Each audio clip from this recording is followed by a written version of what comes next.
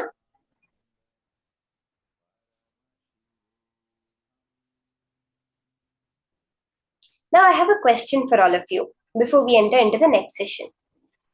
How many of you have heard or said something like, oh, I have a seasonal allergy. Every time during the spring season, this month I get a cold. Or else like something like, it's been rainy, so rainy for the past few days. Anything like this. Have you heard these kinds of things or said it? I've been feeling really hot this time of year. It gets too hot for me to manage.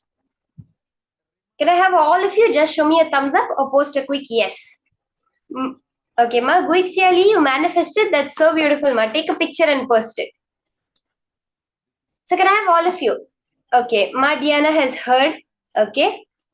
Ma Ratta Prabha, Ma Niraymati and Rita. Ma Indira, yes, too hot. Okay, Ma Alexandra, Ma Virupaksha. Okay, Ma Susan also has posted. Yes. How many of you do want something like that? You don't want to have the feeling like, oh, it's been hot the last few days. Or you don't want to feel like, oh, I've been really having allergies so bad during this season of the year. My knee has been hurting for so much time. Anything like this. We all do want this, right? Swamiji very beautifully reveals, it actually doesn't exist. This is the best news. This idea you have of something happening at a particular time, something over so many days, does not exist. We can go beyond all of this. That is what the science of unclutching is. And that is what we're going to be learning from Swamiji in this next session. This science of unclutching, by which no longer do we have to be bound by what is happening in the external world. Are we ready for it? So let's now hear the science of unclutching from Swamiji.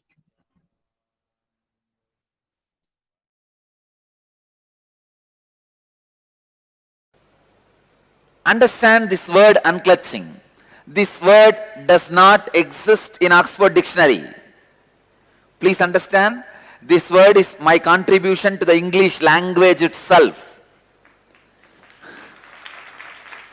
For the English language itself, this word is my contribution, because this word does not exist in Oxford Dictionary.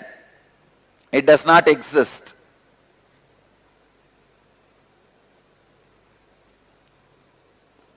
One day early morning, like intuition, suddenly this word has flowered in me as a Mahavagya. Mahavagya means the ultimate truth, the ultimate statement. Each Mahavagya is the punch dialogue from one Upanishad. It is a punch from one Upanishad. Each tradition have their own Mahavagya. There are so many Mahavagyas. Aham Brahmasmi, Tattvamasi, Prajnanam Brahma,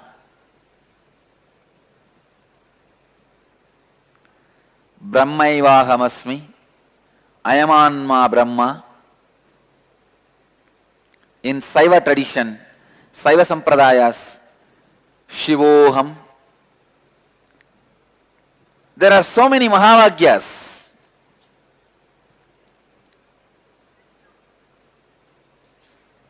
Please understand, this word, unclutching, is the ultimate spiritual truth.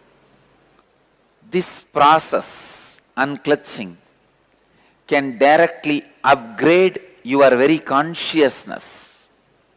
Today, through this webinar, I'll present unclutching as a technique, method to upgrade your consciousness, raising your inner space. When you upgrade your consciousness, raise your inner space, become more authentic, hundreds of good side effects happen, like you become healthy, you become wealthy, you become a leader, you become more intelligent, you become more balanced. Thousands of things happen in you as the side effect of upgrading your consciousness. I'll give you the 9 levels of unclutching. First, unclutching from your outer world means when you have problems related to name, fame, money, if you unclutch, please understand, I am not saying you need to lose that money, name and fame. No. You will lose the problems and suffocations and stress, sufferings created in you because of money, name and fame. When the problems, suffocation, stress is removed, suddenly you have a pure inner space where you can create whatever you want in the outer world. Understand? Biggest asset any human being can have is free inner space, extra inner space. Whenever I give energy darshan to people, I just give them few hundred more acres of inner space, that's all. Extra inner space, just like Google gives storage space. Extra inner space is the ultimate wealth. Wealth is not the billions of dollars you have, or the relationships you have, or the bungalows, properties you have. The real wealth is extra inner space you have. The space you have inside, free space, in which you can do your creativity, you can do your creation. That extra free inner space is the real wealth. When you unclutch from the difficulties, stress, sufferings, suffocation created by money, name and fame, you achieve that ultimate wealth, extra free inner space. Second, unclutch from the outer world identities. The identities you carry, social identity, professional identity, racial identity, national identity. Sometimes you think you identify yourself based on your religion, your country, your race, your caste, your community, your creed. Please understand, this racial identity, national identity is responsible for millions of people dying every year in the planet Earth. World's worst terrorist on the planet Earth is racial and national identity. Please understand, largest number of deaths on the planet Earth is caused by racial and national identity.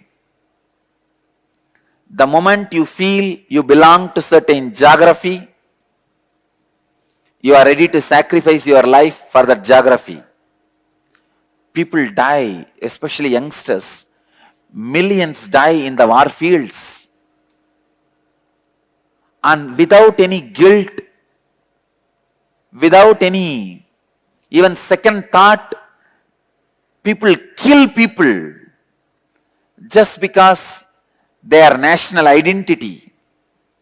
Identity you create because of your geography. I tell you, most uncivilized act is killing people because of your racial and national identity. It is so unfortunate still human beings have not evolved from that low conscious of killing people, destroying people because of racial and national identity. Same way, the racial identity is responsible for all religious and communal terrorism.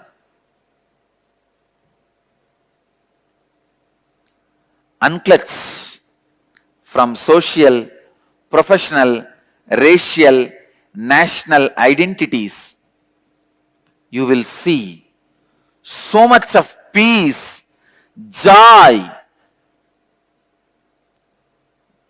bliss happening in you. Universal intelligence awakens in you the moment you unclutch from low-level identities.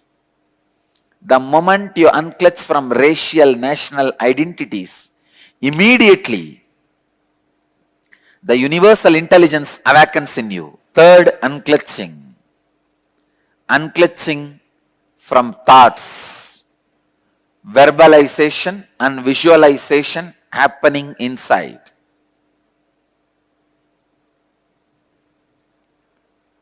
Please understand. Unclutching from thoughts means the verbalization and visualization happening inside. When you look in, the verbalization happening, the visualization happening in you are all thoughts. Unclutch from both. Continuously try to unclutch from both. You will see extraordinary powers expressing in you when you start unclutching from your verbalization and visualization. You will become yogi. Understand? Living as a yogi is life.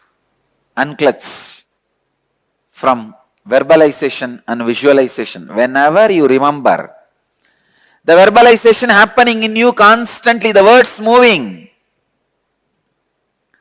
or the visualization happening in you, the ideas happening in you, unclutch from that.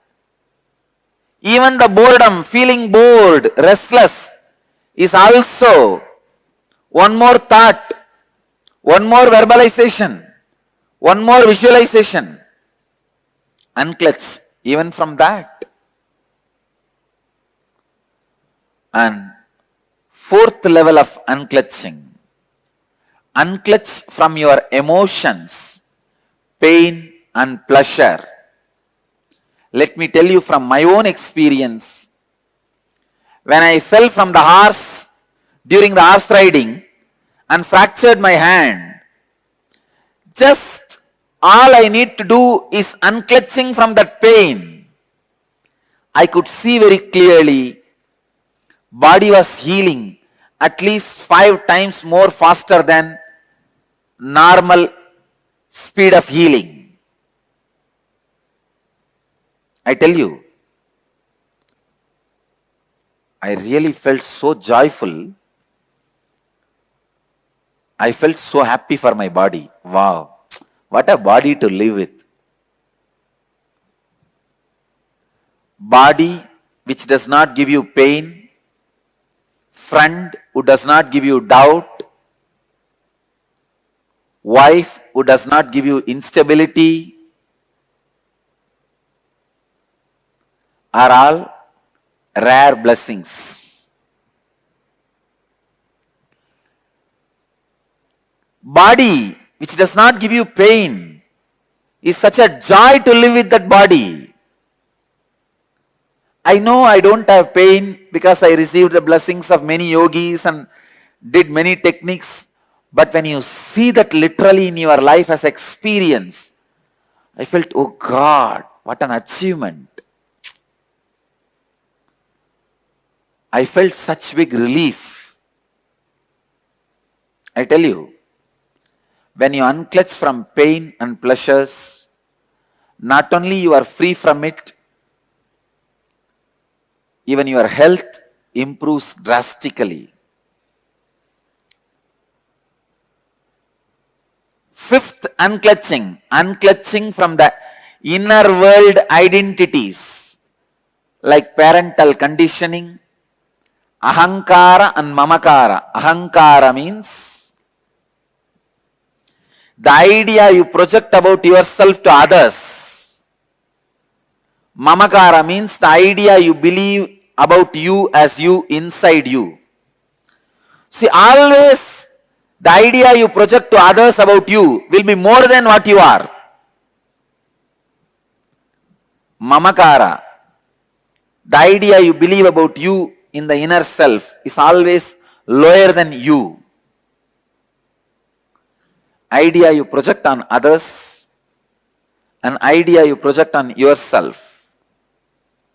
This ahamkara and mamakara,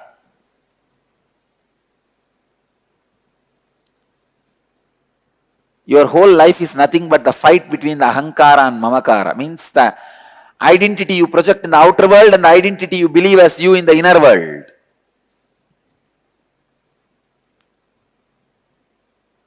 Unclutch from inner world identities, both the identities. Unclutch from the identity you project to the outer world, unclutch from the identity you believe as you in the inner world. Sixth level of unclutching, unclutch from the biomemories, means the very patterns you are carrying. Pattern of depression, pattern of pain, pattern of irritation, patterns of suffering, patterns of your own ideas. You need to realize the truth. You are not even orphan. Orphan means what? You are alone. Everybody else is your enemy. Here you don't need to realize that you are alone. There is no enemy. You are alone, but there is no enemy. If you are alone, how can there be enemy? Only if there is somebody else, there can be enemies.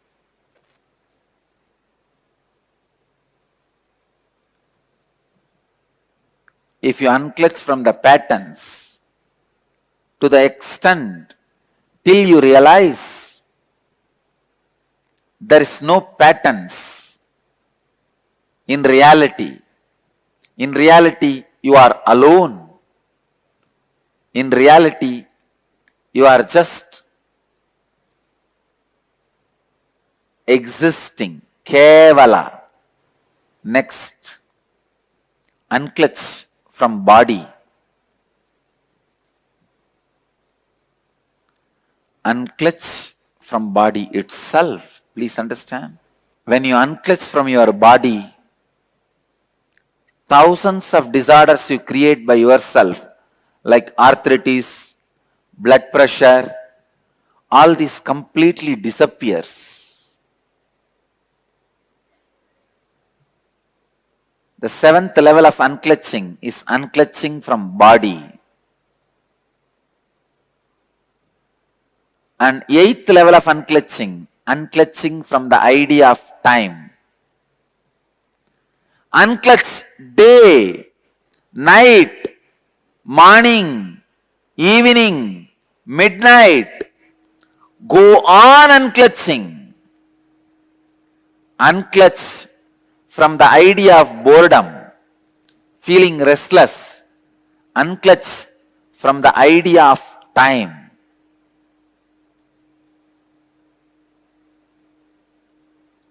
I tell you, time is the greatest myth you are carrying in your life. That is the worst conditioning you are carrying. Actually, there is no such thing as time. Sun rises and sets, moon rises and sets, stars move, planet moves, life moves. That's all. Where is time? You rise, live, disappear. That's all. Where is time? Time is one of the myth like a clothes. You forget human body does not come with clothes. How many of you remember? I tell you, none of us remember. Human body comes to planet Earth without clothes, goes out without clothes. We think human body comes with clothes and goes with clothes. Just like a cloth, class is the illusion which has become part of your biomemory. Time is an illusion which has become part of your very consciousness itself. So unclutch from the idea of time. Ultimately, the ninth level of unclutching, unclutching from the very idea I. Unclutch from that very idea I. In every level of unclutching, in every aspect of unclutching, you will experience some new free dimension of you. You will experience some extraordinary experiences or expressions. I tell you, all the auspicious things of life and beyond life is achieved just by this one process, unclutching. Just by this one technique, unclutching. Just this one technique, unclutching. These 9 levels of unclutching.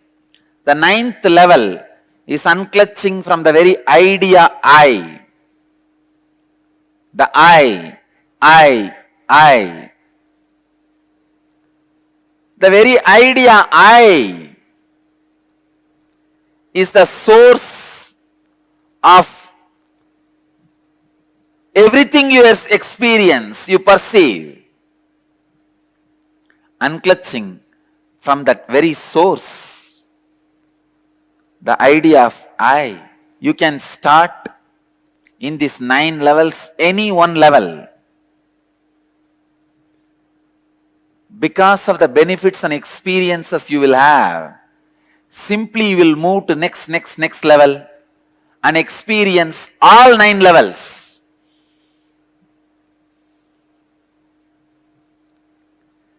Just like 9 levels of unclutching, I wanted to introduce 3 kinds of unclutching.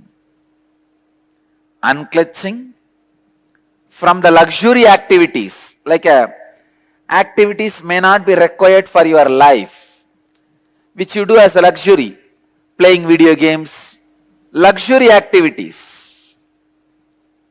Second, unclutching from existential activities. Means for your existence, you start doing many activities like going to your office, your profession. When I say unclutch, I don't mean you will stop those activities. your body will be performing those activities. The sufferings and the stress caused by those activities will not be there in your body. That's all. In your being. Third, unclutching from the survival activities. Even the basic survival activity like a food, eating, sleeping, unclutching, even from those things. When you unclutch from the survival activities, please understand, I am not saying you will stop eating, you will stop drinking. No. All I am telling you is, you will live in unclutched space. Your body may continue the activities necessary for survival. Unclutching is the greatest life solution.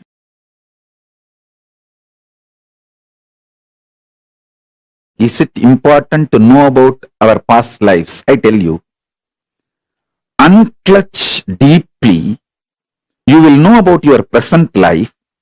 Present life is nothing but the extension of the past life.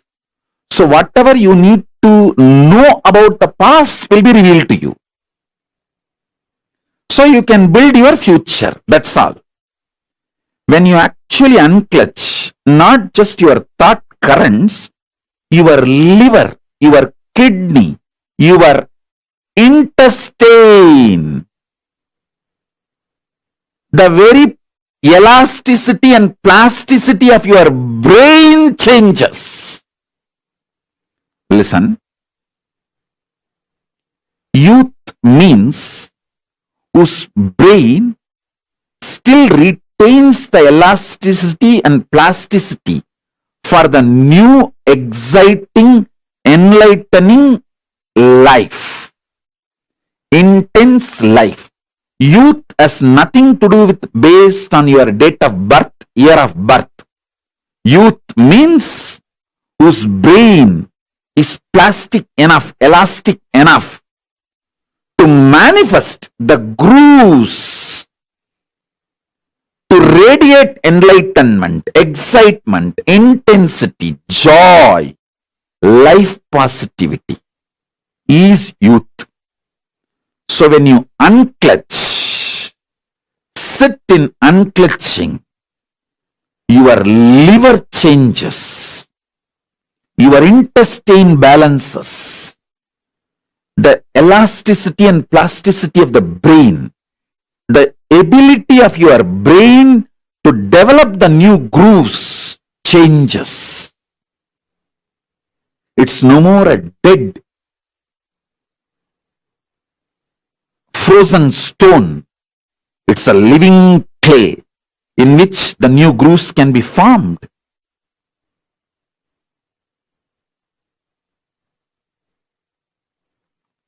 Youth is a person who can get inspired, who can get excited, who can really awaken himself for developing the grooves of enlightenment. How to convert the fear energy to my advantage in everyday life? Simply decide to unclutch. Ferociously unclutch. Arrogantly unclutch. You see how arrogantly you fight with your spouse, husband. How you don't give up. Same way, just don't give up to your fear. That's all. Treat your fear as your spouse. That's it. How you sit and plan even when he or she is not there. What all arguments you should throw when he comes back. When she comes back. See, you spend certain time fighting with your spouse. All the remaining times you spend in preparing mentally for the fight. Same way, don't give up. Don't bend in front of your fear. That's all. Treat it like your spouse.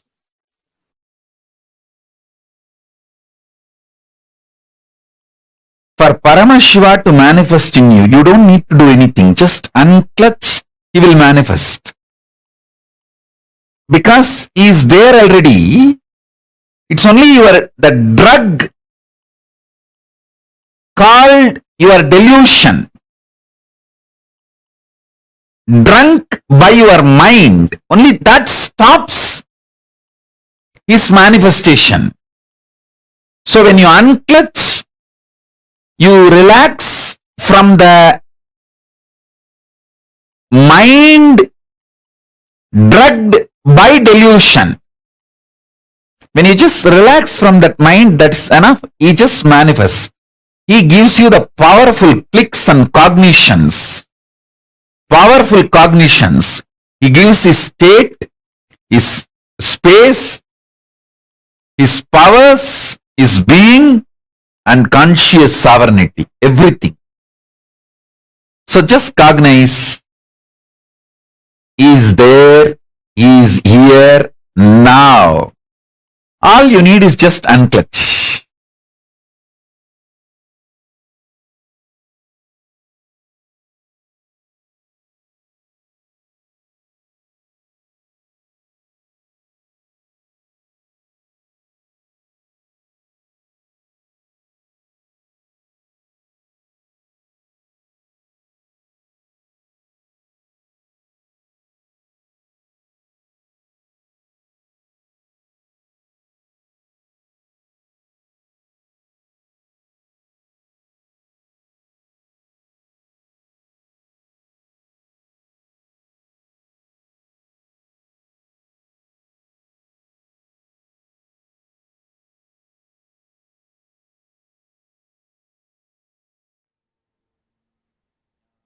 Unclutching.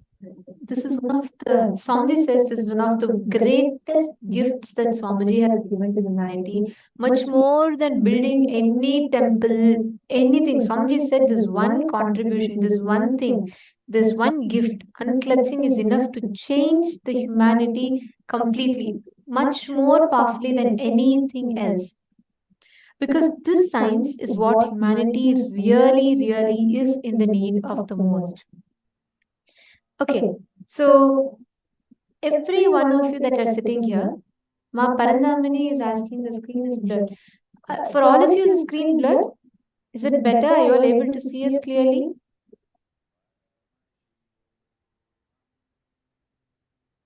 Ma Mahajanani.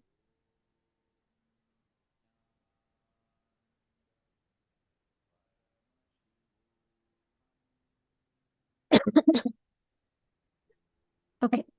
Now, can I request every one of you to post what is unclutching? What is unclutching according to you? What did you understand as unclutching?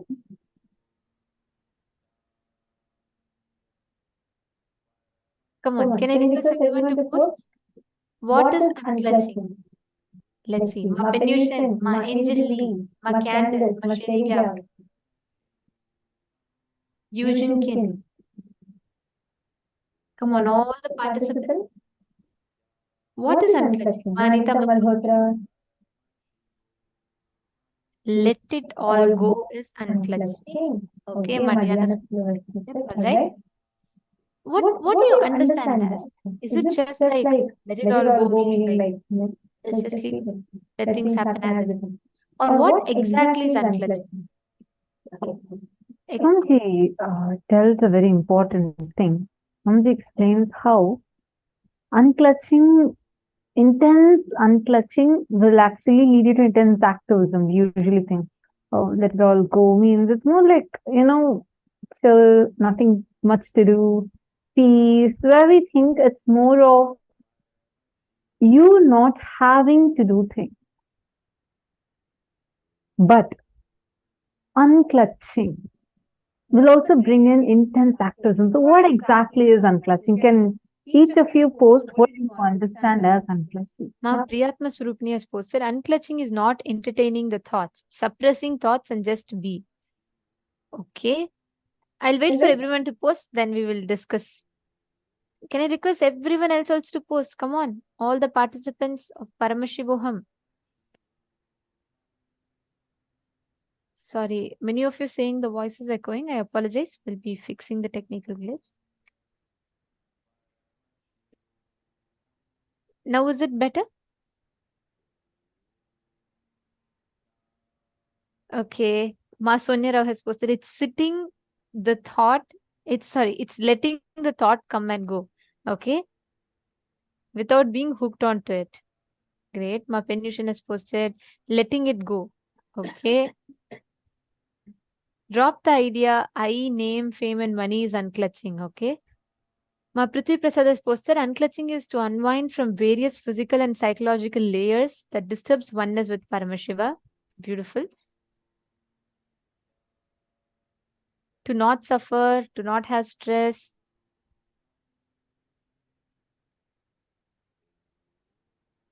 Agoaxially is posted. When any thought comes, don't follow, just let it come and go and let it be. Just observe. Okay. See, there's a very beautiful way Swamiji explains this. Okay. For in a theater, in a movie theater, any type of movie that you play in the screen by itself will not get affected, correct? The theater screen is going to be as it is. Whether you play a horror movie, whether you play a romantic movie, whether you play a comedy movie, or whether you play a documentary or an action film, the theater screen is not going to cry, laugh, feel sad, or get emotional over any of the movie that is going to be played. The screen is just a pure reflection.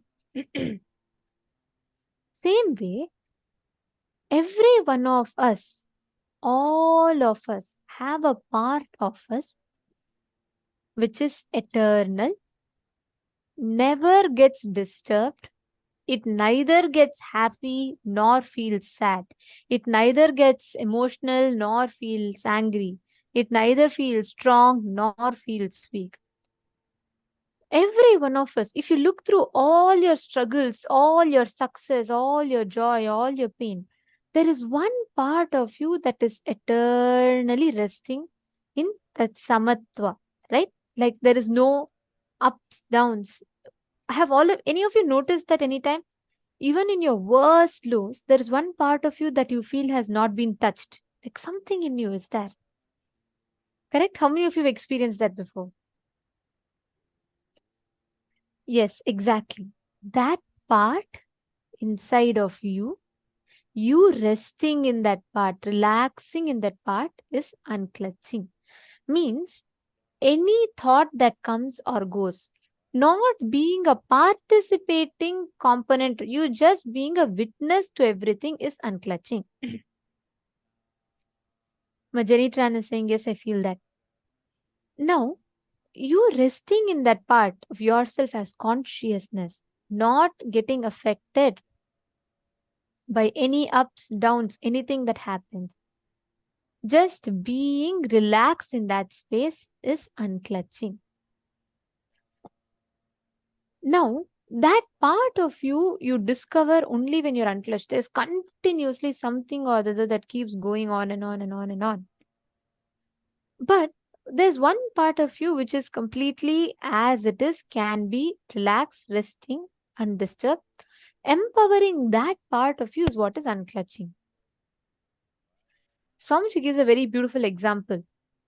Let's say there is a seller and he's like, there's an artist who wants to sell his painting. There's a buyer. For the seller, his focus will be how much can I sell this art to? He's more of money valued. For the buyer, for him it is more of, this art piece, how much can I buy for? What will be the best price for it? How much I need to pay? Both of them will see it with some kind of a personal attachment to it. But let's say you are neither the artist nor you're the buyer. You are just a bypasser on the road. You're just walking in the road. You see the painting. For the person who's walking in the road, he's neither going to buy it, so there's nothing to gain. He's neither going to sell it. There's nothing to lose. He is just a witness to the whole painting as it is. Only he can enjoy the painting really. Same way, you should neither be the person initiating the reaction, nor you should be the person reacting to a situation. if you're just as it is. That is the best space. Only then you can enjoy life. With anything else, there's always an added attachment that you carry with that situation. Getting it?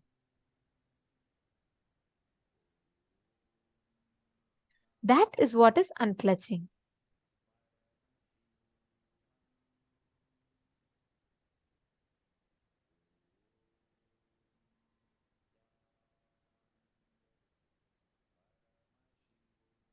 Now, can all of you see? We have understood, right? What unclutching is. See, it's actually one of the most powerful ways, simple technique. You just need to sit, witness your thoughts, and you're going to unclutch.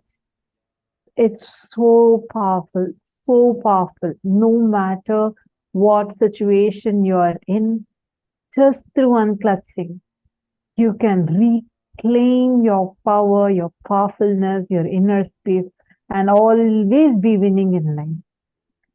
So we are going to learn the science of unclutching now. See, what do we do usually? We all have our own thinking of how our life was. You go on collecting some joyful moments. You create a joy shaft. Then suddenly you remember some painful thought. Then you feel your whole life has been so painful. You collect all of that, all the painful incidents, and you stitch it together. You remember your whole life was pain. And you call that as a pain shaft. And you keep remembering joy shaft, pain shaft, joy shaft, pain shaft. Sometimes it's pain and joy together. Sometimes it's first joy and then it becomes pain. We create a shaft like this. Our whole thinking is made up of different shafts. Like we think that this is what our entire life has been. Especially sometimes you remember your college days and you think, wow, what a lovely time I had in college. But actually, if you go back to your college days and actually remember, you would have been saying, I just miss my school days a lot. My school days were the best. But actually, in school days, you were remembering about your vacation. But in vacation, you were remembering about the homework that you were supposed to do, but you have not finished. Every time we keep thinking about our life with a selective memory, stitching them together as a shaft, and we think that to be our entire life. How many of you are getting this?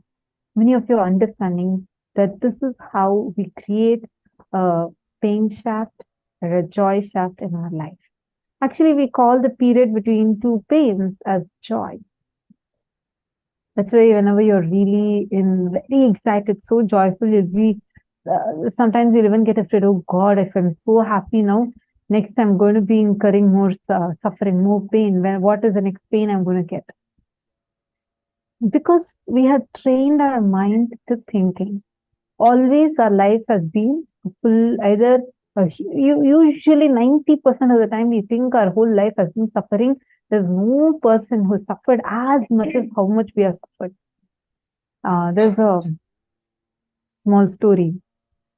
So in a kingdom, suddenly all the people will be worried. Like every fellow is deeply depressed and they're all struggling. The king is not understanding. The king asks the minister, what happened suddenly? Why everyone is in depression? Then the minister says, Your Majesty, I have inquired about this. Looks like everyone feels they are having the worst suffering ever. They have gone through the worst suffering and they have been enduring a lot. Then the king says, all right, announce to everyone that tomorrow we are going to have a big festival. Everyone from the kingdom has to gather. The announcement goes, everybody comes and gathers. And the king says, we are going to have a worry exchange mela. Meaning, each one of you can write all your worries, put it in a bag, and you can exchange your worries to someone else's worries. And then the Mela is announced, each fellow writes, and each one has a big sack. And then they go and they see that everyone has a big sack like that.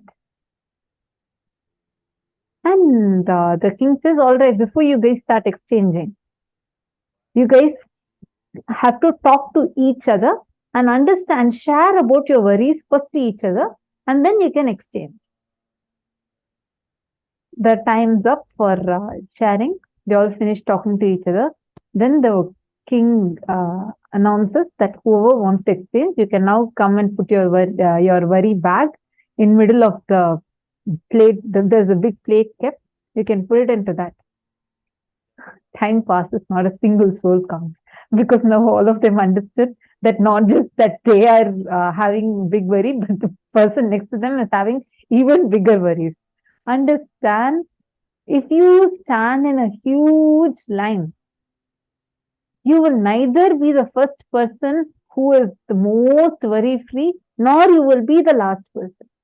All of us will be somewhere in the middle. First of all, you look in front of you, you'll see a huge line standing. You look behind you, you'll see a huge line of people standing. But we all believe, continue to cherish the cognition. No one has gone through the suffering as much as how much I have endured.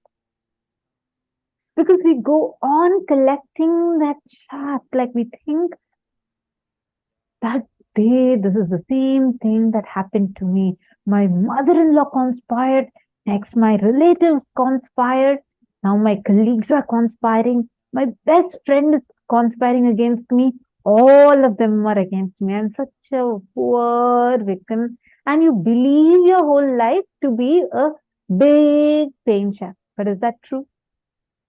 No. In reality, your thoughts are not connected to each other. Take a moment now. I'm going to give you all a minute and a half or 2 minutes. All of you sit, take a paper and pen.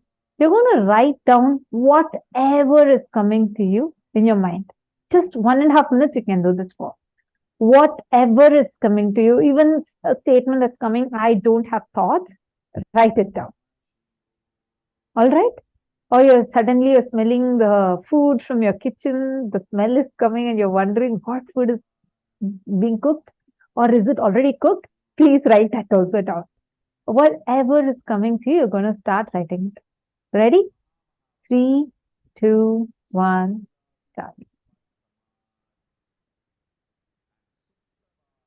Whatever is coming to you, please start writing it down.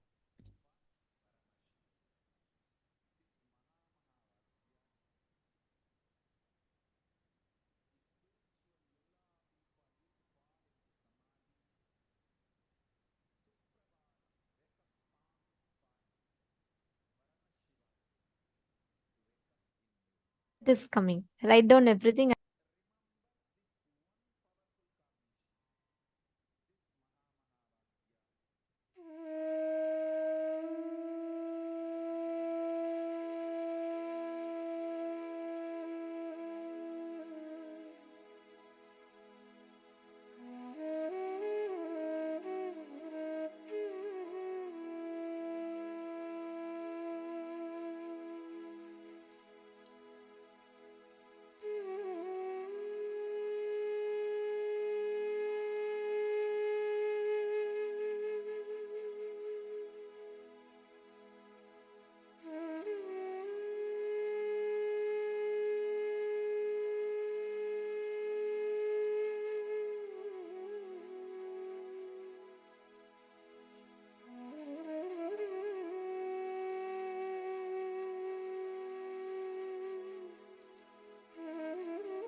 Please relax. Please relax. Now, you can stop writing. Just read whatever you have written and see, are your thoughts connected? Don't try to give it a logic. Just read and see. Suddenly you'll be remembering, you'll hear the dog barking in your street, and then suddenly you'll remember the dog that chased you when you were 3 years old. Then you will remember the math teacher who had asked you about your homework, and then suddenly you'll remember the job interview.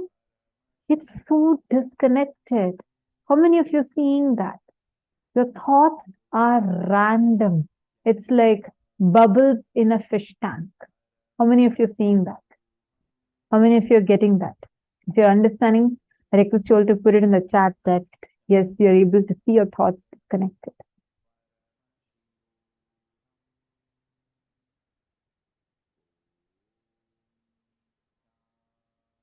Okay, Deepak here has posted. You feel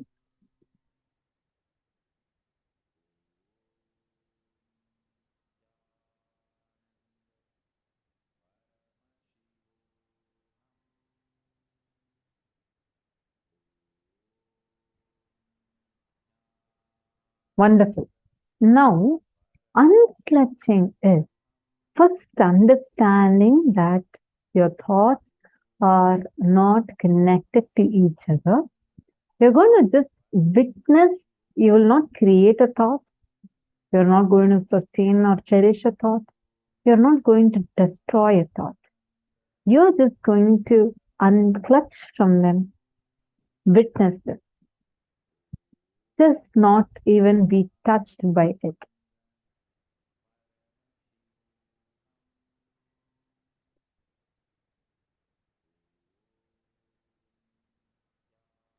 Sorry. Remember this example of the theater screen. You are neither the creator, nor the sustainer, nor the rejuvenator. You're only a witness. You're just a stage. Your thoughts are like the different films that's projected on the theater screen. The theater screen is not going to feel emotional about an emotional scene. It's not going to feel afraid of a horror scene. Because it is just a screen in which all these come and go. All these experience create, sustain, and leave. So your only key here is to just unclutch. Now, just for the next few minutes, try this simple experiment. Any thought that comes to you, do not clutch it. Actually, all of you can do this as power manifestation. Just sit now. This is the exact key to manifest materialization. Actually, when you are unclutched, Swamiji says, when you're unclutched, if you measure your frequency, right, you will measure, you will see your frequency will raise up, shoot up like anything. I have done this test. All we needed to do was just close our eyes and we just sat. The frequency meter, there's a certain machine that measures it. I forget its name. That literally shot up 10 times more. Like the frequency was so high when you just sit and unclutch. So just close your eyes. Don't expect you to materialize. Just keep your hands clasped together. But here what you're going to do is not focus on power manifestation. You're going to focus on unclutching. Now, sit for a few minutes. Please sit straight. Close your eyes. Any thought comes inside you right now, do not clutch it with your past experience. Do not clutch it with your past suffering, past joy. When words come out of the being, instead of giving meaning to it, just see the source of the sound. You're only going to observe. You're only going to be an observer now. You're not going to give meaning to your thoughts. You're not going to give emotions to the visuals. You're not going to give music to the sounds. You're not going to do anything. You're just going to sit, close your eyes, witness. Every thought that comes inside you, just go to the root of that thought, witness. That's all you need to do, and you will see how slowly, automatically the unclutching will start happening inside of you. Please start. I request everyone to sit straight. Please sit straight. Close your eyes.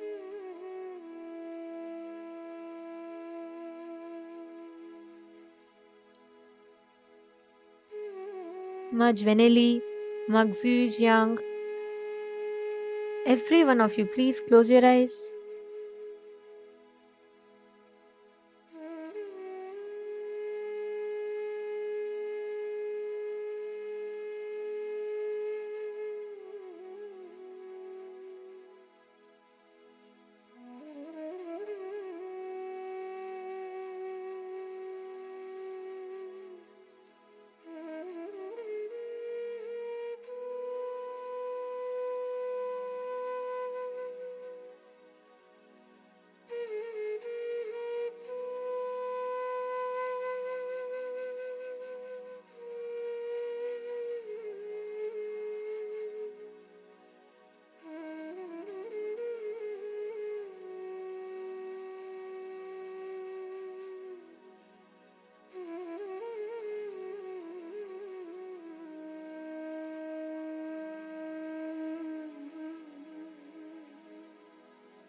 Very slowly.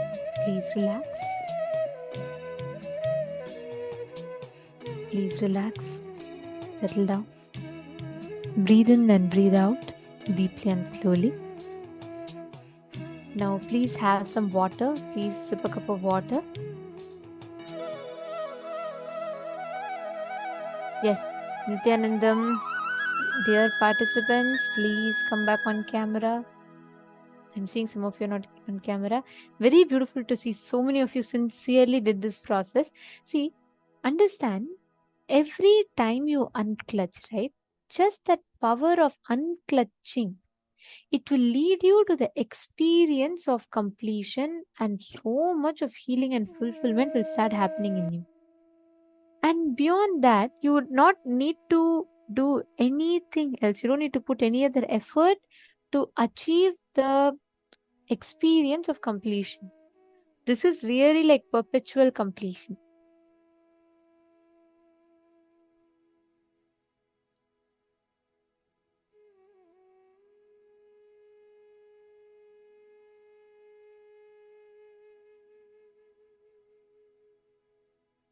Yes, all of you settle down. Please sit down.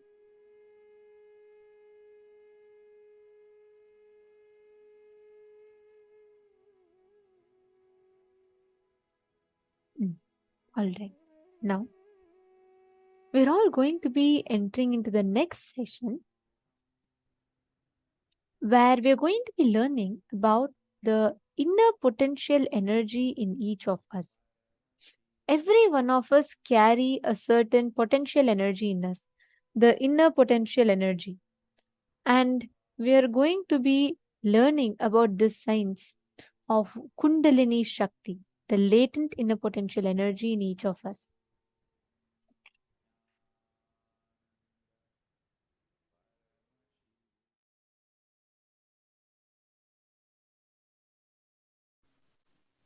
Paramashiva's message directly from Kailasa.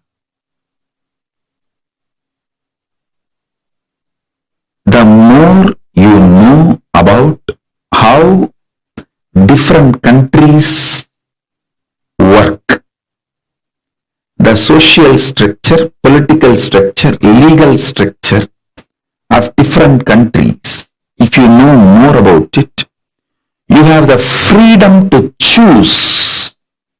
You can make your life more luxurious, comfortable. That's the reason people migrate. Migration is one of the greatest freedom human beings have. When you have the knowledge, you are empowered to choose. Now listen, the greatest news is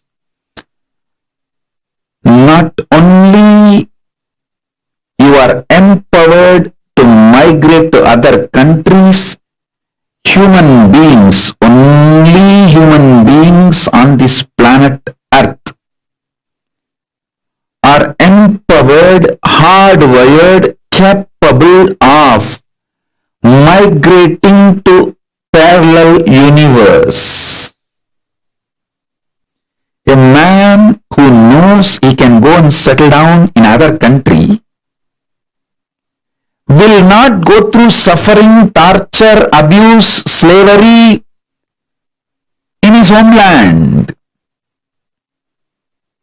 And even others won't dare to abuse him because they know he will just move to the different country because he has a possibility. Listen. The moment your consciousness is empowered to access and to exist in the parallel universe, in other lokas, in the vertical time zones, no force in this Bhuloka, planet Earth, can torture you, abuse you, suffocate you. It is irreversible, permanent enlightenment. Listen intensely. Your spine. Your spine is not only hardwired, capable of fuel, charged to lift you off to different parallel universes. Understand? Even though animals have spine, because the majority of the time they spend horizontally, the spine is not capable of getting fuel with a subtle fuel called ojas. It's like their bodies are capable of receiving kerosene as the fuel, maximum diesel, but they can't handle petrol or flight petrol, white petrol. Understand this example. Same way,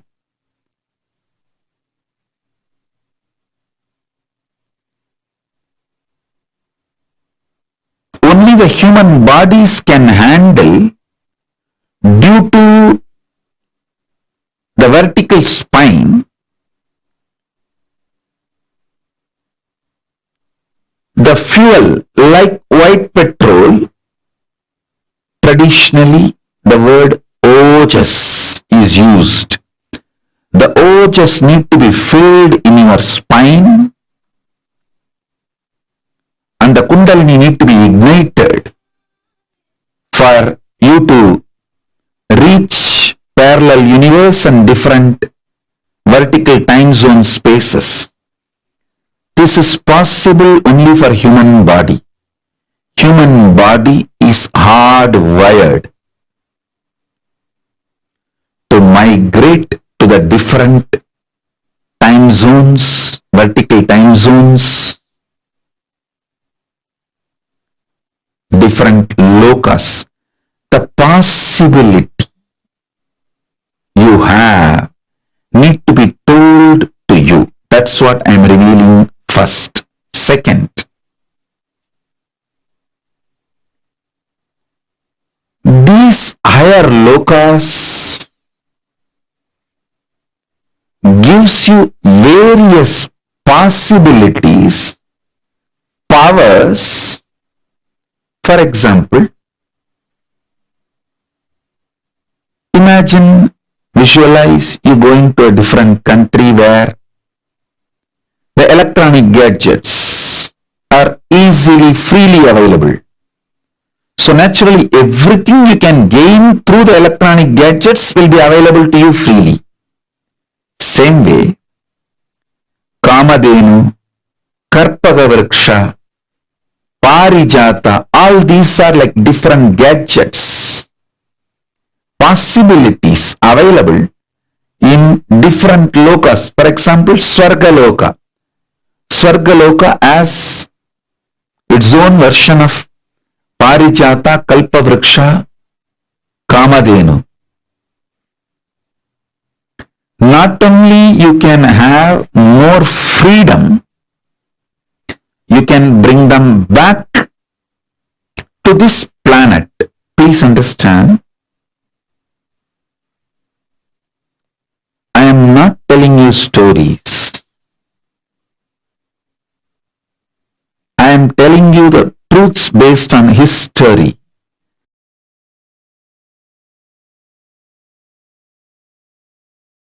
Paramashiva's message directly from Kailasa.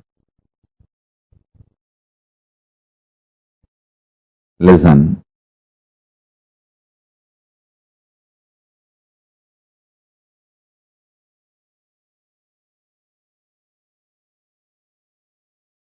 Body which is used intensely remains healthy.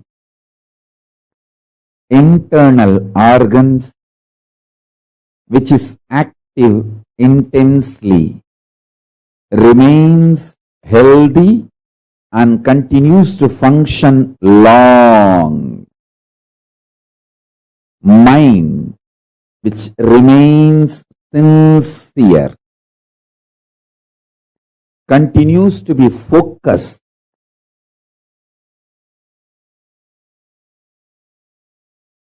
on the goal of life. Consciousness naturally, spontaneously, simultaneously, listen to this word, spontaneously and simultaneously manifest through all these three layers: mind, internal organs, and body. All these three.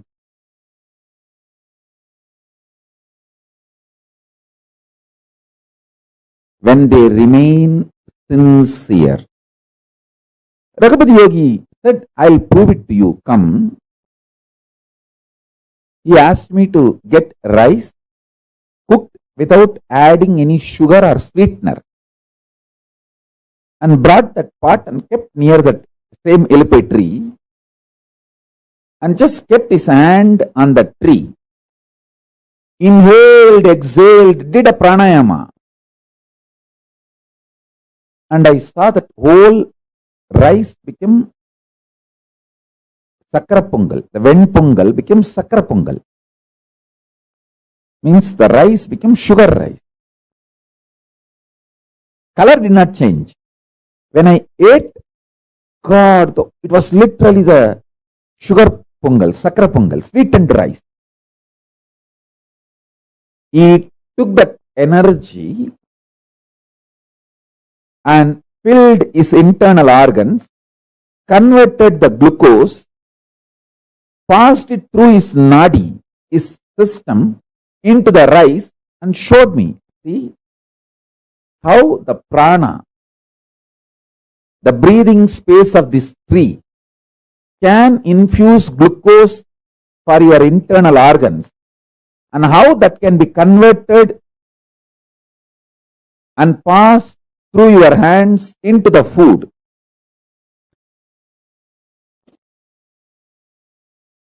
Understand?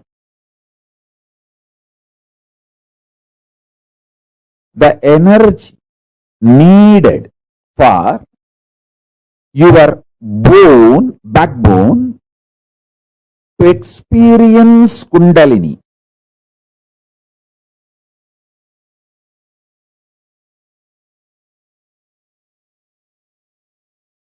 Your backbone needs to be very powerful for the Kundalini to raise. That pure energy, ojas, you can be charged with ojas if you sit under the banyan tree and do pranayama. Any pranayama, if you sit under the banyan tree or the breathing space of the banyan tree, you can be charged, just charged.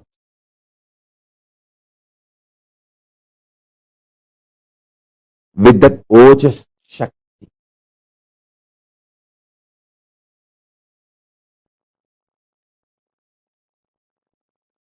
Our Bidadi Banyan tree Kalpavriksha has a unique power, even if you are not physically there in Bidadi Ashram, Adi Kailasa. If you just see the live web camera relay and sit in front of it and do pranayama, you will experience same. You will experience same.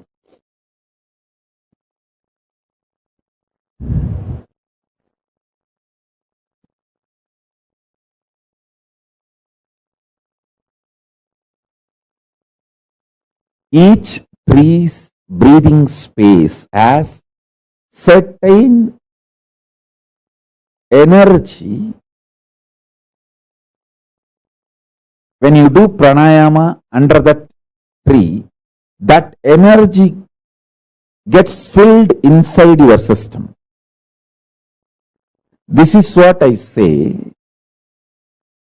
Without dumping the food, making your internal organs very active, alive.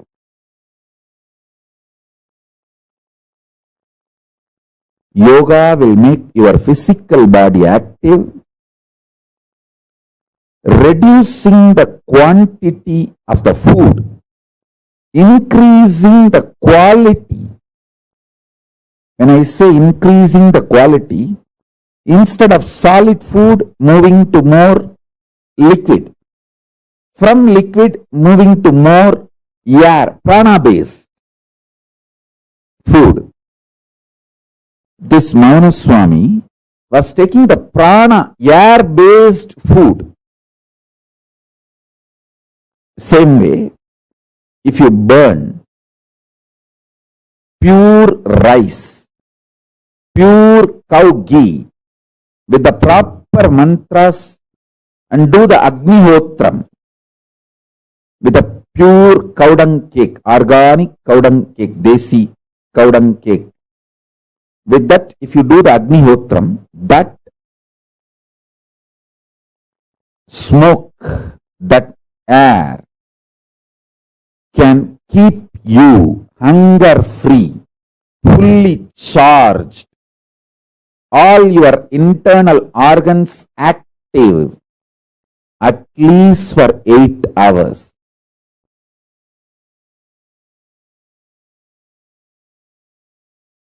Trust level on the life, when that increases, all grahas support you, bless you. You will understand the strategies of Paramashiva. One thing you need to know, whether you understand or not, only Paramashiva's strategies are going to be successful. If you understand Paramashiva's strategy, even while you are going through the lawfare, you will understand it is Leela. It is Leela. You will be in such, you will be relaxing in peace, relaxing in Paramashiva. You will be Paramashanta Swarupa. If the bioenergy in your Manipuraga is increased, the trust level on life will just go up. I can tell you, if the trust level on life goes up, you will stop having panic attacks. You will stop having extreme doubting.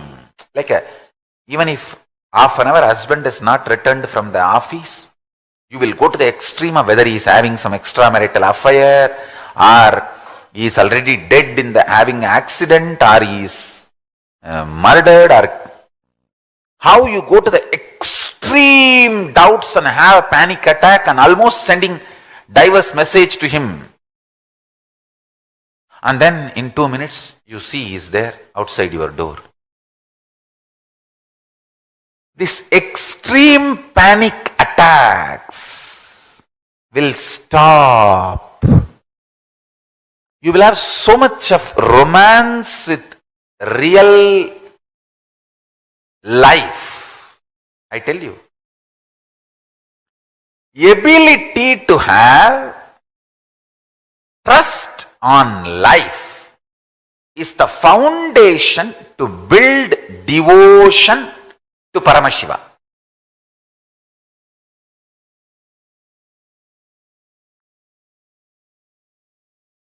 I sincerely recommend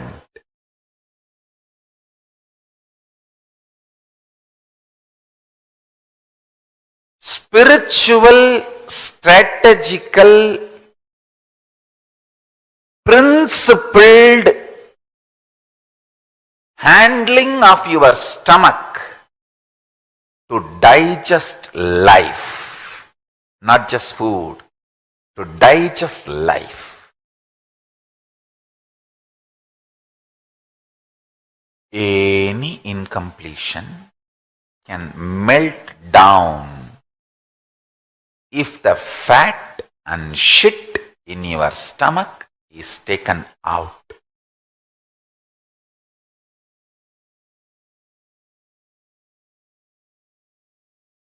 if the toxins in the body leaves, toxins in the mind will stop working. The reduction in the mental toxic activity, tremendous reduction. It will almost drop 99%. Listen carefully. Build strong guts. You will become leader. Your stomach, Manipuraga chakra, is made of multiple ideas, thought currents, words, verbalizations and visualizations. The logic you think, with which you function, your logical intuition, intuitive logic, and reality which is beyond both. All that totally put together is in Manipuraga. If you build a strong biomemory in Manipuraga, you will become leader in any field. In any field you want. And you will also know very clearly what should be attended and what should not be attended. Understand from whom you should expect praise, who praises you, all that should be very clear, focused on your declared goals and life. Karmanye vadigaraste mabaleshu katachana. Do your duty without expecting the results. This is what I call dedication. Understand one thing. When he said he came for booking the hall and just came inside to have a word with me, just to have a meeting, I stood up from my seat because I did hard work like that from 2000. Understand? People of Tiruvannamalai, they know my hard work. They have seen. People in Tiruchengodu, Pallipalayam, Erode, they have seen my hard work. Listen. People who lived in Arunachala, they know what I am talking. That half an acre land in Pavalakkundru, my gurus made a beam memo. They call it beam memo. Anubhava Badhyadai, and small building they made where I used to live. And people call me for healing or spiritual support. 2 betel leaf, 1 betel nut, 1 banana, 1.25 ruwa dakshana. 1 rupee, 25 paise. Understand? Listen. All the local people had a tremendous love and respect for me because from the time they know me, I'll be always with these sadhus, sannyasis, shivacharyas. So listen now. The villagers have seen me. They have seen me learning mantra shastra from Narayana Swami. Because all these people they have lived a transparent, open life in public. Narayana Swami Tata never had his own ashram. He used to live in small Ganesha temple in Tiruvanjana Gopura street. And Mauna Swami, Narayana Swami lived in the Terku Katta Gopuram, means the tower which was in front of, inside the Tiruvanjana Gopuram. So, Raghupati Yogi lived in Kirtiga Mandapam. Kuppammal lived in near Pavalakkundru, small house next to Isakki Swamigal's house. So they all know I was at the feet of Isakki Swami, Kuppammal, Raghupati Yogi, Narayana Swami Tata, all these great Siddhas, Rishis, Munis. And I learned from all of them have blessed me with the whatever enlightenment, spiritual science they had. Mantra Shastra, Vedanta, Agama, Vastu, Jnana, whatever, Yoga, whatever they all had, they blessed me with all that. The local villages, they know. Local Tirunavali people, they know. So they feel that I know the science. Any spiritual science, any help they ask, this is what totally. 2 வெத்தலை, ஒரு பாக்கு, ஒரு வாழைப்பழம், 1.25 ரூபா தட்சணை. 2 betel leaf, 1 betel nut, 1 banana and 1 rupee 25 paise dakshana. Whole day I'll spend and give them every possible spiritual solution and support. They can come in bicycle and pick me up. I'll sit in the backside carrier, go personally, attend, whether vastu problems or any other mantra shastra or any other teaching yoga or giving initiation or teaching some Vedanta, anything. Understand? When Adi Kailash was supposed to be built, Bidadi, I personally sat and collected clay and made bricks with a wooden plank. 72 bricks I personally made and baked them, started the construction. That's the way. It took 1 week to make 72 bricks. That's the way I started. And quite a long time, I'll go to this, any hall where we are supposed to conduct the program. 6 o'clock the program will start, morning 6 o'clock. 4 o'clock I'll go, clean, wash, wipe, put all the photographs of the gurus and gods and deities and keep everything ready. I myself will wipe and clean my simhas and everything. And by the time people come, I'll sit on that and start the class. Many people tell me, Swamiji, whatever you say sounds good, okay, but in reality we are not able to have that strength. That is what I am telling. Build strong guts, you will have strength.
Nithyanandam. Living in Samadhi. See, Kundalini is an energy that all of us carry inherently inside of us. Every one of us own this energy. We all have it. We all have it in abundance. And this can enable us to use it in any way, any which way that we want, awakening us to our highest potential. Actually, I'd like to start this with an example, a question.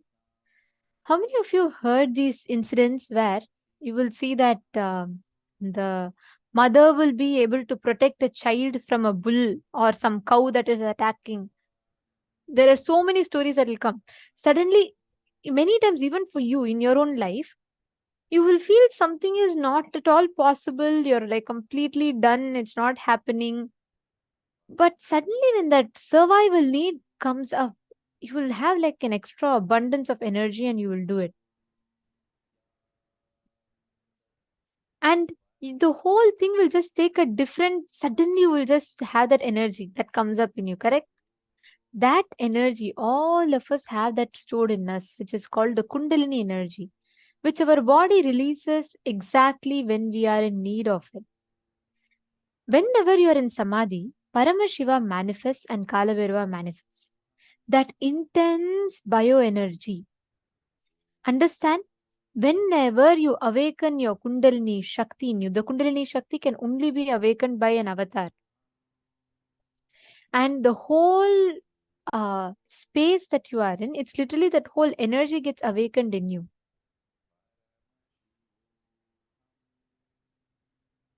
And every one of you that are sitting here,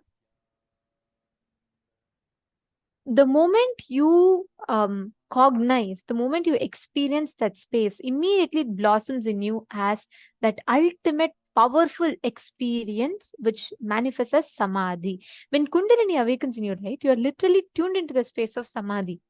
What is Samadhi? Samadhi is oneness. When you are like literally charged with the space of Kundalini energy. And it is in abundance. And this is available in that ultimate energy when constantly the Kundalini energy is awakened in you. See, the constant flow of energy happens continuously in the body through 72,000 subtle energy channels called the nadis. So these nadis make up the Kundalini energy circuit.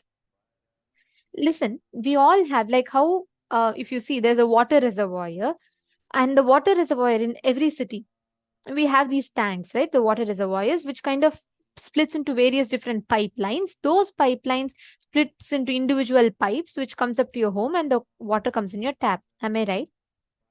Same way, the Sahasrara, the ultimate enlightenment sitting on our Sahasrara, that is flowing to our whole body through 72,000 subtle energy channels. And these energy channels were joined into three main circuits called the Idakala, Pingala, and Sushumna Nadi. There are so many thousands, tens and thousands of nadis, but these three are main. Idakala is left, Pingala is right, and Sushumna Nadi is the center Nadi. That is where literally it coils in the spine. And that Sushumna Nadi, that whole circuit is governed by the Kundalini energy. If there's a disturbance in the energy flow in some part of the body, there is impedance to the energy flow to the rest of the body, resulting in the onset of diseases, disorders, disturbances, and all sorts of things happening in your body. Now, these Nitya Kriyas, everyone that we are having, all these Kriyas, meditation is going to awaken you to enable you to awaken your Kundalini energy. So now we're all going to be doing a very powerful exercise for the Kundalini Shakti to be awakened in you, a Kriya. So please sit. We will be guiding you all step by step to the Kriya. We request everyone to please sit straight. So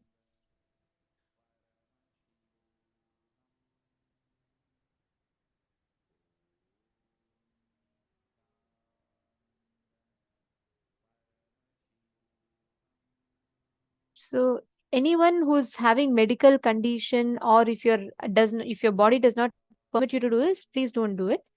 So what you're going to be doing, the first step, sit in Vajrasana with knees, ankles and big toes touching the ground.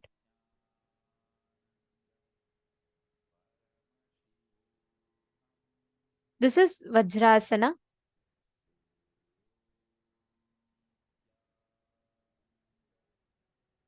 Now, sit straight.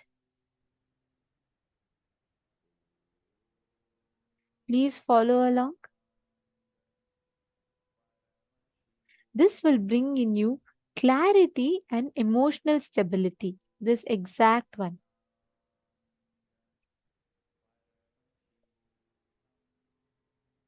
The first step we are going to be doing, listen very carefully, we are going to be doing the Anuloma Viloma Pranayama. So, first, inhale through your left nostril. Hold your breath. Exhale through your right nostril. And inhale through your right nostril. Hold your breath. Exhale through your left nostril. Very simple. Inhale slowly through the left nostril. Retain the breath.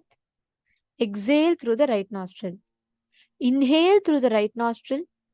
Retain the breath. Exhale through the left nostril. You're going to be doing this for 3 minutes. I request everyone to start.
we will be moving to the next step of the Kriya.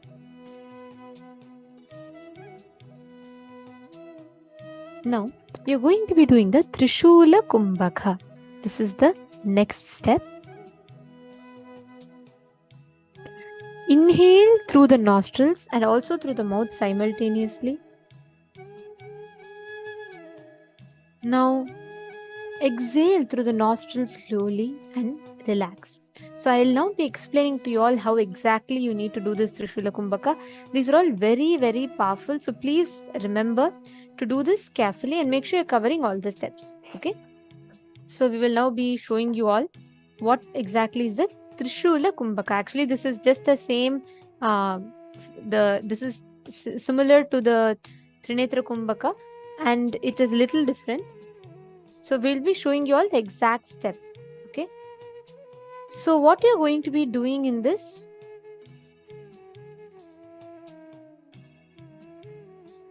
please carefully watch. So you're going to be doing two steps here. First step, inhale through both the nostrils and also the mouth simultaneously. Hold it as long as you can. Then exhale through the nostrils slowly and relax. You're going to be doing this whole thing is one cycle. You're going to be doing this for 7 minutes. Okay. So it's going to be inhaling through nostrils and mouth simultaneously. Don't hold for too long. Just keep it, hold it just as long as you can, as long as you're comfortable. And then exhale through the nostrils. Clear? Are all of you clear with this step? Let's start. Please enter into this step. Do this for 7 minutes.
As all of you are doing the Trishula Kumbhaka, we will be going to the next step of this process. Okay, so you all can relax. Please relax.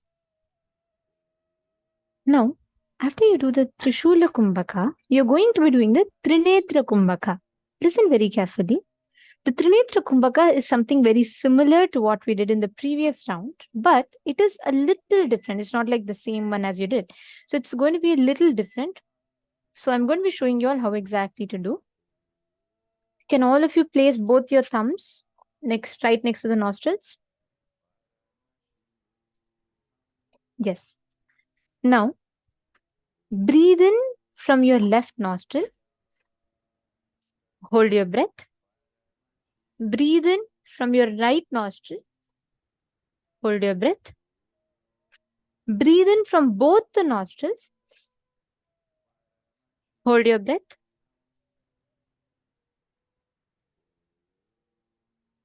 Now, the next step, exhale through your left nostril. Clear? Again, inhale through your left nostril. Hold the breath as long as you can without exhaling. You're not going to exhale. Listen very carefully. Inhaling through the left nostril. Holding your breath. Don't exhale. Inhale through the right nostril. Hold the breath. Again, do not exhale. Inhale through both the nostrils. Hold the breath as long as you can.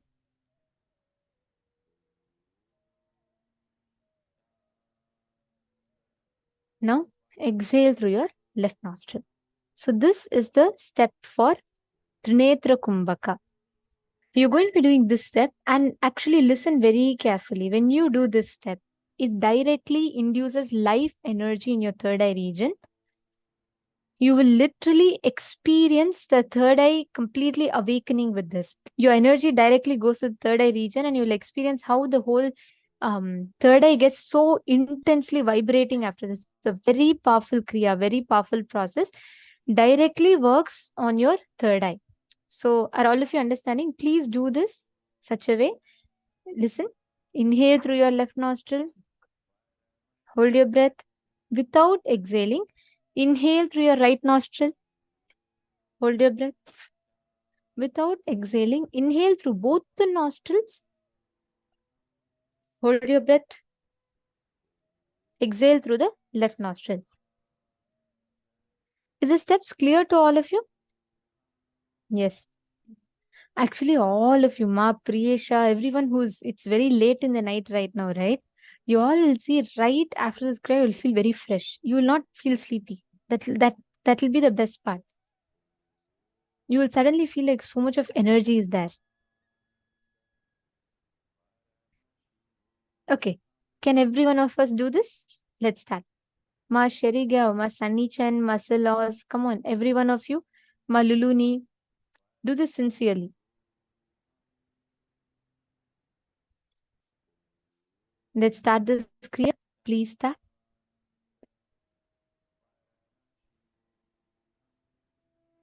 Do this cycle. This whole process is one cycle and you're going to be doing this cycle for the next 7 minutes.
Please relax. Please relax. Slowly, very slowly, please settle down. Now, take a few minutes. Breathe in and breathe out normally.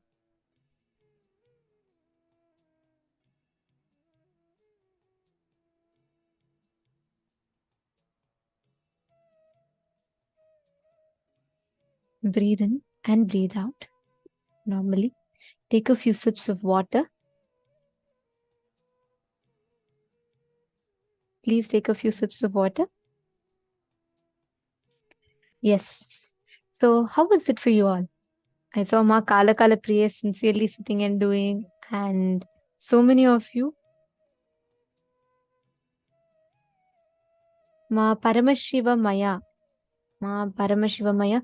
Sorry for that. I apologize for that inconvenience, Ma, and hope you're able to see the feed better now.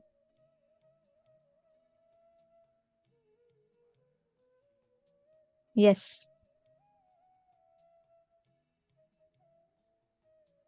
Okay. Now listen very carefully. This particular Kriya, actually Trinetra Kumbhaka, right? It is specifically known for channeling your breath in such a way through the nadis, the energy channels. Basically, nadis are the energy channels. Such a way that your nadi actually directly takes the energy and awakens your kundalini. It channels your kundalini energy in a way that you can use it. Understanding? This literally awakens your kundalini shakti. A very, very powerful process in itself, this one. Now, this is precisely what it is to live in samadhi. See, when you are unclutched, when you are practicing samadhi, you raise your frequency to the highest level.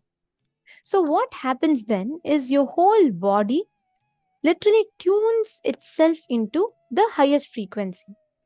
I'll actually tell one incident that happened, a very interesting one. In 2018 December, Swamiji was once telling about how the moment, whether we are Swamiji is initiating, or we are just watching a satsang, or we are just receiving an initiation online, Swamiji was saying how all of them will still have an impact on us. So Swamiji was saying how the frequency raises in a human being just by catching that glimpse or that initiation from the avatar. Swamiji was explaining the science to all of us, and it was a long revelation from Swamiji, okay? And that towards the end of that, Swamiji was saying this can be scientifically established, and Swamiji said, just bring a frequency, a machine that can calculate the wavelength, okay? This alpha, beta, gamma, and how what waves, the frequency of the waves is calculated in us, in the brain waves. So we got this, this is called the electroencephalogram, which reads the waves of your brains. And just like what Swamiji said, the next day we all got it and we did a test. Even when you remember Swamiji and fall into that space of unclutching, that person who was measuring us was surprised. He said, it's not so easy that a person can drift through all these states at their will and they can come. So he was saying, like, what is the technique all of you are using? We were giggling because we know there's no technique that we have. It's just Swamiji. But that person who was studying our brain, he was surprised. He said that how one person can, just like how a butter knife goes through a butter, like so smooth. Similarly, he said we're able to transit from one to another frequency just by our will. Whenever we watch oneness capsules, whenever we listen to satsangs, whenever we receive initiations, our whole frequency literally raised to the next level. It was a very, very beautiful, the whole process was so nice. We did literally nothing, just the way Swamiji, just the way Swamiji revealed. The moment we tuned in, whenever we watch satsang, whenever we listen to oneness capsule, our frequency started raising. Then Swamiji said, you being in physical presence or you doing any of this, each of these activities puts you into a certain frequency, increases your frequency by a certain level. That is why Each of these steps are very, very powerful. Understanding? Are all of you catching it? Now, we are going to be entering into the next session, which is literally going to be revealing this exact same science to us. We're going to be understanding about Navakhanda Yoga Samadhi. And listen to this, it's a very, very powerful, unique revelation, which is unique only to Hinduism. So don't miss this. Listen to this very beautiful revelation from Swamiji.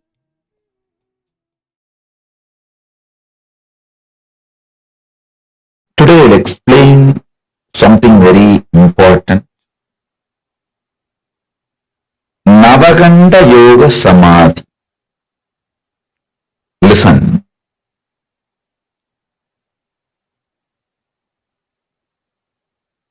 Listen to this word. Navaganda Yoga Samadhi.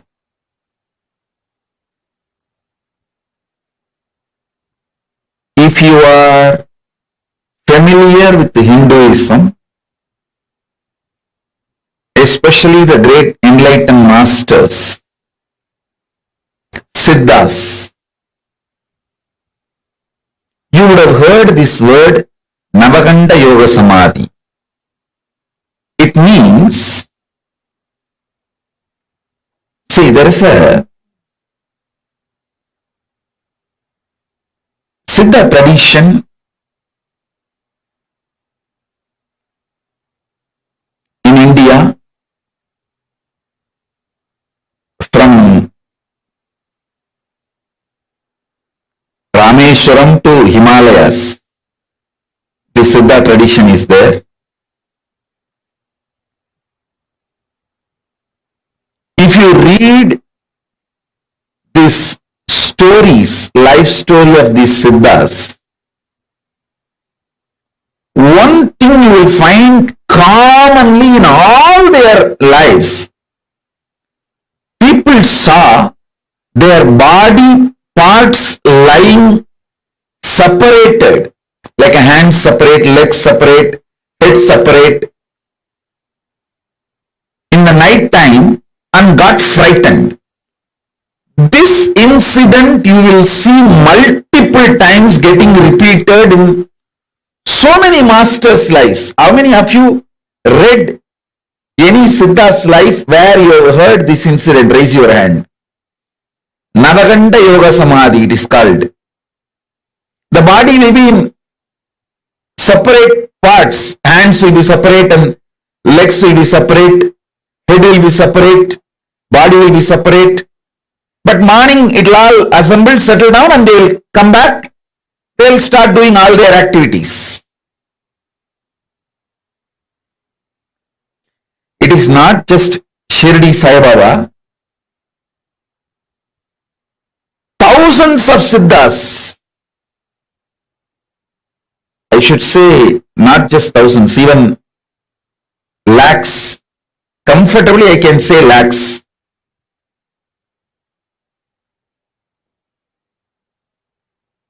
I will tell you the important secret of this Navaganda Yoga. See, Navaganda Yoga does not mean they cut their bodies. Listen carefully. Kanda means cut. Akanda means uncut. Navakanda means 9 cut. Nava means 9. Kanda means pieces, cut. If you actually make a 9 cut on the body, it will become 10 pieces. 9 cut, 10 piece. This is called Navaganda Yoga. Listen. Navaganda Yoga does not mean actually the body is cut. I'll tell you what happens. This you need to be very, very intense. Listen to this. All of you listen. I'll explain about this Navaganda Yoga. See, your ears can hear only certain frequency. What is the decibel? Below the decibel you can't hear, above the decibel also you can't hear. Same way, your eyes cannot see below certain frequency light and above certain frequency light. See, light waves, below certain frequency your eyes cannot see. Above that certain frequency your eyes cannot see. How many of you understand this?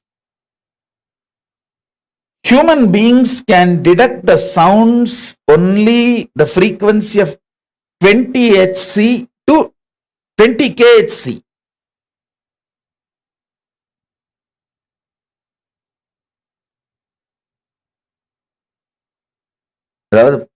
Only 20 kilohertz. 2 hertz to 20 kilohertz only human beings can see. Not more than that.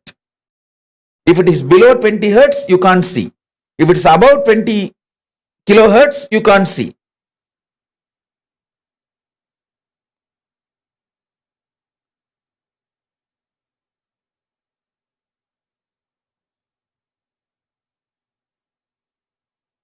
I want all of you to understand this. Same way, only 400 nm to 700 nm eyes can see. Below 400 nm eyes cannot see. Above 700 nm eyes cannot see. Now all of you should know, when you intensely unclutch, first thing will happen, your body will get detoxed. Next thing, the body's light frequency will start increasing. So, it will start going above 700 nm. See, when the body goes above the 700 nm frequency, your eyes will not be able to see it. Your body has major chakras in the throat. Your body cannot see something below 400 nanometer.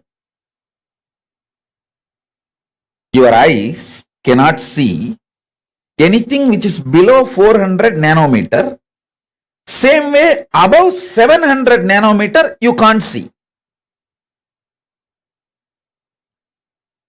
When you go into the deep unclutching, your body goes above the 700 nanometer light frequency.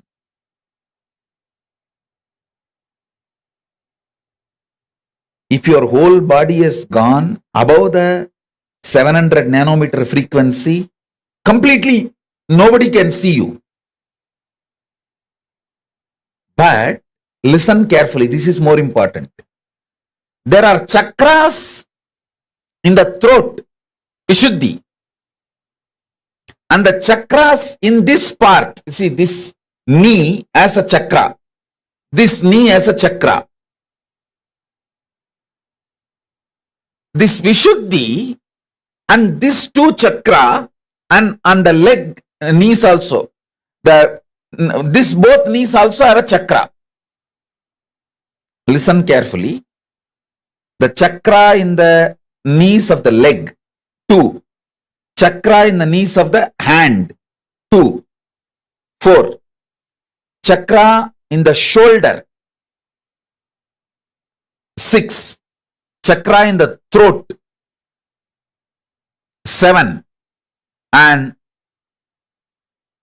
in this 7 chakra, listen carefully. I am not talking about the Muladhara, Swadhisthana, Anahata, Vishuddhyanya. No. I am not talking those chakras. I am talking about the these are all actually minor chakras. There are 7 major chakra in your body and 14 minor chakras. These are like chakras in the shoulder, elbow, both the knees. These are called minor chakras. This chakras will jump beyond the 700 nanometer quickly. But the remaining part of the body will take 3-4 hours to cross the 700 nanometer. Understand very carefully. This chakras, this chakras, they will cross the 700 nanometer within, I am giving you example, 1 hour of falling into Nirvikalpa Samadhi. But this part to cross 700 nanometer will take another 3 hours. That is the time when you see body will be seen as a 10 pieces. Because this part will not be seen. It is actually not cut. This part will not be seen, and this part will not be seen, and the neck will not be seen. Head will be seen. Body will be seen. Knee will not be seen, but the leg will be seen. How many of you are understanding what I am saying? This is what exactly is the Navaganta Yoga. Body is not cut to pieces. All of you understand, body is not actually cut to pieces. But these chakras, they cross 700 nanometer. But the body will not cross that 700 nanometer. So what happens? When you see, you will see the parts of the body. You will see the full hand, but not the knee. You will see this part, but not the shoulder. You will see the body, and neck, head also will be seen, but not the neck. Neck will not be there. You will see the thighs, but knees will not be there. You will see the foreleg, but the knees will not be there. So in this way, body will be there as cut in 9 place, 10 piece. That is what is called Navakanta Yoga. Listen. This is precisely is called Navakanta Yoga. Body will not be cut, but in the Samadhi, body will not be seen. Shirdi Sai Baba did exactly this only. In the 3-4 hours, listen carefully, in the 3-4 hours, if people see them, they will get frightened and run away. They will get frightened and run away. Early morning, when the sunrise happens, early morning when sun rises, the whole body will come to normal frequency below 700 nanometer, which you will all be able to see. Listen carefully. You need to understand this Navaganta Yoga. Actually, at least we have 50 people who have seen me in Navaganta Yoga. In Thiruvannamalai and Erode, Tiruchengodu. After I started living the public organization life, I stopped it. Because people won't be, one thing in that Navaganta Yoga Samadhi, it is too high Samadhi. I will not be able to relate with all of you normally. That's one reason. Second, listen. This Navaganta Yoga Samadhi is nothing but leaving the body and going to Kailasa and coming back. My gurus taught me this Navaganta Yoga Samadhi in Thiruvannamalai and in Tiruchengodu. Both places, people have seen me in Navaganta Yoga Samadhi. After I started the public life, I think around 2003-04, I stopped practicing this Navaganta Yoga Samadhi. Because two reasons. One, people will be frightened. Second, in this Samadhi, I will not be able to relate to you all in a normal way. I will see your whole past. There cannot be normal relationship. Due to that, I stopped it. Now, because I am out of the human society, I have started doing and started downloading many things from Kailasa through this Navaganta Yoga Samadhi. Today, I am going to give you the glimpse of this Navaganta Yoga Samadhi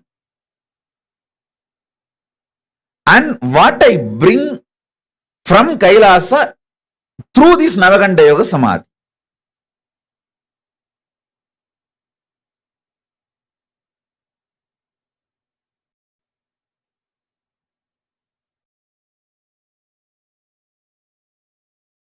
Listen. See, this part, this chakra will not be seen. So this will be one part. This chakra will not be seen. So this will be one part. 1, 2. Then neck will not be seen. So head will be one part. 3. Then 4, 5.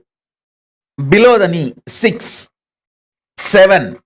And this thigh, this will not be seen. But the 8, 9. And this body part, because it is disconnected from the neck, 10. So Dasa Kanda, Nava Kanda, Dasa Tunda, 9 cut and 10 pieces.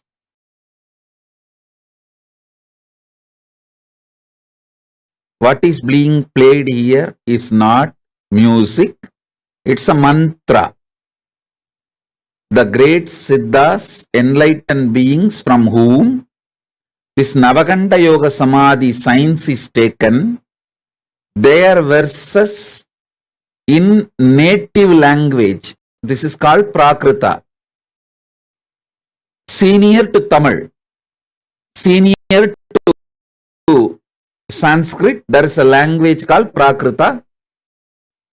These verses are the Mahadev, this Navaganta Yoga Samadhi to me. It is their verses. It's like a mantra. It's not music. So please sit with this vibration. This mantras will infuse to you and take this line drawing. Paramashiva is wearing the tortoise shell on his neck and the tiger nail. This is actually, this line drawing is unique, described in Agama, especially the form of Paramashiva. To unite this form of Paramashiva to clear up all poisons and to learn the mantra to remove poisons. See, when Milky Ocean was churned, Vishnu takes the tortoise. He was not a poison, alahala poison. So Paramashiva takes that poison and frees all the devatas.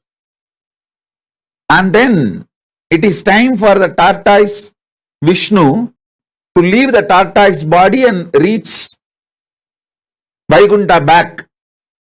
Then he asked the boon, you please have this tortoise body which I used forever in your neck.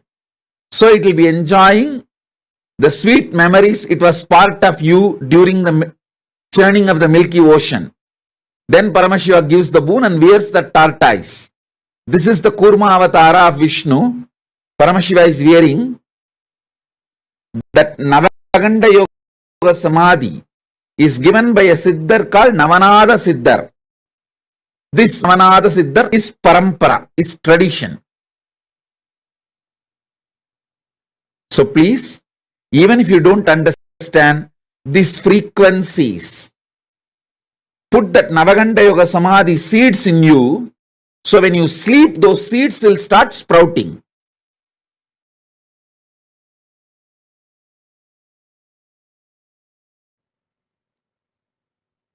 Will persistence is the only qualification you need for Navaganta Yoga Samadhi. Listen. Will persistence. Understand? I was just sitting and meditating. Why some people get only Nirvikalpa Samadhi? Why some people get Navaganta Yoga Samadhi? Because Navaganta Yoga Samadhi is higher than what you understand as Nirvikalpa Samadhi. See, Nirvikalpa Samadhi is highest Samadhi your consciousness can achieve. That is enough for enlightenment and to reach Kailasa, everything. But Navaganta Yoga Samadhi is something like that. Nirvikalpa Samadhi filling your whole body, even physical body. And the physical body entering into the consciousness of Nirvikalpa Samadhi and raising to the Mahakailasa's frequency with the body. So naturally,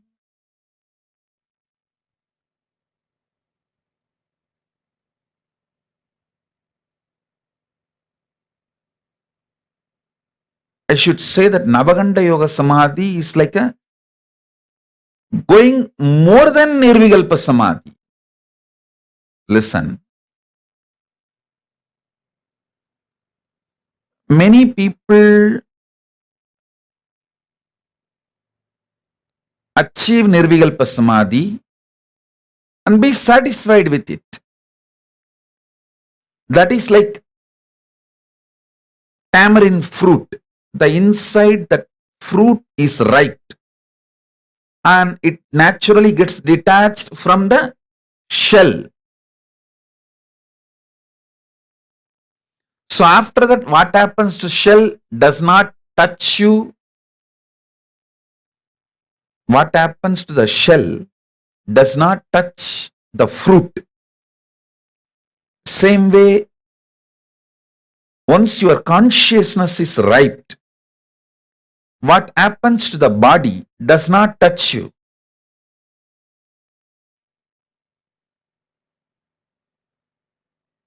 Many people come and tell me why great beings like Ramana Maharishi, Ramakrishna, Ram Surat Kumar all had cancer. Listen, they did not have cancer. They did not leave the body due to cancer. After they left the body, cancer took it. They decided to leave the body. So something has to happen to the physical body to go back to the earth. So cancer took it back to earth. So be very clear.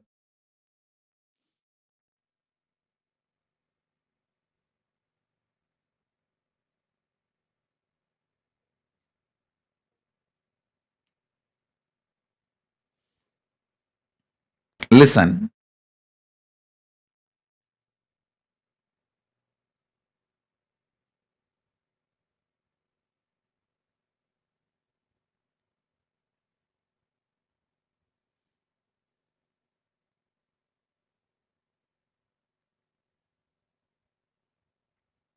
You need to elaborately understand this Nirvikalpa Samadhi and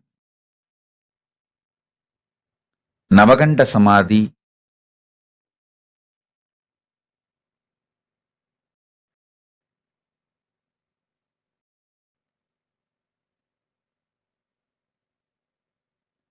is your consciousness ripening. Navaganda Samadhi is even your body, along with your consciousness, raising to the higher worlds, higher time zones, higher energy fields.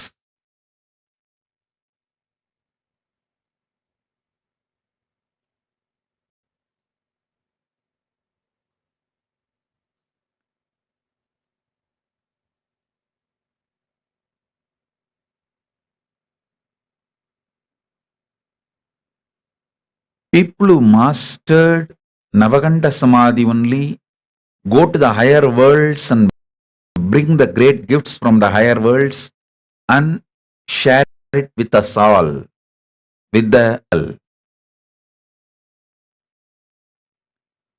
So Navaganda is something furthering of Nirvikalpa Samadhi. Listen.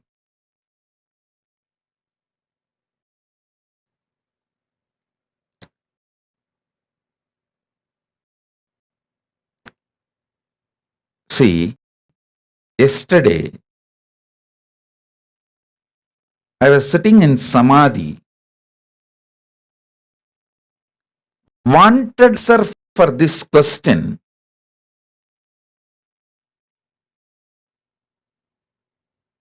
To share with you all,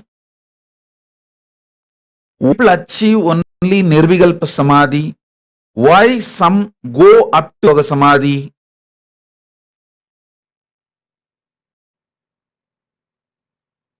What is ingredient, unique, real, principal ingredient for the alchemy of Navaganda Yoga Samadhi? Understand?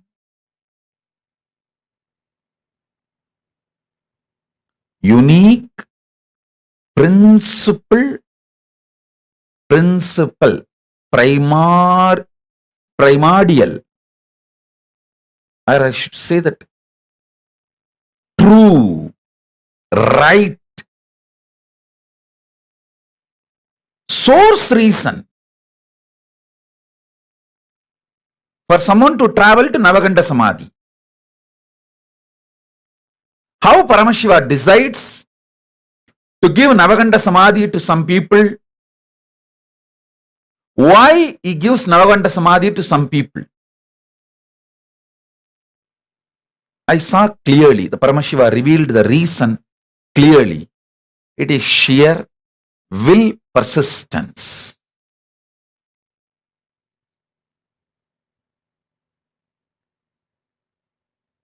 You may ask, oh, after Nirvikalpa Samadhi, naturally your will dissolves. Then how can you have a will persistence? Listen, will dissolves into Paramashiva's will does not mean your will disappears. Fish may be inside the ocean, but it gets the right to swim on the top or the bottom. It can go to the depth of the ocean or it can just swim on the shallow waters. The freedom exists even in Navaganda, in Nirvikalpa Samadhi. This may be new information for you, but that's the truth.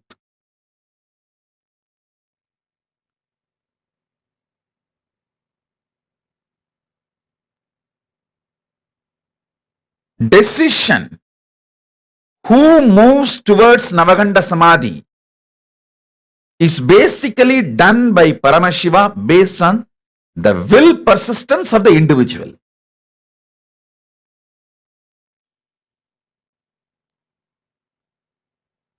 Listen carefully.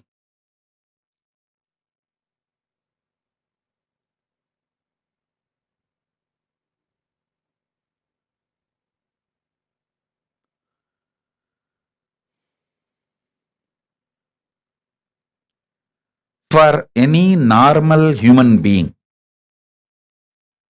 Nirvikalpa Samadhi itself is enough. But if you want to be a teacher,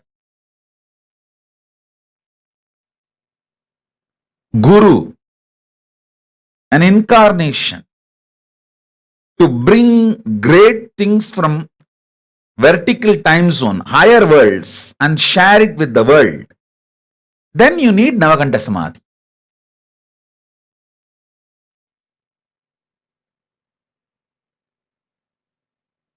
Then naturally you need Navakanta Samadhi.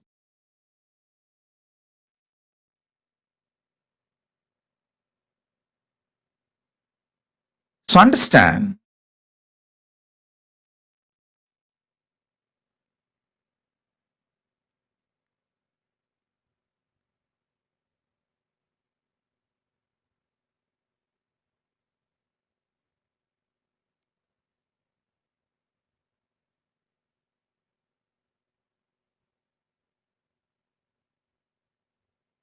you may ask why masters like Vadalur Vallalar, Ramalinga Swami took the body.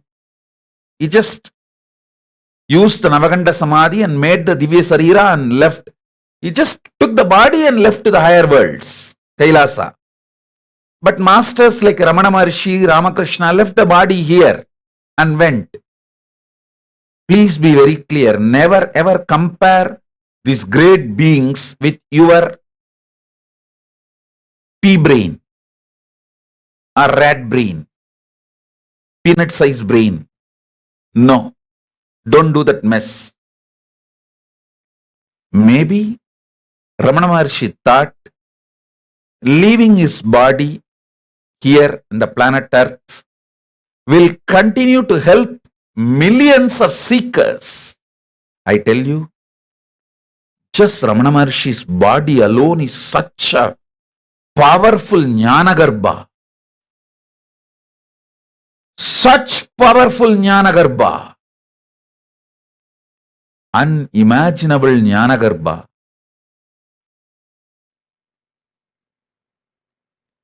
It made millions ripe into enlightenment, including me.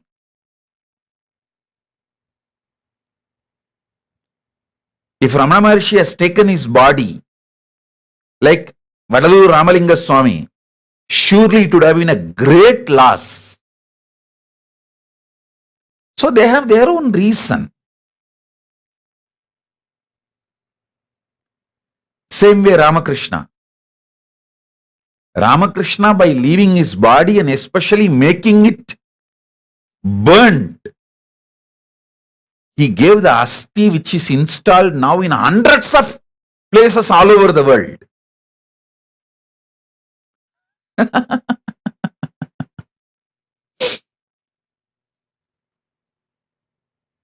So each one of them have their own reason.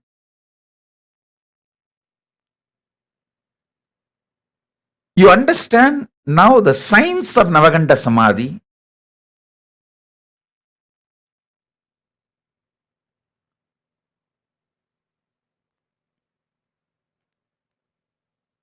Fundamental qualification is will persistence. Listen.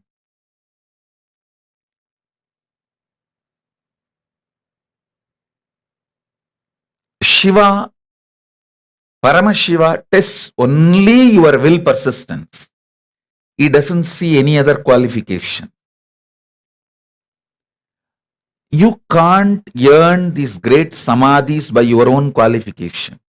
He only sees, if I give, will this guy be able to receive and live it? That's all he sees. He doesn't see any other quality.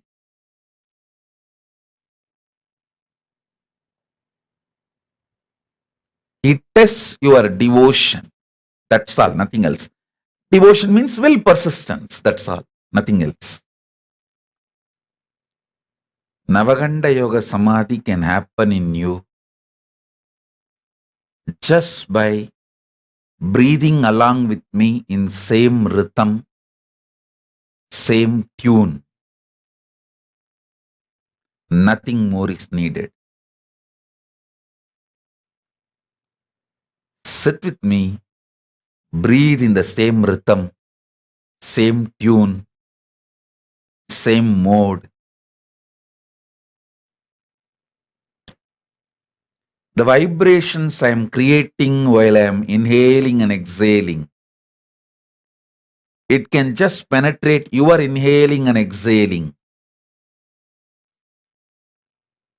Go and sit inside your consciousness and manifest as Navaganda Yoga Samadhi.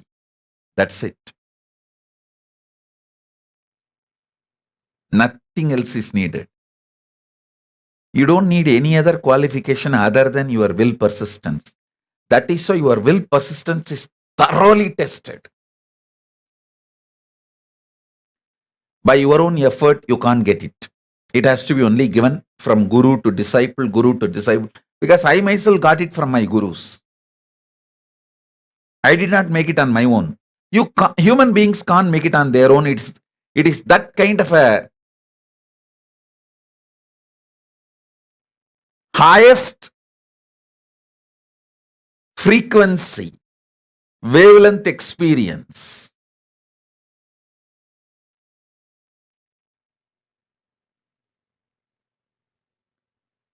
It can only be given from the higher dimensions. Means from guru to disciple, you can never make it on your own.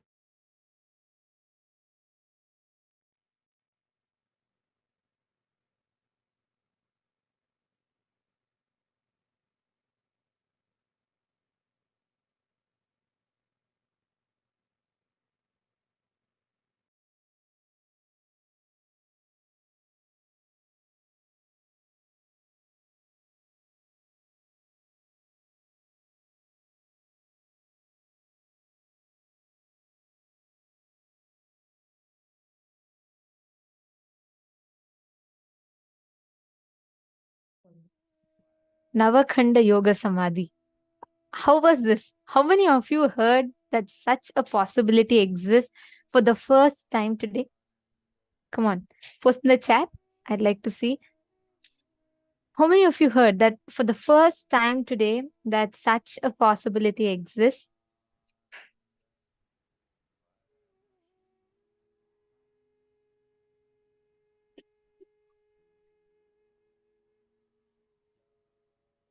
Wow. Actually, please understand, this is a very ancient, very, very powerful process or a practice that our ancestors, so many incarnations practice, like Swamiji himself had mentioned, a set of people.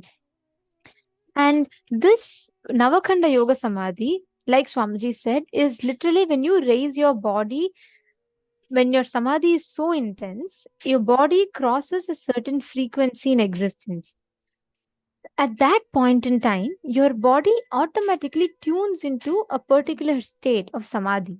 And that is what we call as the Navakhanda Yoga Samadhi. So this Navakhanda Yoga Samadhi is when your whole body is tuned into a certain high frequency. Like Swamiji explained, the minor chakras, the 14 minor chakras, we have 7 major chakras, which all of us know.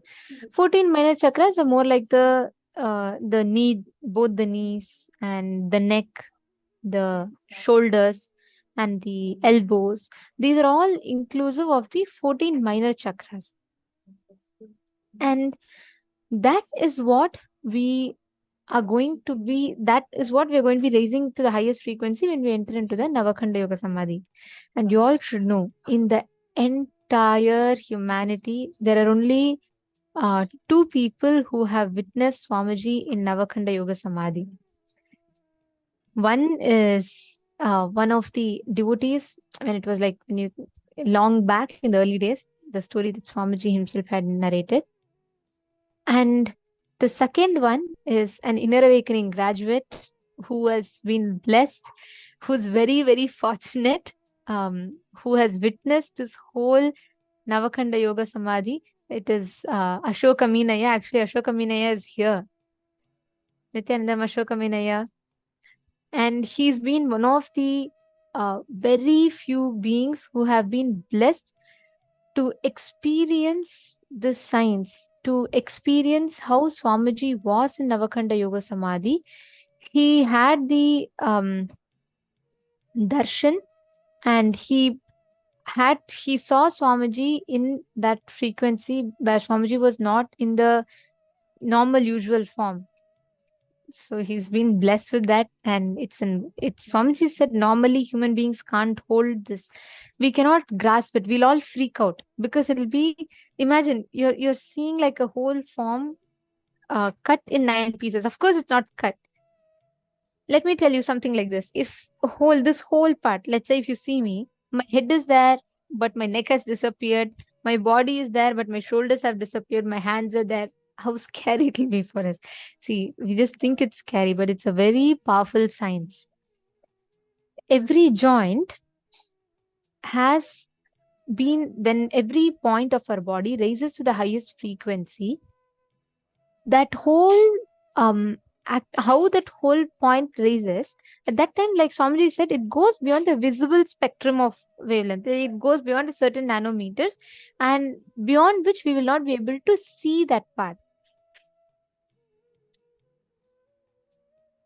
Mahapriyesh is asking, the witnesses saw him appearing as 9 proportions. Yes, that's right. 2 people in the whole of humanity have seen Swamiji, and Ashoka Minaya had shared. He was walking in the campus one day, like casually during Inner Awakening program. And he suddenly saw Swamiji was sitting. He freaked out when he saw Swamiji sitting, but Swamiji's body was in 9 pieces. Swamiji's face was there, neck was not there, and body was there, but joints were not there. And Ayya, like for the first minute, Ayya said, like he was just shaken with that.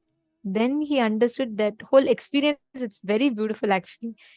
I've listened to Ayya share that. It's a very beautiful one. Actually, so many of us have been witness to this experiences.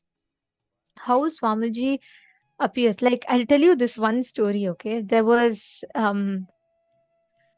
this once, we have an Adinam in Salem. I think, Ma Priyesha, maybe you could have seen it. I'm not very sure. We have a beautiful Adinam in Salem Adinam. It's in Tamil Nadu in India. All of you should listen to this story. This is like, OMG. This is one of my most thrilling stories. So, what had happened was this once in Salem Adinam, they were digging a borewell, okay? And when they were digging a borewell, and they were clicking photos to just, record for the record purposes of digging the borewell.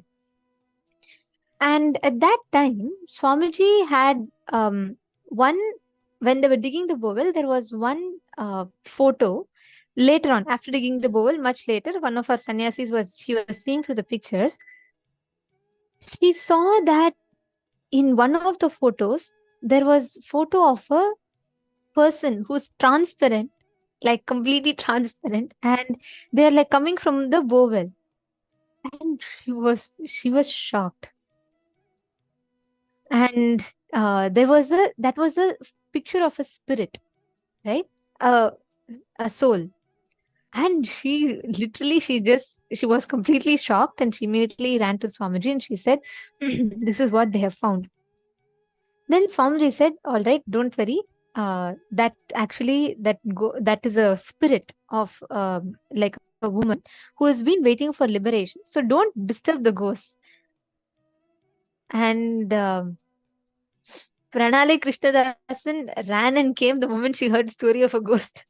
Okay, I know this is something intriguing. Okay, anyways, listen to this. It's going to be really fun. So, what happened was the moment Swamiji, this sannyasi took and she ran with the picture, and she said, Swamiji, there's something that is, here. And she, even now as I'm visualizing that picture, I kind of like, oh my God. So imagine, she saw that. And after that, for a long time in Salem, in that whole Adinam, the female sannyasis staying there, they all experienced some weird activities. Like what used to happen was whenever they used to be in the ground floor, on the top floor, they used to hear water flowing. And then they used to hear, like, they used to see some footsteps all these horror movie scenes used to happen. But it was not scary, of course. No ghost harmed any sannyasis. But there used to be like footprints around in the Adinam and everything. And all these sannyasis started experiencing these different things. And they were all like, they all started freaking out. Okay. So they told Swamiji, and Swamiji said, don't worry, they're harmless. And Swamiji actually told that they're waiting for liberation. And Swamiji said, I will tell you all later about that. And Swamiji told the name of that ghost as Antaraksha. So this new companion was living with all of our sannyasis in that Adinam, and it was the ghosts were not harming, but you're not going to really be comfortable with living a ghost next to you. Imagine. So after a few days, Swamiji happened to come to Salem Adinam. They messaged Swamiji saying, through the administrators, they informed Swamiji saying, Swamiji, we are freaking out. I understand these ghosts are here for whatever reason, but please, Swamiji, just tell them not to come and disturb us. We are really getting afraid. Suddenly tap is going on, suddenly door is opening and closing, and it's too much. We can't handle all this, Swamiji. Please take care. Then Swamiji said, okay, don't worry. And actually, Swamiji came to Salem Adinam. I'm just telling, this is a whole story. There's a lot of background to it, but I'm just telling the whole thing in a nutshell. So what happened was Swamiji came to Salem Adinam, and when Swamiji came to Salem Adinam, Swamiji revealed that Swamiji said that there are multiple spirits living in that area, and Swamiji was, the moment Swamiji entered the Adinam, Swamiji started walking, and all the sannyasis and people around Swamiji were trying to walk along with Swamiji. Basically, Salem Adinam is in one of the outlying areas of the town. It's in the outskirts of the town, and it's mostly forest area. And it is just only our Adinam is there, and it's a huge Adinam. There's a big temple, Shiva temple. There are a lot of Shiva lingams, and it's a very big Adinam, right? And there is a hill right behind the Adinam. There's a big hill. So Swamiji was walking there, and he started walking alone by himself, and Swamiji was gesturing something in the air. It was like, now I'm speaking to you, how my hands are moving. Like that. Swamiji was not verbally speaking to anyone. Swamiji was walking ahead of the sannyasis, and Swamiji was speaking something, like his hands were moving, and the sannyasis were all very curious what was happening. And Swamiji went up to the point of that hill, and Swamiji was standing there for some time, and Swamiji came back. And the sannyasis were wondering what is happening, what is going on.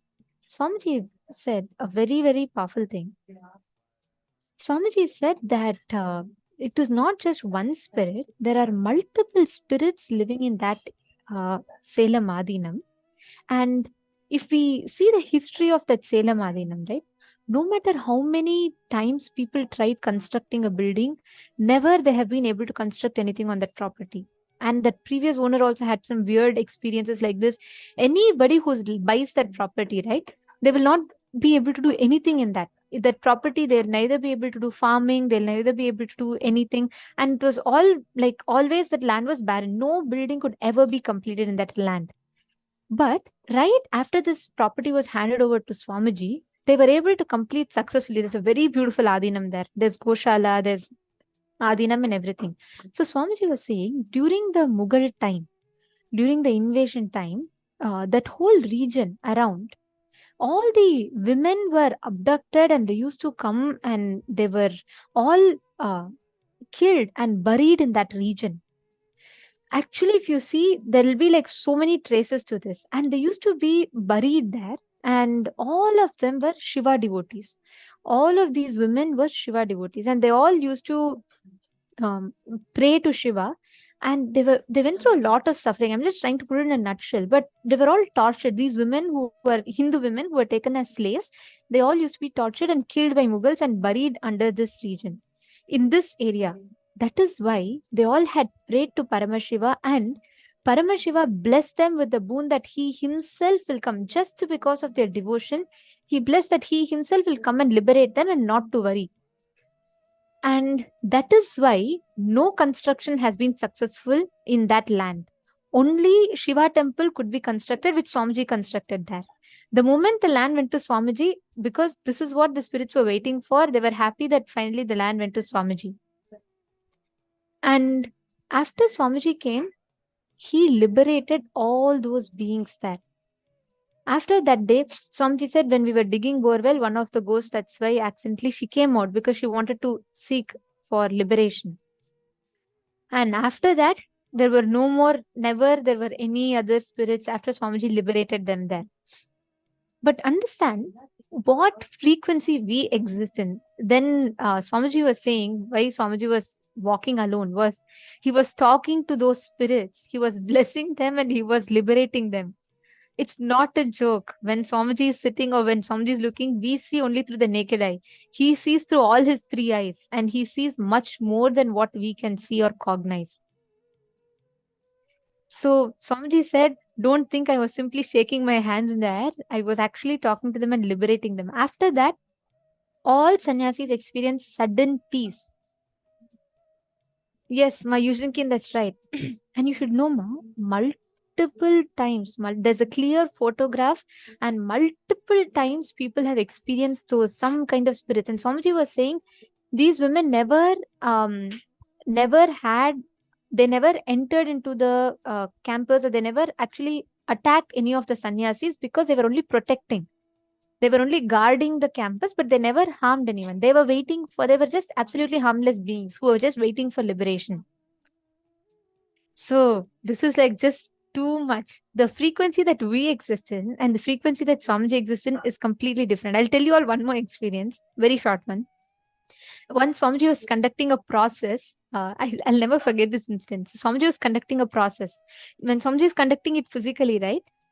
Swamiji sits in the center and everyone will sit around Swamiji in mandala. So one of the very close devotees of Swamiji, he was sitting right next to Swamiji, and Swamiji was conducting the process, and Swamiji was looking in the sky, like looking towards the ceiling, and Swamiji was like gesturing something. So this person was very curious. And then he asked, Swamiji, very often you look up and you say all the beings. How is it to see these ghosts? Do ghosts exist really? If they're existing really, Swamiji, can you please bring them in front of me? I have to see them. Swamiji said, be aware of what you're asking. Then he said, no, Swamiji, I want to see them. I'm very clear. Then Swamiji said, all right, give me your hand. Okay. So this person gives his hand to Swamiji. And Swamiji said, you wanted to know what I'm seeing, right? And Swamiji just held his hand and just pressed it. This person literally screamed, because he said the moment Swamiji took his hand, he did not see what we saw, like normally what we perceive. And I'm not joking. I get goosebumps even now as I share this, because that moment he saw in like some energy bodies, so many different energy bodies floating around. And he said it was so scary. Like, it was, he could see different beings sitting there, some golden light, some different lights around. And he said, Swamiji, are you seeing this all this time? Then Swamiji said, do you think I'm simply staring up the ceiling? There are so many energy beings that exist, so many beings that come. So enlightened masters and avatars live in a completely different feeling. They all live in a completely different frequency. They all live in a different frequency altogether. And when you manifest these powers or these processes, it's no joke. You are literally being raised to such a high frequency. Getting it? So Navakanda Yoga Samadhi, unclutching, these are all not some concepts. These are all not some Harry Potter stories that are very nice to hear. These are all reality. This is possible. As much as we can experience, as much as you, me, all of us are seeing and interacting in this frequency, we had a science. All of us had the science of interacting with higher beings. That is why in Ramayana, we have a mention of how precisely Jatayu could travel to the higher planes. And we have so many different references. We have Muchukunda Chakravarti who visited and traveled to the next vertical time zone. There are tons of references. I mean, I can go on talking about this, but just to convey to you all, understand when Swamiji is saying about Navakhanda Yoga Samadhi, right? It's not a blind belief. It's not a superstition. This is a science. As much as how you can see the things in front of your eyes, how you can, if you put that X-ray glasses, you can see microwaves, you can see the other wavelength waves, infrared waves. There are different wavelengths, and when you're in certain frequency, you can see. Similarly, when Navakhanda Yoga Samadhi is practiced, that avatar or that enlightened master, his body raises to the frequency which is much higher than what we can cognize or what we can see. All of you understanding? So this is a very practical, applicable science. Okay, very nice. And Ma Pranali and Ma Nirtiga, which place are you both from?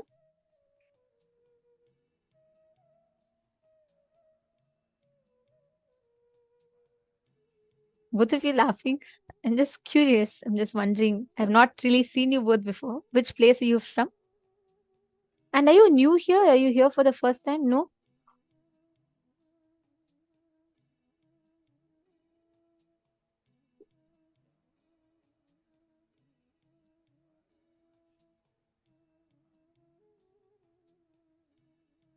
Oh, are you the two kids who joined Gurukul? I'm so sorry.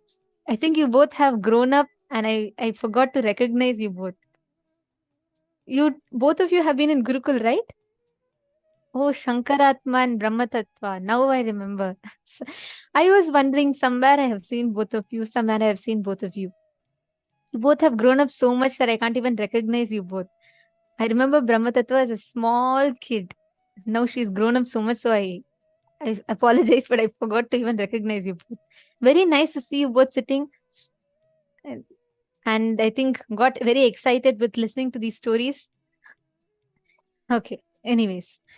So let us understand the science, how exactly we can manifest this exact science. See, when Swamiji is initiating us into manifesting these powers, this is the exact science. Swamiji is raising us to a higher frequency than what we can understand. Your body has both minor chakras, 14 minor chakras and 7 major chakras.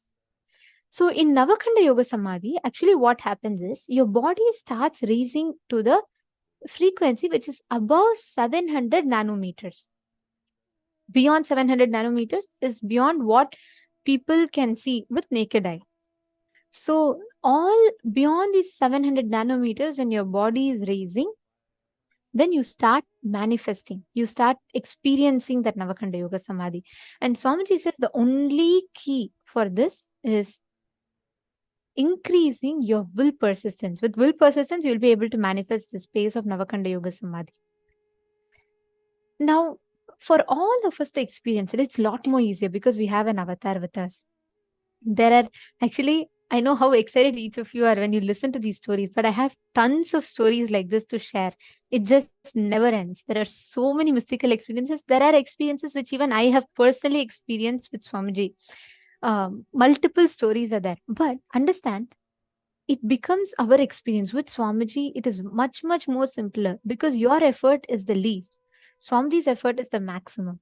So all you need to do from your side is prepare to receive this experience. That's all. The only thing that stops us from experiencing Samadhi, Navakhanda Yoga Samadhi, is when you drop all the patterns that are stopping you from experiencing this will persistence. Okay, some of you are asking, Ma Sonia was asking, has anyone in Gurukul experienced this? Ma Priyesh is asking, do share the best from your experience, Ma. Actually, I'll tell one experience that I have had. This is a very, very powerful one. I have 2, 3, but I'll just tell this one thing.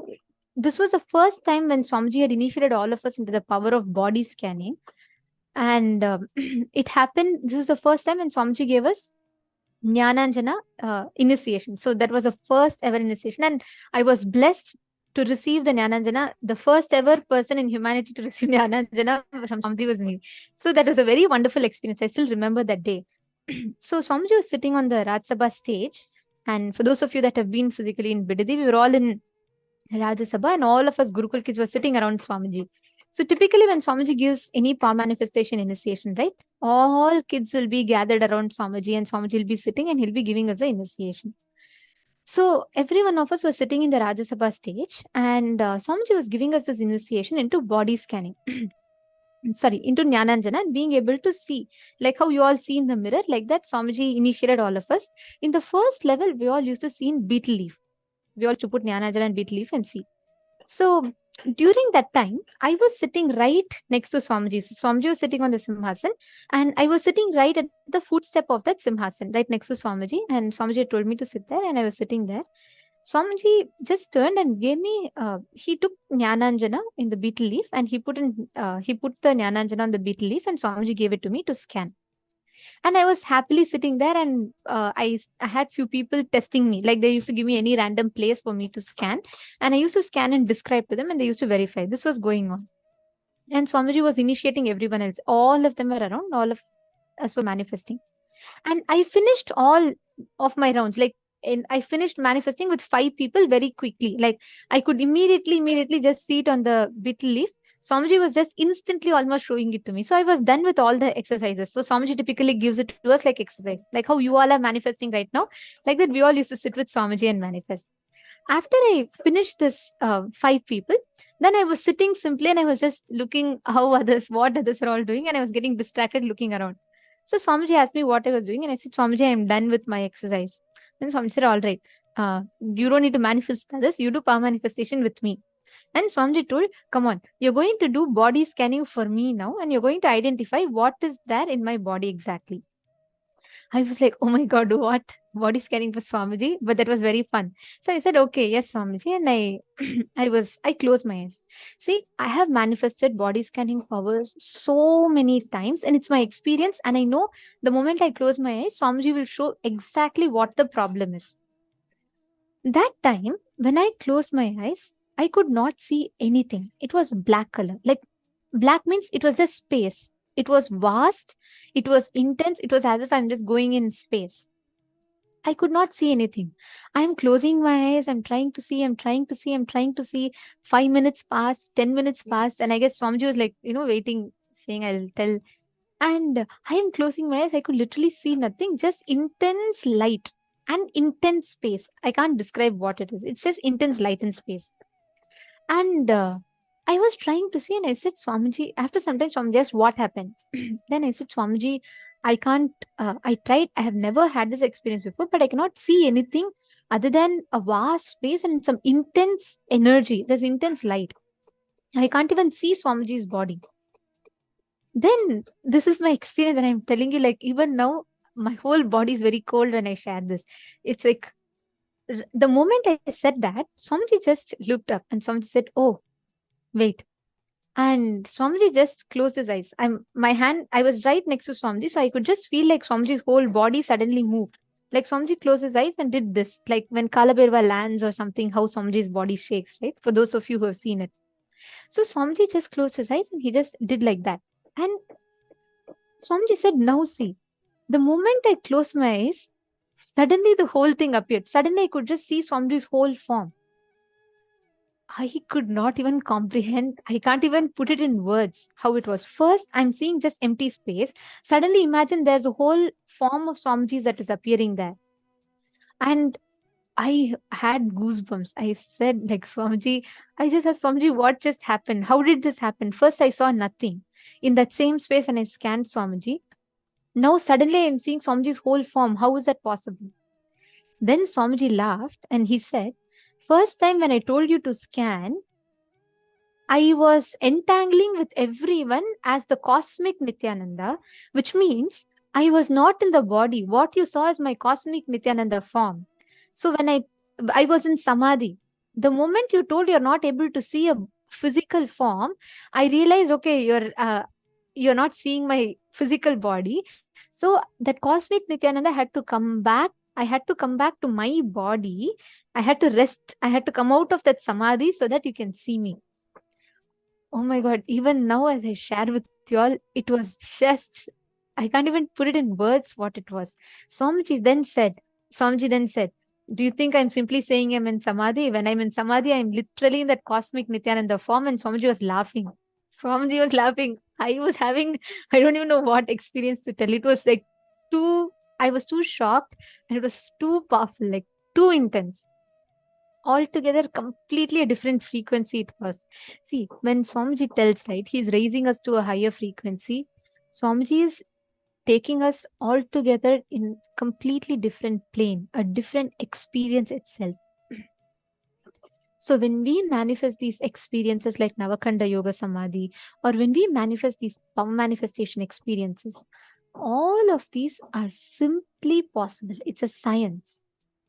It is just like how you see, how you experience life, how you experience reality.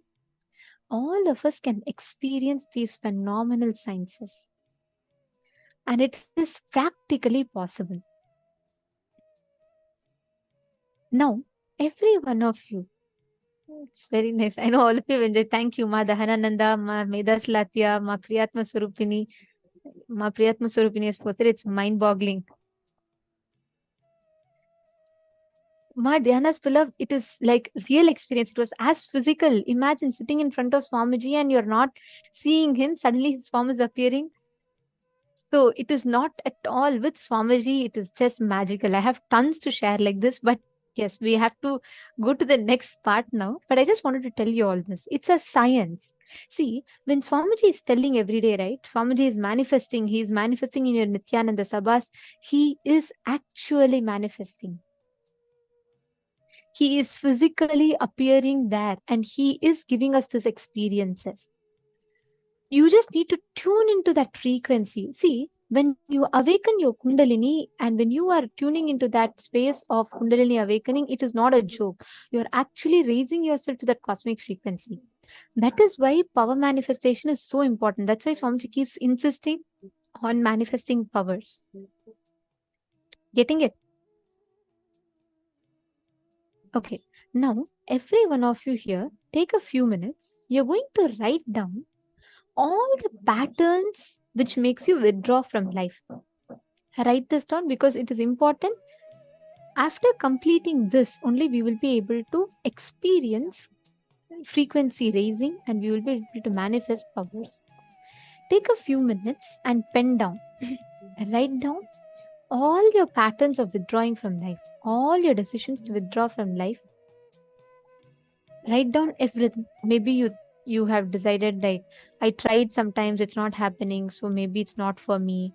Power manifestation is not for me. All the experiences based on which you decided you are not going, this is not for you. You want to withdraw. Write down all of that. Take a few minutes, pen down.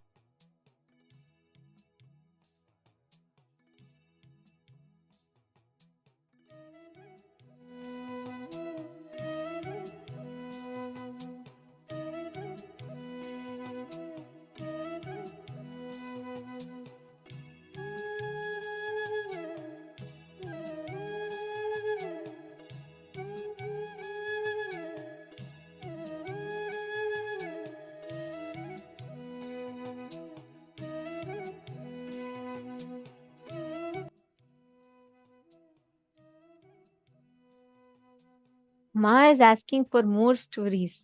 See, the moment I started telling stories, all for everyone, all eyes are open, all ears are open, everybody is sitting in front of the camera with a wide smile. Now we all should write exercises with the same intensity. The moment I tell story, all cameras comes on, all of them are staring at the screen, waiting to listen, and all three eyes, not just two eyes, all of you open all your three eyes, all your 500 ears, and all of you are listening with excitement. Now, with that same excitement, write down. Do these exercises and you manifest this power so that these experiences becomes your experience as well. So all of you sit now with that same intensity. Of course, there's so much to share and I'll be sharing throughout. There are a lot of stories that we all always enjoy sharing, but please sit now, pen down. Don't just sit and listen to the stories. You all should pen down, write down, internalize these truths.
Ma, what is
I request every one of you, as you are penning down, in this same space, any frequency that you want to raise yourself to, the experience of that highest frequency, and that very powerful process will happen to you when you just sit and experience the state of completion, the space of completion. All right. So now we're all going to be entering into the next session, a very, very beautiful and very important session, where we're going to be learning about the science of Divya Sharira. See, when a being manifests the highest frequency of powers, when their body raises to that highest frequency, their body is no more a normal body. Their body becomes Divya Sharira, which is beyond aging, which is beyond all the human body expressions and experiences. It just becomes pure manifestation, which is what we call as Divya Sharira. In this next session, we are going to be learning about what is this Divya Sharira and what is the science behind this Divya Sharira. Let us now listen to the revelations.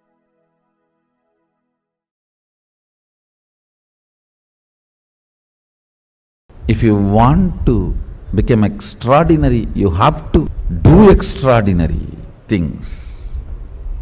Carve out your identity, Divya Sarira, enjoying the enlightenment, being in this loka, carving your integrity, authenticity, responsibility, enriching. Divya Sarira, pure identity, just like how you build this body.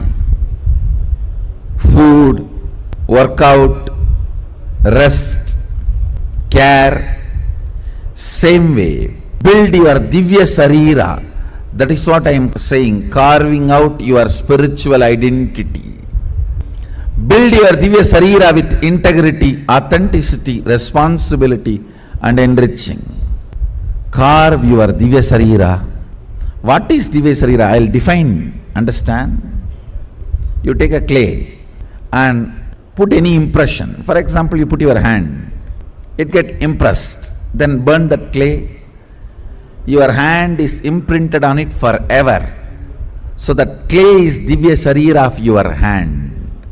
Same way, bring yourself and put the master on you, or put yourself on the master so strongly.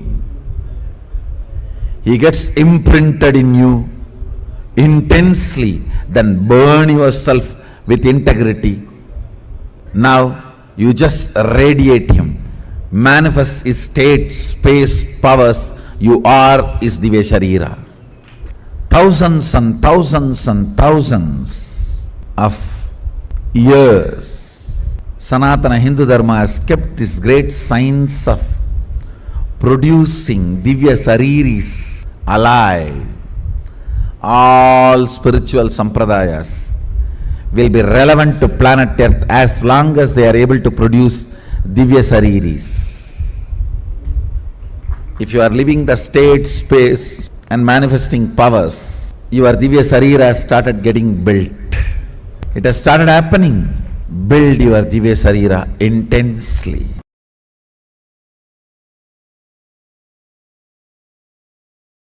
Listen carefully.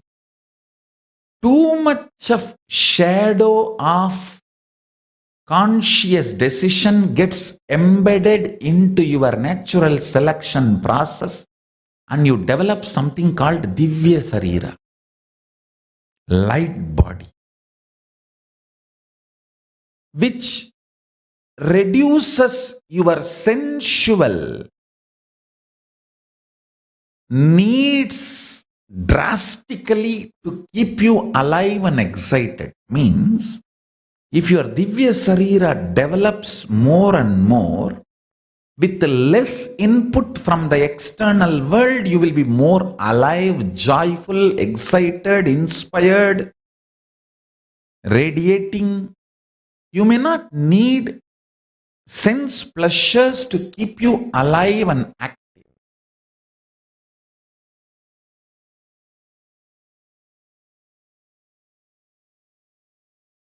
Listen intensely. Divya Sarira the body indestructible, effulgence, which is inside all of us. Please understand, this Divya Sarira is the core component of all of us. There is no person who does not have Divya Sarira. Everyone has a Divya Sarira. How much ever you think you are good or bad, you think you are God or demon, whatever you think, you have a Divya Sarira. That Divya Sarira strengthened, energized, inspired by sattvic food to the body, sattvic food to the mind, sattvic food to the consciousness. Enjoy these three in your life continuously. Don't worry about what should be negated. See, focusing on what need to be negated makes you very depressed, even feeling deprived. See, if the Divya Sarira in you, the self-effulgent light body in you, if that is strong, you are an enlightened being. You enjoy best things of the consciousness, your existence. You enjoy the best gifts of your existence. If that self-effulgent Divya Sarira gets more and more covered,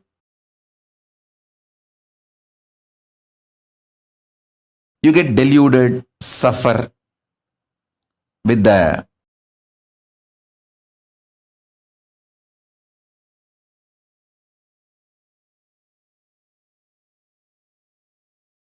external world, delusions, delusion, whatnot, whatever.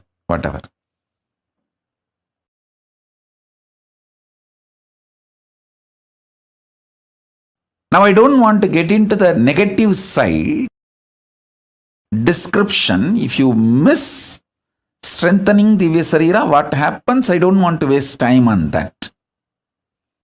I only wanted to describe how to strengthen the Divya Sarira.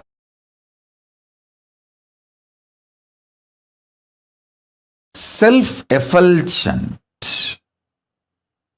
Swayam Prakasa, Sutta Sarira, Daiva Sarira. All of us have.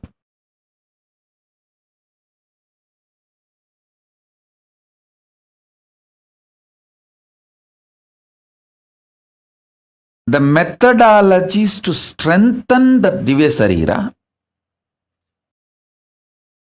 and manifest powers of Paramashiva, the state of Paramashiva, space of Paramashiva, and powers of Paramashiva. This truth is the message from Paramashiva directly to the whole humanity.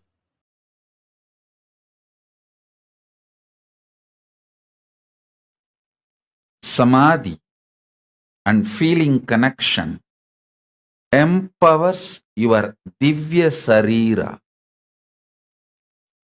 Empowering your Divya Sarira is the ultimate productivity of your happening in planet Earth. Your body physical body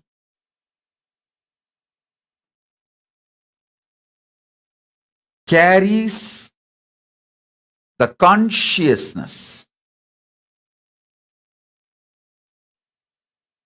I use new word called Divya Sarira. Consciousness wearing this body is Divya Sarira. That consciousness getting more and more empowered. When the consciousness gets empowered, you don't feel suffocated by physical body and its limitations. Listen.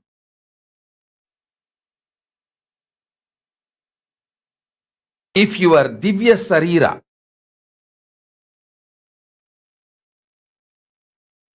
the consciousness which is holding your body, if that is empowered, you don't feel suffocated, limited, reduced by your body. Please listen.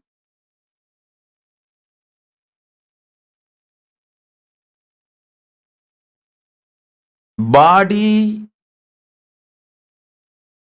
limiting your possibility makes you feel suffocated.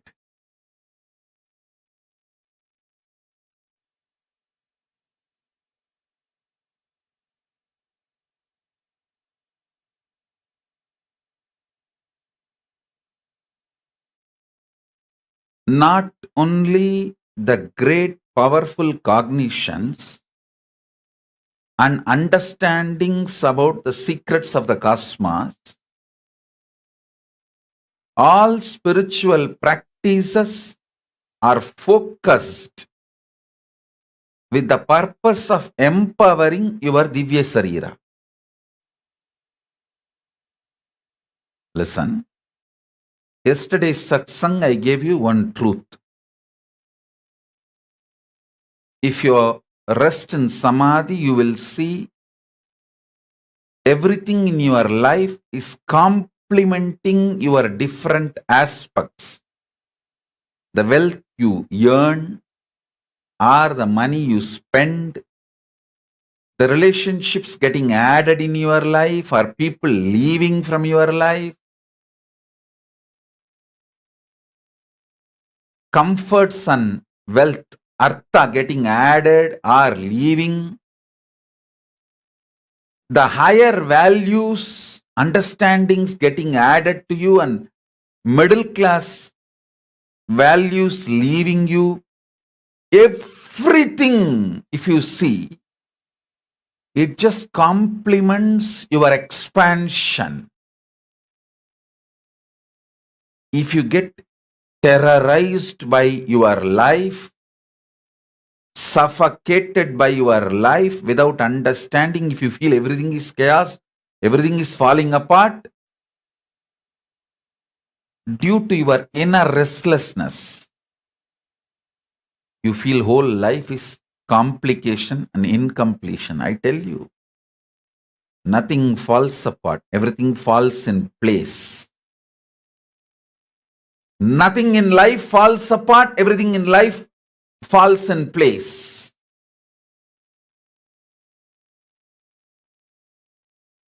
Whenever I sit in samadhi and watch,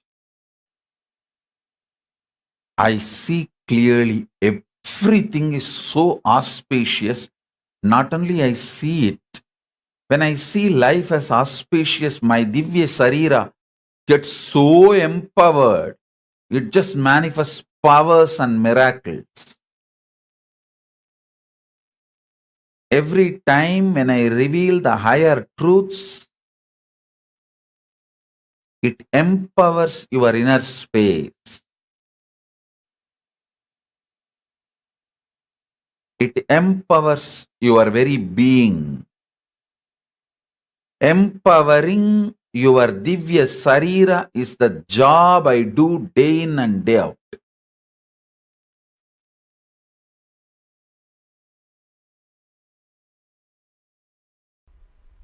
If you have been a Divya Sariri, means the people who are sitting around me during the energy darshan, helping, guiding all the participants to receive energy darshan, those people are only called as Divya Sariris.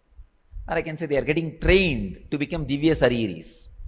Means it's like when a sun is shining, if you keep 10 mirror, all the 10 are properly focused on sun, towards sun. That whole area, the area between the 10 mirror will shine, not only because of sun, the 10 reflections. So these Divya Sariris are like a mirror, they act like a mirror, so that the whole area intensely radiates energy. That is why people who come to have energy darshan, they literally enter my own physical body. Please understand, it's like me having an extended huge physical body. In that very intense energy field, they enter and have the energy darshan and go. If you have been a Divya Sariri, I can say at least, especially with the experience, intensely working on the body, not only you don't age, you grow younger. The growing younger happens when you become Divya Sariri. And the grace, joy, beauty starts radiating when you are Divya Sariri.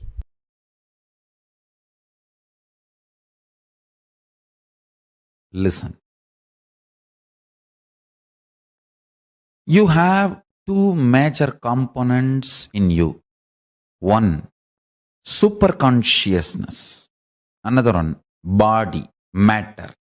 Means Chit and Jata. Matter and consciousness.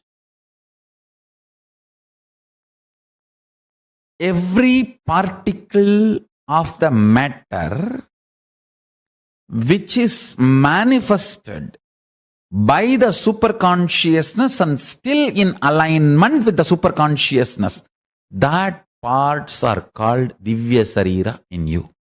Every cell still continues to be in tune with Paramashiva.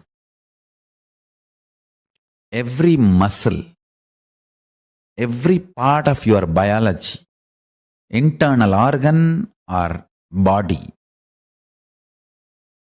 Jnanendriya or Karmendriya, still in tune with Paramashiva comfortably, with powerful cognitions, comfortably without any struggle, as a natural flow of life, is Divya Sarira. Every cell which is ready to reverberate and radiate the powerful cognitions of Paramashiva is part of your Divya Sarira. Please understand. Whichever part of you comfortably manifests the powerful cognitions is your Divya Sarira. More and more powerful cognition manifestation means more and more you are becoming Divya Sarira. If your hands can manifest the highest powerful cognition, you are Paramashiva, your hands have become part of the Divya Sarira. Your eyes can manifest the truth, you are Paramashiva, your eyes have become part of Divya Sarira. Every cell in your body, if it can comfortably manifest powerful cognitions, it has become part of Divya Sarira. Pain does not exist is one of the powerful cognition because you are soul, you are consciousness, you are Paramashiva. If your hand is fractured and it does not have pain, means it is manifesting as a natural flow. The powerful cognition, you are Paramashiva. Understand? You cannot act when there is a compound fracture. You can act as long as everything is well, not when there is a compound fracture. You can't be crying and telling, I'm okay. Understand? It's a natural flow. If powerful cognitions naturally flow in your system, you are Divya Sariri. You become Divya Sarira. Paramashiva beautifully says, in Kriya, in Puja, there is a special ritual called making yourself Divya Sariri. You invoke every part with the sacred syllable of Paramashiva's name. Paramashiva sits on the throne made out of 54 mantra. Not 52, 54. 52 akshara, one spelled but doesn't have a script. Another one can neither be spelled nor written. So totally 54 akshara.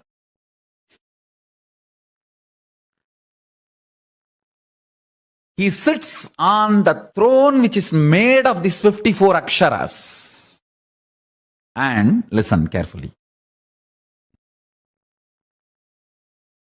When you invoke those aksharas in the various parts of your body, with the declaration, this part of the body, let it manifest Paramashiva and His glory, His state, space, powers and being and powerful cognitions. That part becomes Divya Sarira. If you do not feel pain during the multiple compound fracture, be guaranteed your body will not stink or rot or degrade when you leave the body. It will only be Jiva Samadhi. There will not be ordinary death. The body will not have any decay. Yoga Sarira doesn't decay. You become Divya Sarira.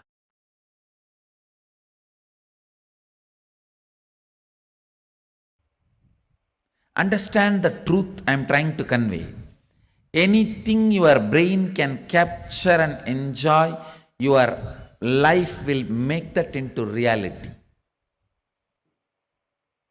If your brain can capture and enjoy the most subtlest understandings of cosmic sacred secrets and the spiritual powers, you will become just yogi, Divya Shariri. If you enjoy pornography, your body will be physically matured. If you enjoy these subtle powers, subtle understandings, simply your body will become Divya Shariri.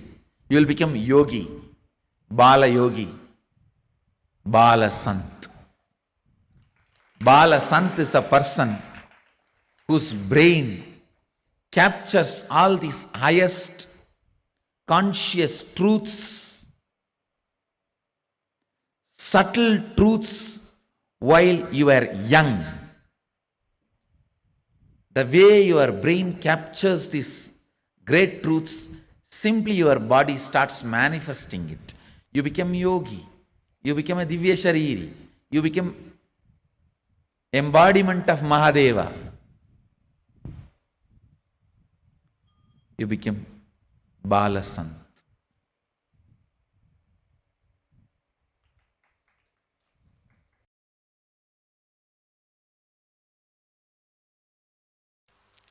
Very strong lessons. You need complete attention.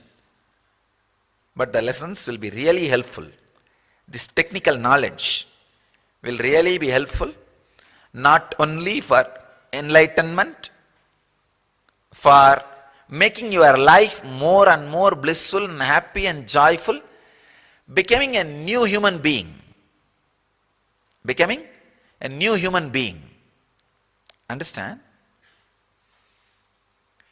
If you act, cooperate as medium, and if your chakshu becomes pure next day morning, you feel, oh God, things are so fresh, alive. Then you are traveling in the path of Divya Sarira. Mouth having a deep taste, not just the mouth, the deeper mouth. It's called annak. In Tamil we say the part which hangs inside your tongue, the deeper mouth, this area. That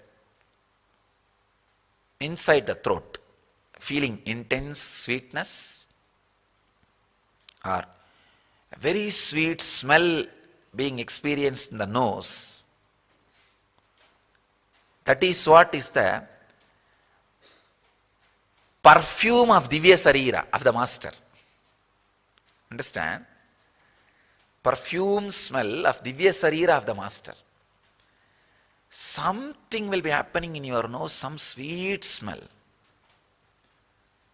And any sound, you will, even a small sound, you will be able to hear with a deep sensitivity.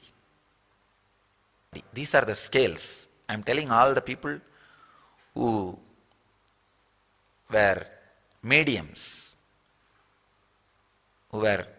during the healing initiation. I am telling all you guys, if you have any of this experience, you are traveling towards the path of Divya Sarira. Have courage, confidence, joy, jump into it and run. Flow with it.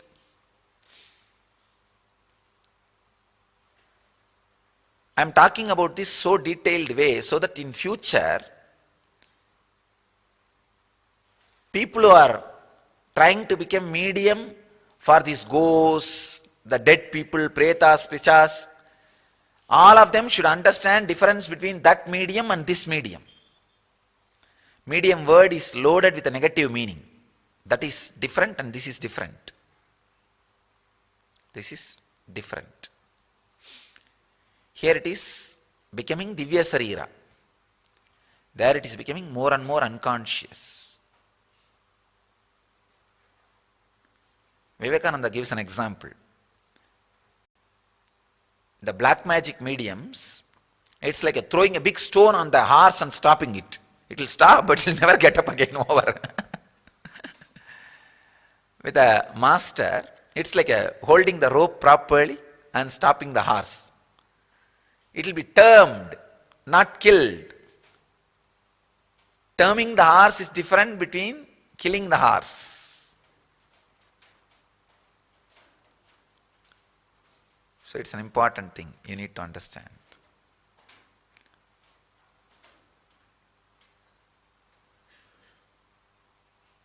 This is the second level, Paragaya Pravesha, astral travel.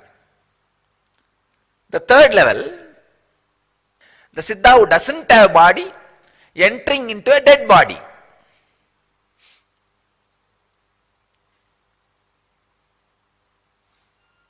Like a Mahavatar Baba, who doesn't have physical body. He may suddenly enter into some body to do some work,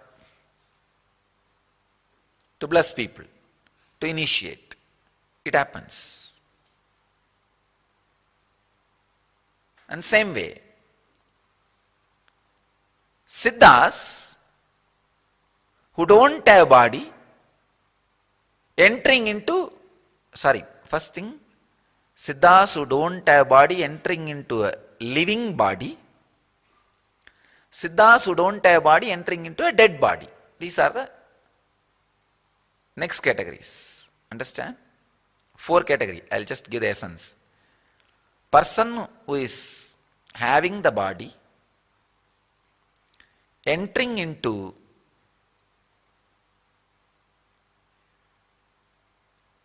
the dead body, person who is having the body, entering into living body, person who does not have body entering into living body, person who does not have body entering into dead body.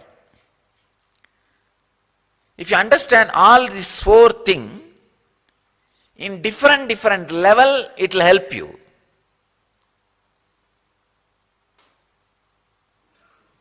First,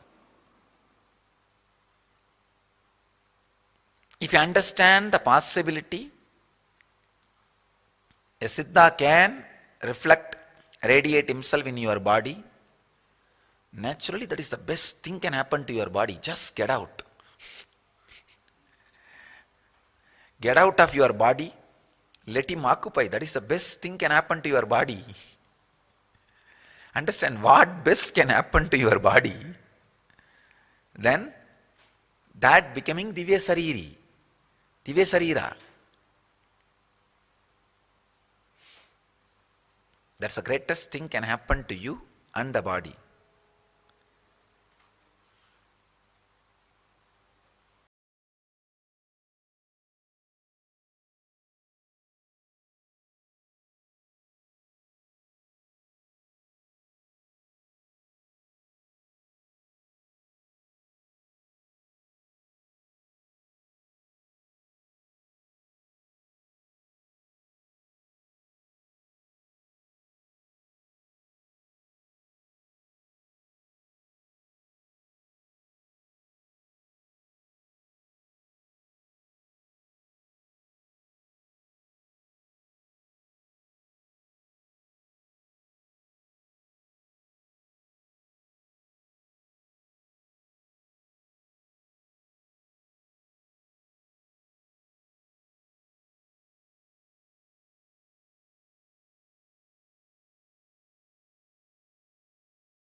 Nityanandam, hope all of you are able to see me and hear me now. Such a beautiful session that we all just had. As Swamiji explained about who is Divya Shariri, what is Divya Sharira, and the power of Divya Sharira, how each one of us actually have a Divya Sharira with us. Every one of us have a Divya Sharira. And today, during the initiation, Swamiji is going to be empowering our Divya Sharira. So it's a very, very, very powerful session we just listened to from Swamiji. Can I request all the participants to take a few minutes and share with us what did you understand so far from this session? What are the clicks you had? What did you understand from this session? Take a moment and please post your understandings here.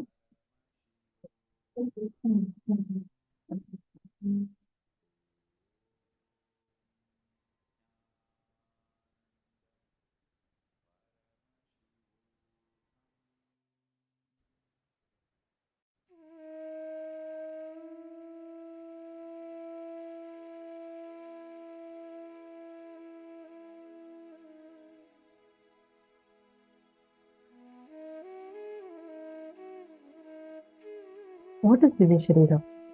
See, you take a clay and put any impression. For example, you put your hand, it gets impressed. Then when you burn that clay, your hand is imprinted on it forever. So that clay is Divya. Same way, bring yourself and put the Guru on you, or put yourself on the Master so strongly that he gets imprinted in you intensely. Burn yourself with integrity. Now you will just start radiating, manifesting his face, faith, power. Such a powerful relation can be revealed to all of us, right? How one can experience and achieve that space of doing that. Can we request all the participants take a few minutes and write down every click that you have?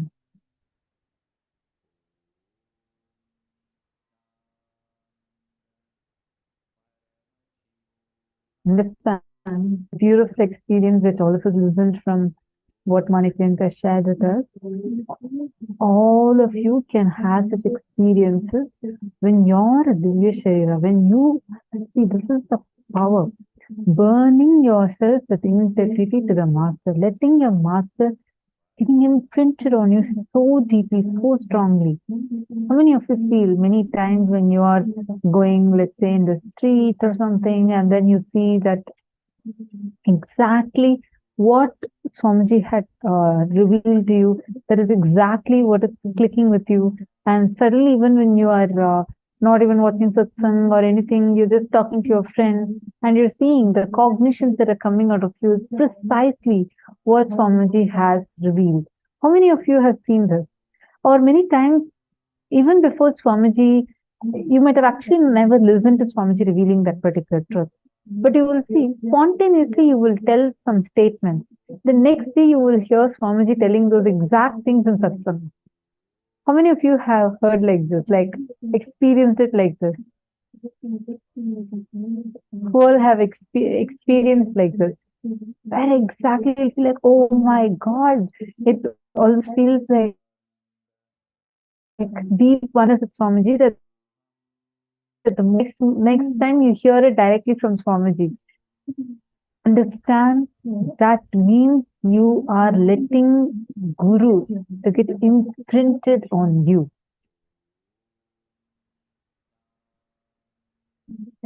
I'll put the slides again, Madhurupaksha. Definitely, I'll show you the slides. I just came to ensure that first all of us are understanding it, right? Excuse me. See, letting the Master get imprinted on you. Letting the Master to get imprinted on you. Are you all understanding?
understand what Divya Sharira is. This Divya Sharira understanding, how many of you have listened to that Trishkulam, how Swamiji has appeared and given darshan in two places. One was in Vidiri and one more was in Trishkulam. See, Divya Sharira is the core component of all of us. There is no person who does not have a Divya Sharira. Everyone has a Divya Sharira. How much ever you think you're good or bad, you think you're a god or demon, whatever you think, you have a Divya Sharira. That Sharira gets strengthened, energized, inspired by sattvic food to the body, sattvic food to the mind, sattvic food to consciousness. Enjoy these three in your life continuously.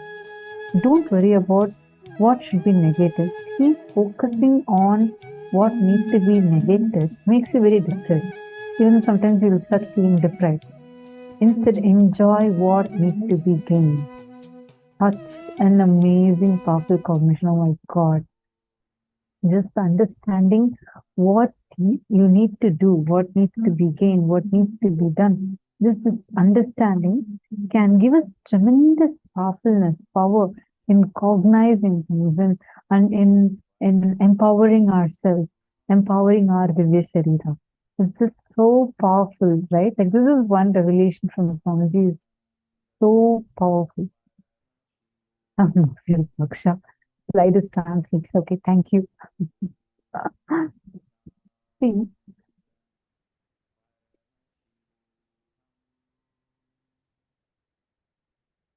oh, Ma Gaixia Lee, the two samadhi. One is through consciousness, meaning your body is not needed. Just through consciousness, what can be reached is Nirvikalpa Samadhi. Through body ripening, what can be reached is Navakanda Yoga Samadhi. You understand me? Okay, now quiz time for all of you. How do you empower your Divya Sharira? Come on, all of you are going to tell me the answer. How do you empower your Divya Sharira? Netika, Nityanandam, how are you doing?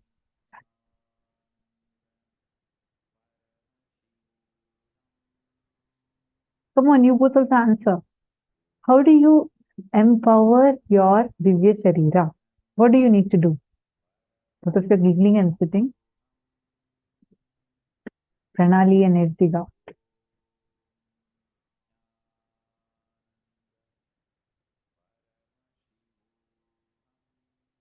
Eating sattvic food. Okay. I started Mapati Prasad. I have started by consuming sattvic food. Okay. What does this consuming sattvic food mean? Does it only mean eating? Or is there something else you need to do? What do you do? What else does this sattvic food, eating sattvic food mean? Correct. Answer is right. You're right. Eating sattvic food is right. That's what Swamiji told. Swamiji also told three different types of eating sattvic food. What does Swamiji say? Come on, all of you answer. This is a question open for everyone. Ma Nitya Ganga Priya. Okay, Madonna has posted sattvic food to the body, mind, and consciousness. Absolutely right. So now, what is this sattvic food to mind? Sattvic food to body, we all understand. Eating organic, vegan, or vegetarian. Good sattvic food. Sattvic food actually has even a further categorization where you don't eat onion, garlic, chili, because all those are not sattvic food. So we at least know sattvic food in terms of food that we eat. But what about the food to mind and consciousness? Food to body, one level we understand. What does this mean? Come on.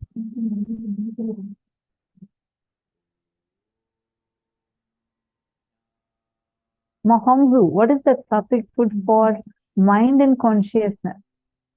Ma Grazina Maria, Ma Diana, come on.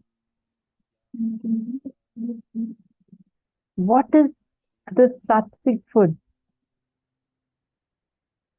It involves sattvic emotion and reduce tamasic and rajasic emotion. Okay. Example? What is this? Actually, Swamiji said, don't even focus on what needs to be negated. Focus on what needs to be gained. So what is it that needs to be gained? Come on.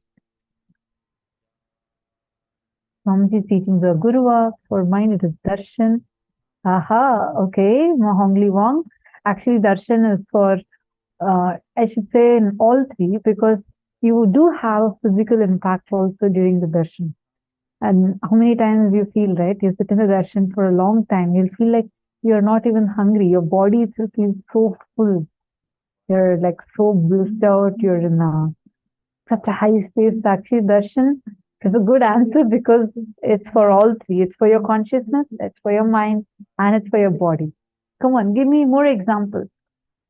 What is exactly the sattvic food for your mind, sattvic food for your consciousness?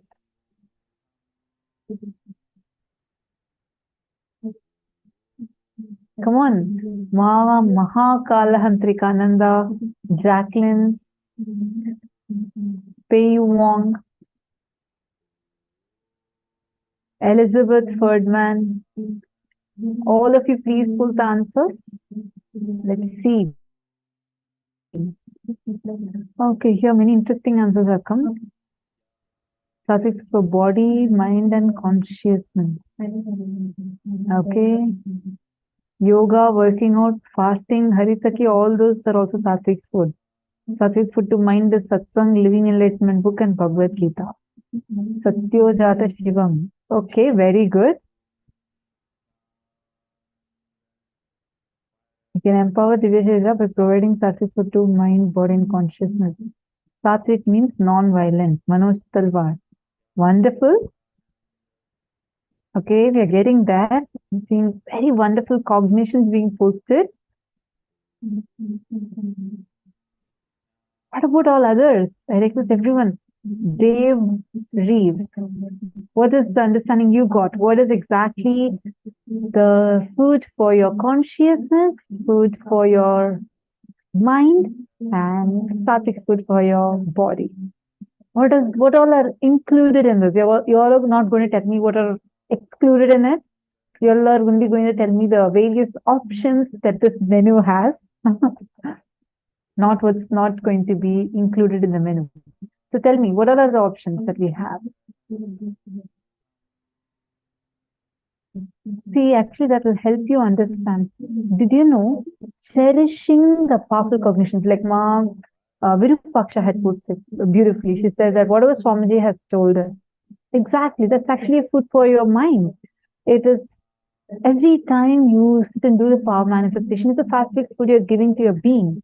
Understand, the sattvic food you're giving to your mind is all the sattvic emotions, like what Ma Prithvi Prasad has posted, like when you're enjoying, cherishing the leelas done in your life by Swamiji, whenever you're cherishing those leelas, whenever you are empowering yourself by enjoying the leela dhyana, remembering the sweet divine acts done by your Ishta Devata, Guru in your life. That's food for your mind. Cherishing bhakti. Again, food for your mind. All these are food for your mind. Every time you sit and listen to satsang, receive the initiation. Initiation, diksha, is a direct sattvic food to your consciousness because it has the power to transform the very core of you and empower you from within. All right? I hope all of us are understanding so far. Are you all with me? Understand, consciousness wearing this body is Divya Sharira. The consciousness getting more and more empowered. When that consciousness gets empowered, you don't feel suffocated by physical body and its limitations.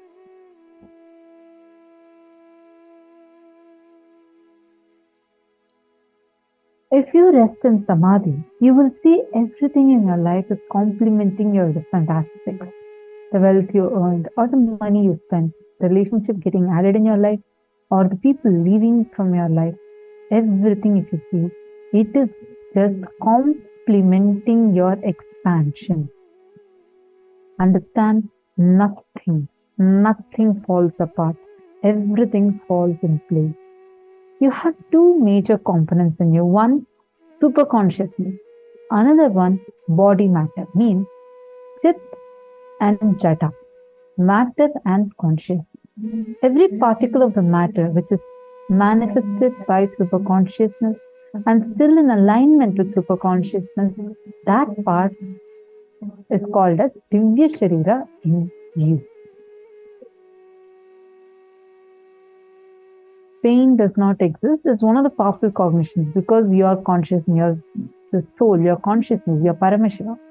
If your hand is fractured and it does not pain, means it is manifesting as natural flow. The powerful cognition, your Paramashiva is manifesting in you. And you will see some simple things like this when you start cherishing. You will start manifesting the Divya Sharira in you.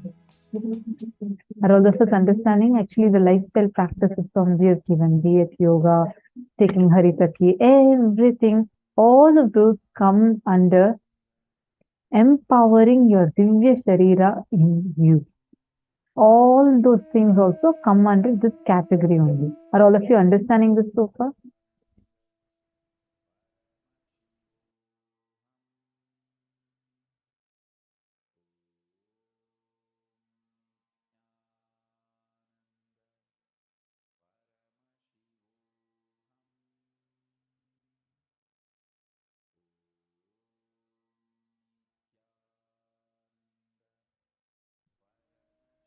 Empowering your Divya Sharira can make you like such a powerful being. Your very presence would be so powerful. Actually, if you have been in the physical presence of Swamiji, you know what I'm talking about. Even if Swamiji is entering the hall, let's say from behind, like where no one even expected, even with participants' eyes tied, they will be able to feel Swamiji's presence. Like you don't even need to see Swamiji to feel Swamiji's presence. You can literally feel it physically. That's the power of Swamiji's Divya Sharira. Understand? The power that he radiates through his Divya Sharira is something really phenomenal. He manifests through his Divya Sharira in such an extraordinarily powerful way.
July 5th, 2017 marks as a historical day by yet one another of the countless Leelas, divine plays of the avatar His Holiness Paramahamsa Nithyananda. Paramahamsa Nithyananda appears in two places at once, giving darshan to Nithyananda Peetam, Trishulam Adinam, Chennai. In the early hours of Brahma Muhurta at 4 am on the 5th of July, Nithyananda Peetam in Trishulam Adinam was up and alive, taking part in their morning spiritual routine of performing Nithyananda Yoga. This picture was taken at around 4:05 am by a sannyasi in Trishulam Adinam to record the attendance for the morning yoga session. Little did she know that in the attendance was none other than Paramahamsa Nithyananda himself. It was after the image was captured that the form of His Holiness was noticed in the picture. It is undeniably his physical form, as evidenced by the shadow appearing in front of him. Also, pictured is an image taken of Paramahamsa Nithyananda at Bengaluru Adinam on the night of about 10:30 pm, where he was giving darshan to the participants of the 43rd Inner Awakening, and at 6 am on 4th of July during Pratyaksha Pada Puja, where he was physically present. This event was broadcasted live on Nithyananda TV and via two-way video conferencing witnessed by thousands worldwide. There are eyewitness records of people around His Holiness as he was getting ready for the Pratyaksha Pada Puja in Bengaluru Adinam on the morning of 4th of July. The city of Bengaluru is about 340 kilometers away from Trishulam, Chennai, thus ruling out even the possibility for a flight taken. The form of His Holiness in the picture has the same attire and form as he had yesterday evening on 3rd of July as he initiated his disciples into Vishesha Diksha. Srimad Bhagavatam, the Vedic scripture that precisely records and reveals the happening of various avatars of the past, present and future, describes the avatar in its complete form. Having clearly established that His Holiness was present in Bengaluru Adinam, hundreds of miles away from Chennai, the lucky group of devotees in Trishulam saw the same form of Paramahamsa Nithyananda as he was during the state of being in Samadhi yesterday after initiating his disciples in Bengaluru into the ancient Shaivite ritual of Vishesha Diksha. His Holiness Paramahamsa Nithyananda is seen adorning the sacred kavi cloth given to him by his Guru and Nithyananda Sangha's Paramaguru Arunagiri Yogeshwara, who is an incarnation of Sadashiva himself in Tiruvannamalai, Arunachala. Swamiji has blessed that huge positive explosion is going to happen in Trishulam. Sadashiva has assumed the same form to supervise and bless Nithyananda Peetam Trishulam Adinam.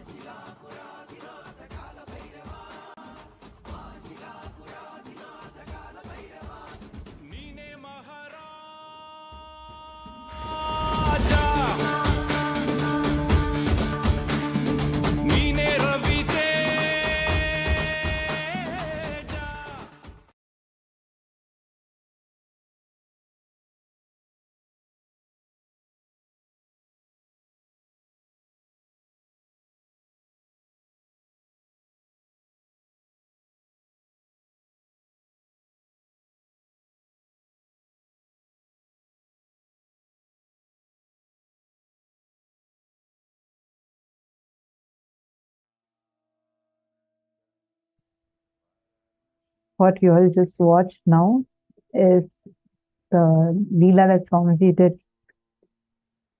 initiating everyone through his Divya Sharira, where he literally appeared. You've seen that message, everyone said, all present for yoga.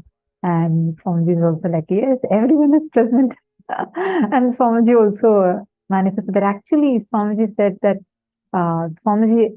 when Swamiji is physically in the body, Swamiji goes department by department and monitors. And Swamiji is in the Samadhi with the universal consciousness, and he's in Samadhi. Through his Divya Sharira, he goes into all the campuses and monitors and checks and ensures everything is happening properly. Oh my God, Swamiji is like, he never rests at all. Through his Divya Sharira also, Swamiji is so active. This is such a powerful incident. Actually, the person did not notice in the beginning. She posted it like a normal picture. She took the picture of Adinavasi doing yoga and updated it, saying everyone is present. And right after that, suddenly one of them noticed saying like, hey, look there, look, Swamiji's picture. And then they zoomed in and saw Swamiji was there. Then they went and saw there was footprint of Swamiji in that place. So this is the power of Divya Sharira. And that is why during the initiations, irrespective of where you are, which corner of the world you're in, all of those things does not even matter, because Swamiji initiates you. Swamiji actually, literally, when Swamiji says, I'm going to manifest in each of your places now, Swamiji really means that. He literally manifests in each place immediately. So now we're going to enter into the most important segment. Actually, today's initiation is the Rasa Siddham process, for which all of you need to be getting a mattu churner, a wooden churner. Please get that. Swamiji is going to literally churn your spine and awaken your Kundalini Shakti. For understanding this, we need to understand about one of the most popular scenes in Hinduism. You'll see this carved, especially in the world's largest temple, Angkor Wat. You will see this carved for almost 3 kilometers. Huge carving. Any guesses? What's one of the most popular scenes that I'm talking about? Let's see. It's directly related to today's initiation. Today we are going to be having the initiation where Swamiji is going to be churning our spine and awakening Kundalini. Can anyone guess what session is it going to be now? It's directly related to this, and you will even find the carvings of this particular scene in Hinduism.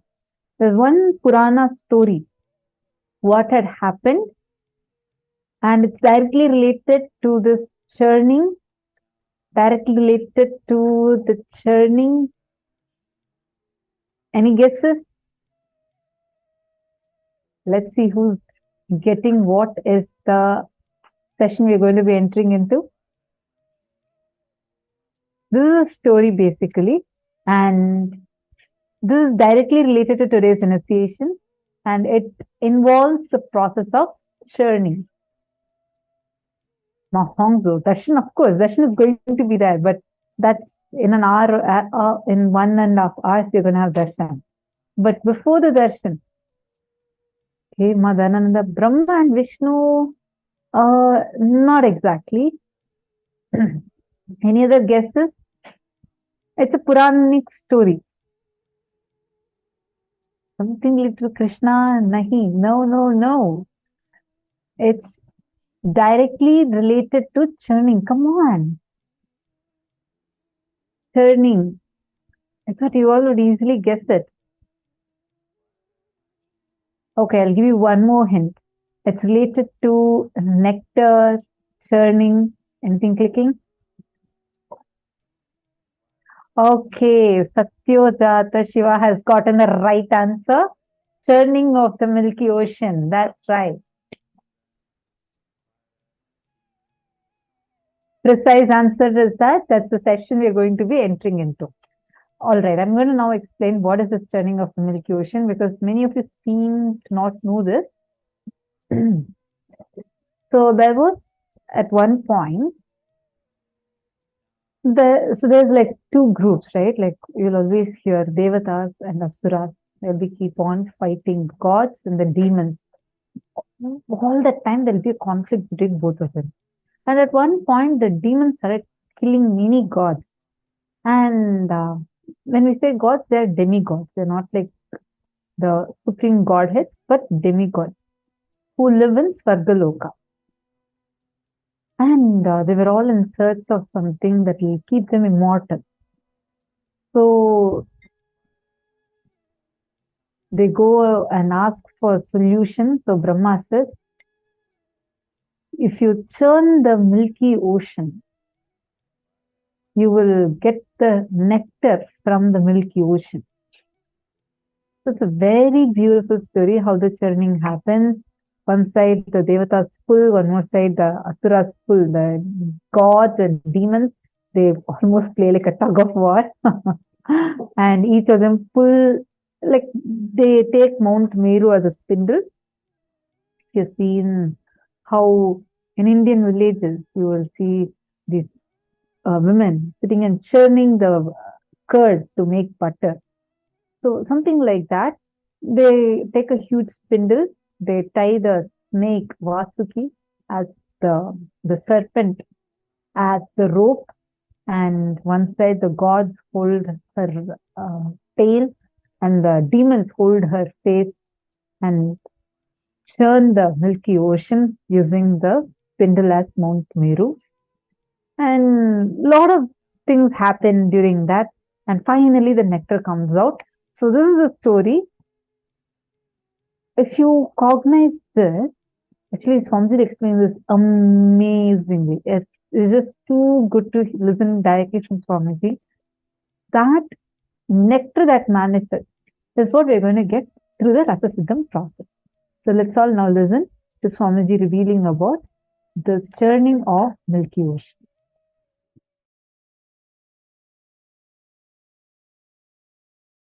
Have you heard the story of churning of the Milky Ocean in Hindu tradition? How many of you heard that story? How many of you have not heard? Raise your hand. Oh, there are enough. So I'll tell the story again. In Hindu tradition, we have a story that in the Milky Ocean, the nectar is there. It's like from milk, how the butter is churned out.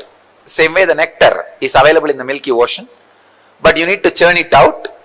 So when the nectar comes out, whoever drinks that nectar will become immortal. So all the gods, devas, the demigods, all of them wanted to have that nectar. But unfortunately, the poor guys, they cannot churn the ocean by themselves. They need the help of demons also. Please understand, every line is full of philosophical truths. So the gods, they went to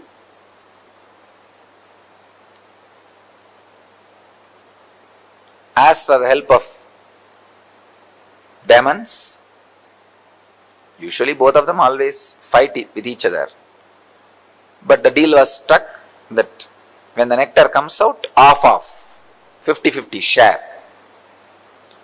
So then because the share they agreed, after all they are brothers. Both of them have decided, all right, we will do it together.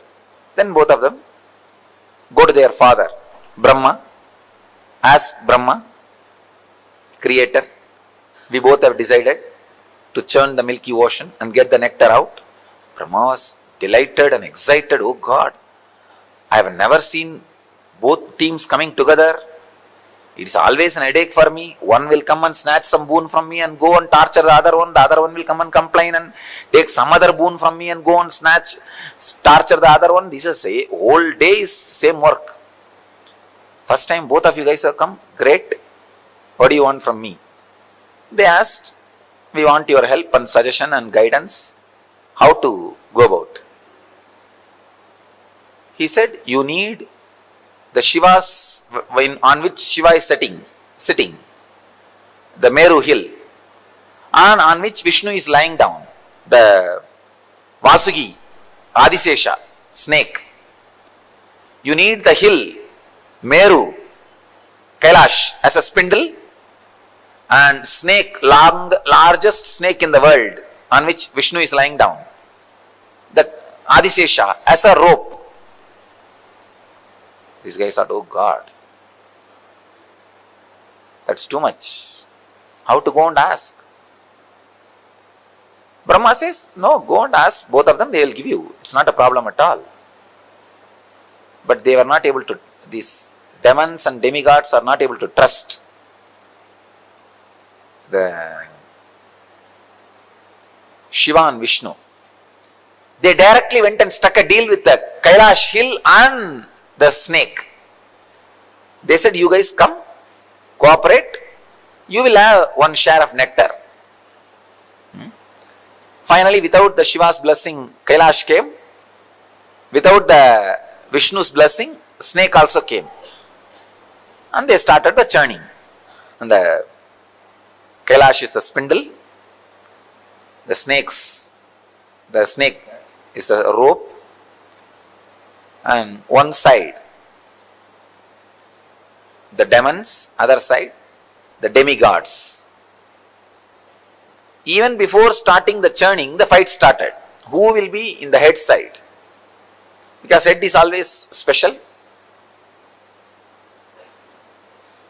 God said, we only will be in the head side. Demon said, no, we will be in the head side. You be in the tail side. Finally, somehow, Brahma intervened and advised, hey, allow the demons to be near the heads. Anyhow, they agreed. The demons were near the head and demigods were in the leg, feet, in the tail side. The churning has started. Suddenly, because neither Shiva gave permission to Meru, nor Vishnu gave permission to the snake, the hill has started sinking inside the ocean. How many of you have seen that churning when they churn the milk for butter? The Indian villages with spindle, they will churn. The same way the churning has started. One side demons, one side gods, and it has started sinking, that spindle. Now big problem, what to do? They ran to Shiva. Shiva is just in Samadhi, nothing can be done. They ran to Vishnu. Vishnu thought it's too much, because not only that spindle is sinking, it is dragging the whole crowd inside the ocean, because all these guys are holding that rope. When that is sinking, naturally what will happen? The whole world is sinking and there will be no population, no fun. What to do? Vishnu is supposed to be a protector. He rushes and he becomes a huge tortoise and lifts that spindle and holds that spindle on his back so that they can continue the churning. The hill will not be drowning and the people will not get drowned. Because he is a protector, he has to protect. So, Brahma created the chaos. Vishnu is protecting the chaos. The churning is going on. So many things came out. Like a kalpa vriksha, tree which gives whatever you want. Parijata, the eternal smelling flowers. Parijata, kalpa vriksha, ratna singhasana, shining throne, and chintamani griha, the house of diamonds, and everything, all the celestial things, all the Ujjaisravas, that horse, Airavata, elephant, and Shamantaka, the most powerful, valuable jewel in the world. All of you should know that even in the modern day, the world's most costliest jewel is not that what is in the Washington. How many of you have seen that diamond? In the Washington there is one diamond. Washington Museum they have displayed. That is not the world's costliest. There is another one jewel which Venkateshwara is wearing, is the world's costliest. Still there is no, they are not able to put any value for it. Venkateshwara's right chest is having, on the Srivatsam they put, on Vaikuntha Ekadasi day they will put on those festival days, that huge, it's called Vaidurya, the ripe portion of Vaira, diamond. The diamond, if it is at least 1,000 years old, older than the diamond. I think this Vaidurya word is only a Sanskrit word, because in the West they don't know this concept of Vaidurya. It's like a wine, the old wine is valuable. The more stronger diamond, strongest diamond, Vaidurya, he wears. So that jewel is supposed to, it is supposed to have come out of the churning. And that is a one piece, only one piece available in the planet Earth that Venkateshwara is wearing. Anyhow, it's a story, we don't know what else. But all these things came out. Parijata, Kalpavriksha, Chindamani Graha, and Airavata. Airavata is the four tusk elephant. 4 tusks, not 2. So all these celestial things came out. And the funny part is, when all these things came out, each one went and grabbed. It's mine, it is mine, it is mine. When Parijata came out, Indra went and grabbed. When Kalpavriksha came out, Kubera went and grabbed. When Shanganidhi, Padmanidhi came out, again Kubera grabbed. And when Ujjaisravas, the horse came out, Asuras, Rakshasas grabbed. When the Ramba Menaka Urvasi came out, Indra grabbed. When finally Lakshmi came out, the wealth, energy itself, then Vishnu grabbed. When the Akshamala, the Rudraksh Japamala and Kamandalu came out, Brahma grabbed. When all the useful things came out, everybody grabbed. It is theirs, they all grabbed. Unfortunately, that snake has become completely tired. These fellows went on churning, did not bother to feed that snake, poor snake. And that fellow, so tired, he just vomited poison. See, when they are churning, the hill was sitting on the tortoise back. That lot of friction, heat, intense heat was created. When this fellow vomited the poison, it went and exactly hit that heat, and poison heated. That is what is alagala. It's not a cold poison. Cold poison will not spread and do damage. The heated poison will spread even in the air and start killing people. The first air pollution, chemical attack, or I can say first chemical mishappening. Maybe 10,000 times, like Bhopal gas accident. Something has happened in that heat. When the poison was added, intense heat, it's a huge destruction. Millions of demons and demigods have started dying. And now nobody is able to save, because Vishnu is below and Brahma has disappeared, ran away. And what to do? Indra runs to Shiva, Mahadeva. He is in Samadhi, but they all run and pray, oh Lord, please save us. We don't know what to do. Shiva opens his eyes and sees the fun. Okay. He comes down. After all, he is the embodiment of compassion. He collects the whole poison just in one bowl and drinks it. Devi was frightened. Oh God, how will you handle? If something happens to you, what will happen? So she holds the neck of Shiva. The poison just forms a blue color and stays in the neck itself, throat itself. Then the nectar came out. The moment nectar came out, the fight started between demons and demigods, gods and demons. And went to the demons and said, demons are holding the pot. She said, give that pot to me, I'll distribute everybody. They trusted her and gave the pot, and Vishnu disappeared with the pot. And he made all of them to stand in one line. So he started distributing first to the gods. And poor demons are standing in the line, thinking that they will also get it. But 2 demons came in the form of gods and stood in the queue and tried to steal the nectar. Somehow they got and put it in the mouth.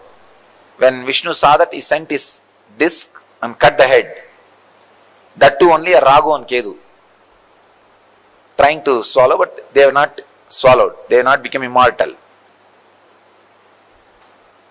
Finally, all the gods got the nectar and became eternal, and demons without getting the nectar, and not only the tiredness of that hard work churning, they all died and disappeared. This is the story. Now the philosophy part. See, the spindle, understand one by one. The spindle is the unclutching technique. Your body is the milky ocean. Good thoughts are the gods. And discouraging, depressing thoughts are the demons. When you start unclutching, see, unclutching is the Kailasa hill. That is the Kailasa hill. Unclutching is the technique. When you start unclutching, for a few moments you will see all joyful, relaxed, blissful mood, good thoughts, courageous, encouraging.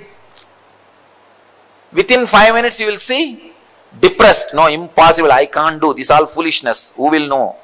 Who knows what will happen? The discouraging, that is, means demons are pulling. When the discouraging things are going on in you, demons are pulling. When the encouraging things are happening, gods are pulling.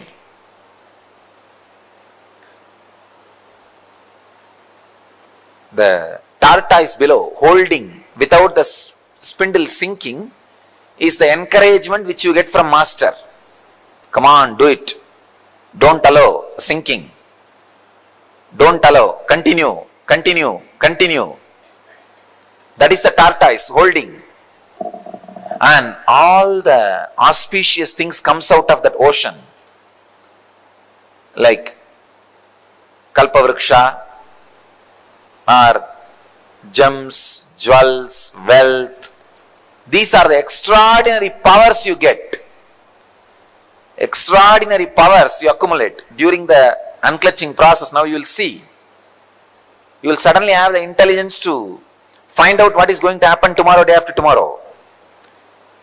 And telepathy moods will come. Intuition will be awakened. Levitation happening. Different siddhis will start happening. These are the extraordinary powers, things coming out of the churning. But be very clear, don't be stuck with it. Don't be stuck with it. They will all come and don't bother about it. Don't bother much about it. You will have wealth. Whole life is this churning only. And the way many things comes out. So many things comes out. Your body will become so alive, ecstatic. These are all different products coming out during the churning. Then finally, the heavy, unbearable, dead-end depression. That is what is alagala visha. Alagala poison. Deep hatred towards everything, including master. Unable to trust anything. Every seeker will go through this mood at some point. At some point, every seeker will go through. That is the alahala poison. At that moment, you should have the intelligence to run to Shiva, Guru.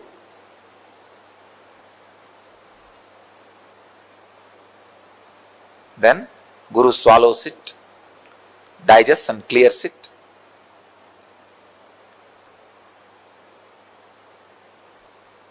After that, when the churning happens, only then the nectar comes out, enlightenment. Even when the enlightenment comes, some of the demonic thoughts will try to become immortal in you. But protector, Vishnu will take care. The Guru's grace is Vishnu. Guru is Shiva, Guru's grace is Vishnu. He will take care that demons don't become immortal. So all the good sacred sentiments you had will drink the nectar and become immortal. And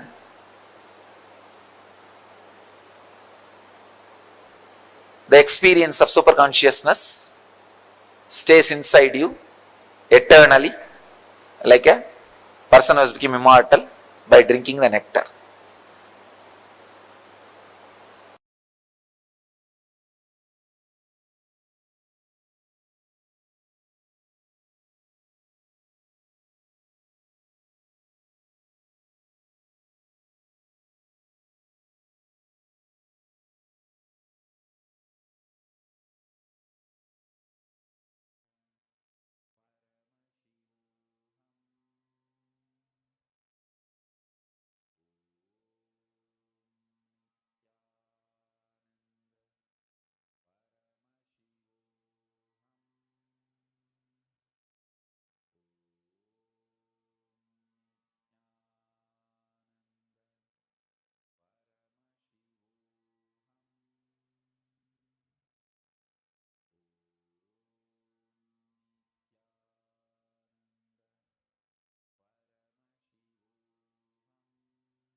All of you take your mattu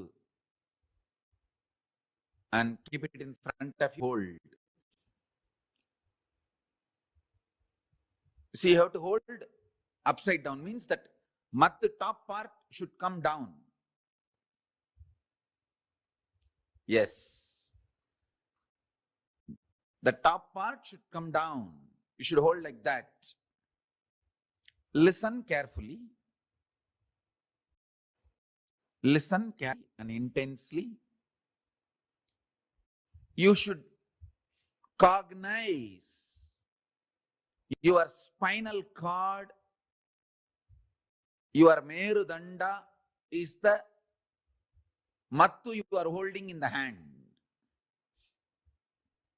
Listen. The mattu you are holding in the hand is your merudanda, your spinal cord. I'll connect your merudanda and spinal cord. See, the cosmic spinal cord is merudanda. Your spinal cord will now become cosmic spinal cord. And I'll connect your merudanda with intense kundalini shakti.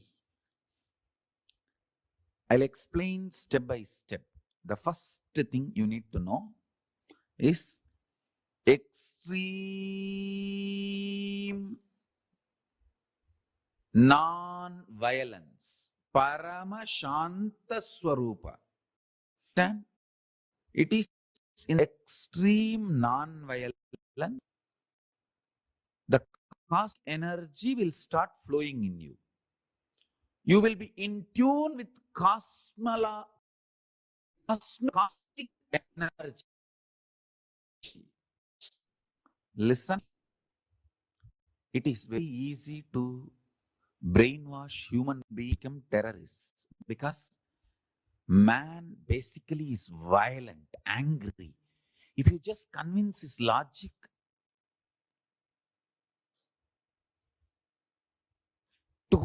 towards whom he is angry, he will become terrorist. But making you realize the non-violence and ahimsa is the real job. Understand? Making you realize the non-violence is the greatest job. Very easy to make a man terrorist. Because making a man terrorist is too easy. Brainwashing a man to become a terrorist is too easy. But here, in Hindu Gurukul, we make you completely non-violent. Pure ahimsa, paramashanta swarupa. Listen. People ask me, oh, don't we need little bit of violence to defend ourselves? Listen. All my Gurukul kids, I am not making you human being. I am making you divine being. Divine beings don't need violence. You are protected by Kala. You don't need violence. All my kids, be very clear. All my kids whom I am initiating you now with the power manifestation signs, listen carefully. All of you do not need any violence. I am making all absolutely divine being. All of you need only intense Paramashanta Swarupa of Paramashiva's dimension manifesting in you. Even your eyes, anything you see should be blessed. Understand? All my Gurukul kids, listen. In every inch, I am evolving you to become Paramashiva, the divine being. You don't need violence. For example, people tell me, oh, without violence, how we can run an army, how we can protect our country. Understand? Countries made by human beings need army. They have their own logic. They need army, they need defense, they need all that.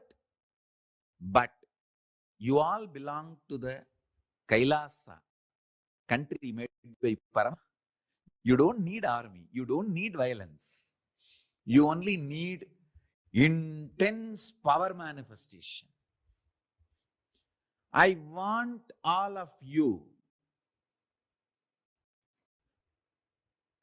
carry the intense bliss, non-violence even in your eyes.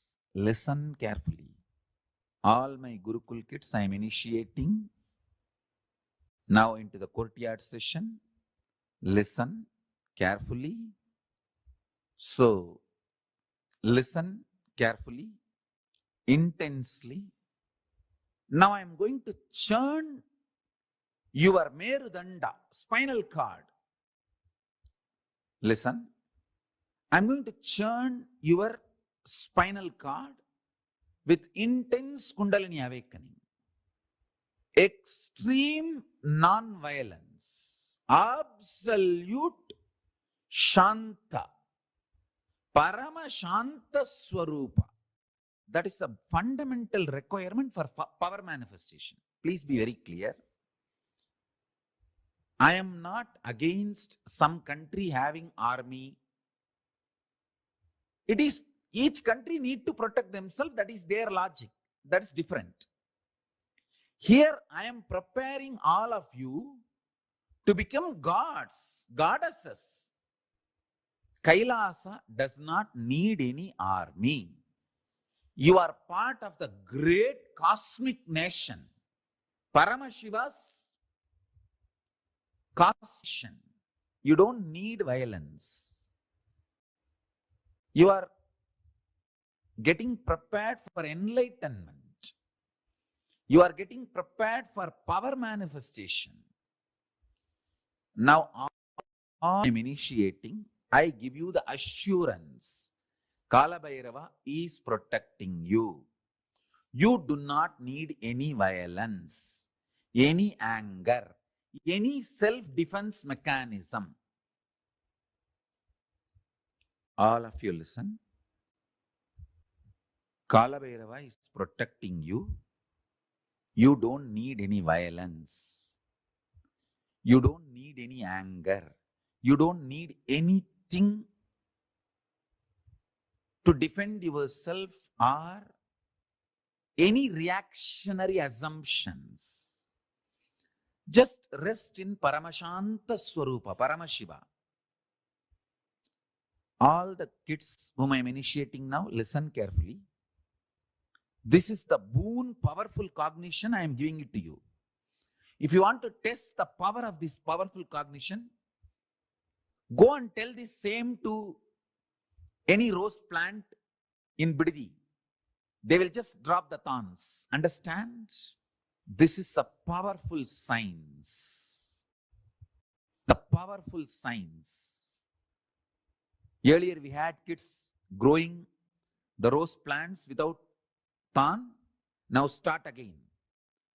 You cannot touch the plant. Sit next to the plant and tell, Paramashiva has blessed me. I am protected by Kala Bhairava. I don't need violence. Praying to Kala Bhairava, connecting with Kala Bhairava, I give you Abhaya. You are protected by Kala Bhairava. You don't need any defense. Drop the thorn. Power of your cognition. The plants will drop the thorn. There you can test the power of the initiation I am giving you now. This is the first step. Understand cheap people. Aim of defense. justify their violence and anger, which actually kills them. All of you are Subramanya, prince and princess of Paramashiva. You don't need any defense. Paramashiva is protecting you. Kala Bhairava is protecting you. Don't worry. Only cheap people need their own defense. Actually, they don't need defense, but they justify their violence with the idea that they need to defend themselves. Forget about all of that. All Gurukul Balasans, you guys listen. Listen to this very deeply, very clearly, and cognize it. When you cognize non-violence, Paramashiva wakes up in you. Listen. Egoham Bhagushyamaha. Paramashiva, when he manifests, when one becomes many, first thing he says, let me become many to celebrate me. A non-violent wake from the sleep in this way only. Listen carefully. See, every morning, from Samadhi, first thing, why I am waking up? See, in Samadhi I am one. Why I am becoming many? The first thing, I am becoming to enjoy myself. I am waking up for my Gurukul kids who are my own. See, each of you are me becoming many. I just remember, I wake up to celebrate myself, one becoming many, and manifesting me. All my Gurukul kids are me, multiple me. Multiple me is all of you. So listen to each of the statements. I am one in Samadhi. I became many to celebrate myself. Now, first thought I feel why I should wake up is, my kids are waiting. Let me go and see them, initiate them, make them manifest me. So I am one. See, in the deep sleep. So for you guys, sleep for me is Samadhi. The Samadhi, I am one. I became many to celebrate me. For example, a normal person, he wakes up, he is violent, frightened, remembering his boss, remembering his load, remembering his enemy, remembering his fear. Person who wakes up remembering his fear, violent, anger, he becomes many to torture himself. Listen to this, all my kids. See, if you develop anger and violence in your life, morning you will wake up remembering only those things. So one becoming many to torture yourself. You are becoming many to torture yourself. In my life, I became many to celebrate myself, to enjoy myself. Whoever wakes up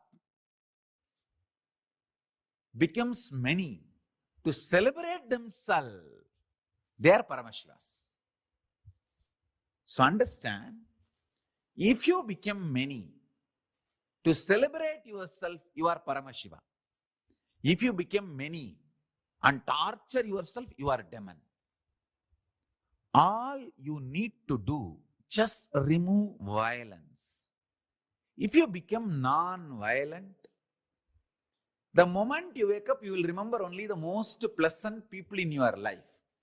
So those people are nothing but you becoming them to celebrate you. when you wake up from the bed, if your first thought is, oh, let me get up to go and sit with Swamiji and attend the session, attend the satsang, or attend the courtyard session, then you are becoming many to celebrate yourself. Morning when you wake up itself, if you remember your boss, or your enemies, or the people who torture you, or people who are abusing you, or people with whom you have anger, you have violence, incompletion. Morning itself, if you remember them, then you are becoming many to torture yourself. Understand?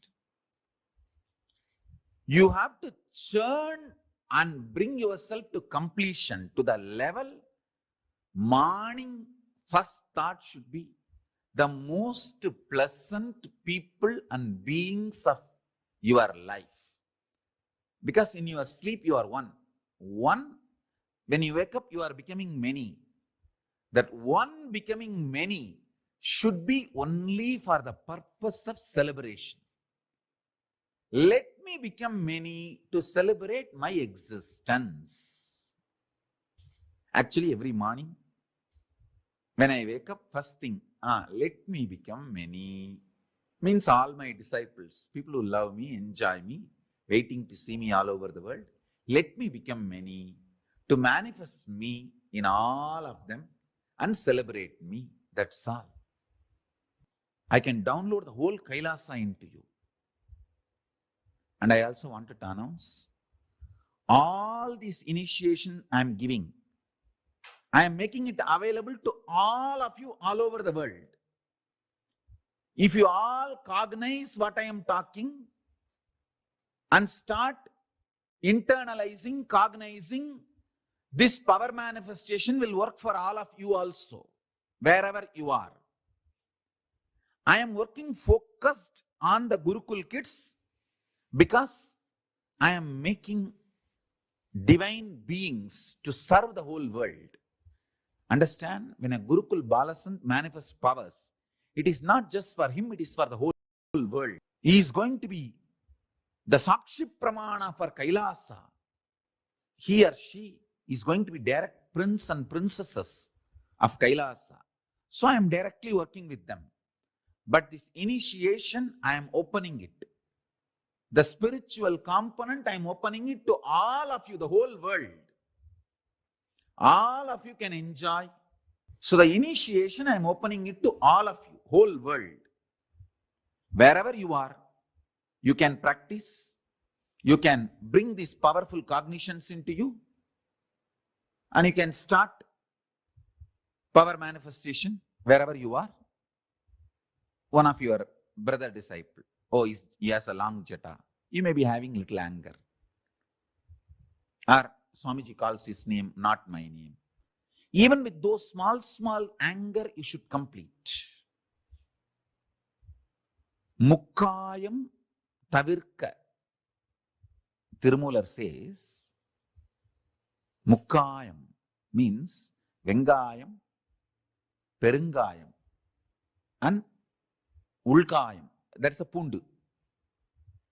Asafoetida, onion, garlic. These three should not be eaten because these three invokes delusion in you, which puts you in anger, violence, and which makes you justify your anger.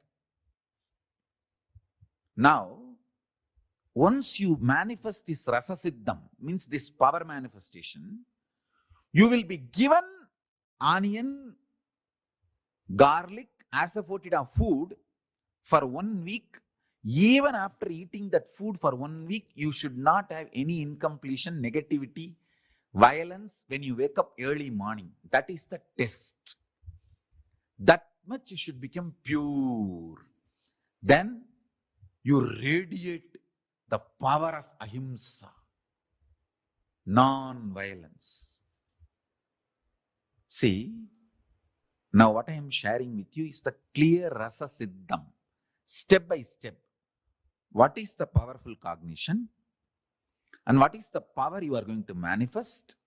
Then how your system should be tested to hold that power. So now I am going to churn the Merudanda. By churning the Meru, I'll awaken your Kundalini Shakti intensely. Once the Kundalini Shakti is awakened today, now itself, within next few minutes, you can start moving the matter with very absolute oneness, non-violence. Absolute non-violence and oneness. You tell any matter, I am becoming many. To celebrate myself, you are me, I am you. Come on. Just call, that matter will come towards you. That's all. Now, the first step. Cognize your Merudanda, the mattu in your hand, and your spine is one and the same. Hold that mattu in your hand like this, pull inside, upside down. Sit in Padmasana. I made Padmasana without touching the leg. Listen, see here. Without touching the leg, you should sit in Padmasana. My kids should be yogis. You should not touch the leg. After sitting in Padmasana, you can touch. But when you are sitting in Padmasana, you should not touch the leg. My kids should be yogis. Come on. Now hold. The mattu, top side should be bottom. Keep on the floor and hold. Visualize, cognize your spine and the mattu is one and the same. Because now when you churn the mattu, I am going to churn your spine. Through Kriya, I am going to awaken your Kundalini Shakti. Hold the mattu with both the hands. Hold the mattu with both the hands. Hold it. Cognize now. Do not chant along with me. You just sit and cognize. I am going to awaken your Kundalini Shakti. You just churn the mattu slowly and cognize your Merudanda. Your spine is getting churned. Om Nithyananda Paramashivam. Please do not chant along with me. You just sit and only churn the Meru.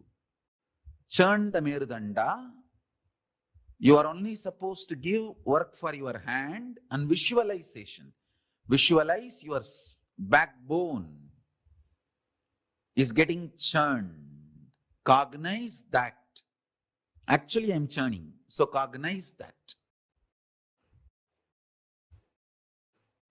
Om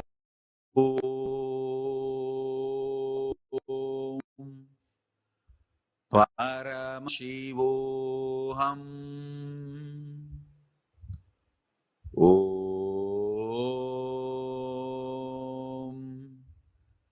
Paramashivoham.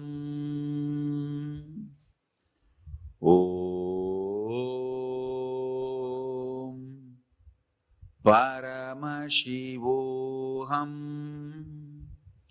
If your body is lifting up due to Kundalini awakening, tie the jata above the head. The jata weight should sit on your head. Along with the jata weight, I am going to lift your body. So tie the jata above your head and sit in Padmasana. In Padmasana, I am going to lift your body. Sit in Padmasana and tie the jata above your head. So I will raise you in this posture. Om Nithyananda Paramashivam. Om Nithyananda Paramashivam. Om. Om. Om.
Now, that powerful initiation, let's all get ready for this initiation of the Rasa Siddham process, aligning our energy, our backbone with the cosmic Merudanda. As a part of the whole process of today's day, we have the detox technique.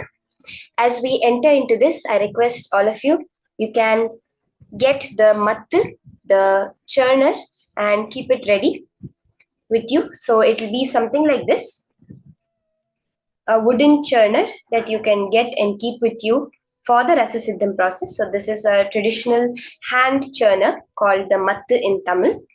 So you can get this and keep it ready for the Rasa Siddham process.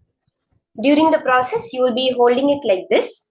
So the head of it will be facing downwards, and you will be doing it like this. So you can keep it ready and get ready for the whole process to happen. Now let's enter into the powerful detox technique that Swamiji has revealed to us for today's speciality. First, we'll start with a little bit of context. What is the whole detox that's happening today?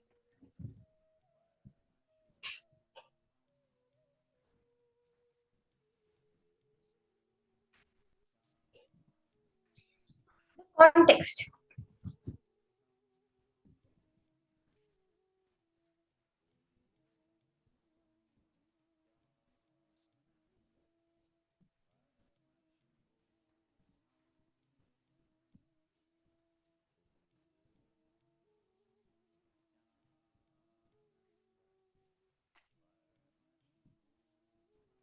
When your body and mind are tired, they will retire and go back to their source.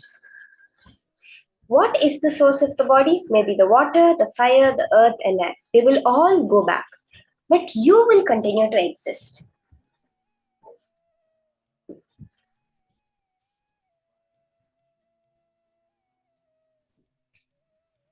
Very beautifully in the Bhagavad Gita, Krishna reveals, Nainam chindanti shastrani, nainam dahati pavakaha, na chainam kledayantyapo, na shoshayati marutaha. Achedyo yamadahyoyam, akledyo sosya evacha, nitya sarvagatasthánur, achaloyam sanatanaha. He very beautifully reveals that the Atma, that existence that you perceive as you, so we all have it in us, right? If you look in, you have that I exist, that feeling, right? Which is somehow separate from the body, but that I exist is there.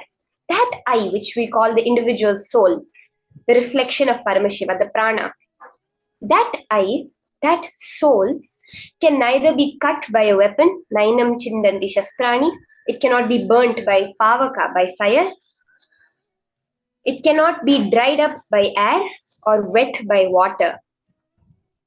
It is uncuttable, unburnable, unbreakable, undryable. It is eternal. It is unmoving, existing. When you understand this one concept, life is too big. It's larger than my body and mind. It is not that your life is limited to your body and mind. It is beyond that. In 10 minutes, always, stomach has digested the whole thing. Just this one concept is such a powerful concept. Life is beyond my grasping. It is beyond what I understand as my body and mind. This is the context of the detox, that my body and mind is not just my body. It's not just me. I exist beyond this. They will go back to their original source, but I will continue to exist. So this is a very quick the organic digestive juice that you can prepare. So I request everyone, you can go to your kitchens right now, and as I'm taking you through, you can make it. Okay, it's very small. It's a very simple preparation that you can do. It just takes 5 minutes. So this is for one person, what I'm going to be telling now. So now, for the detox process, you can create equal portions of the following ingredients.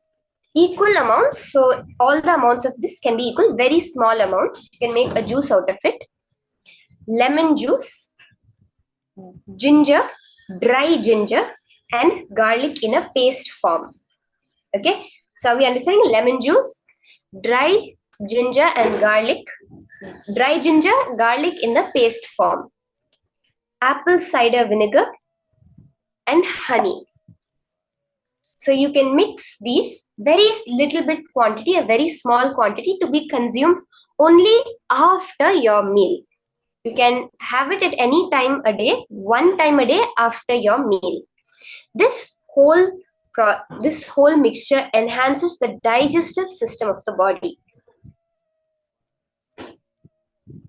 You would have heard of the trikatu, which is the black pepper, the ginger, and the other various herbs which are very good for digestion. So ginger is very good for digestion, and all of these are completely to enhance the digestion system of the body, the fire, the Jataragni in the body. So this whole preparation is related to the fire element, the digestive power of your body.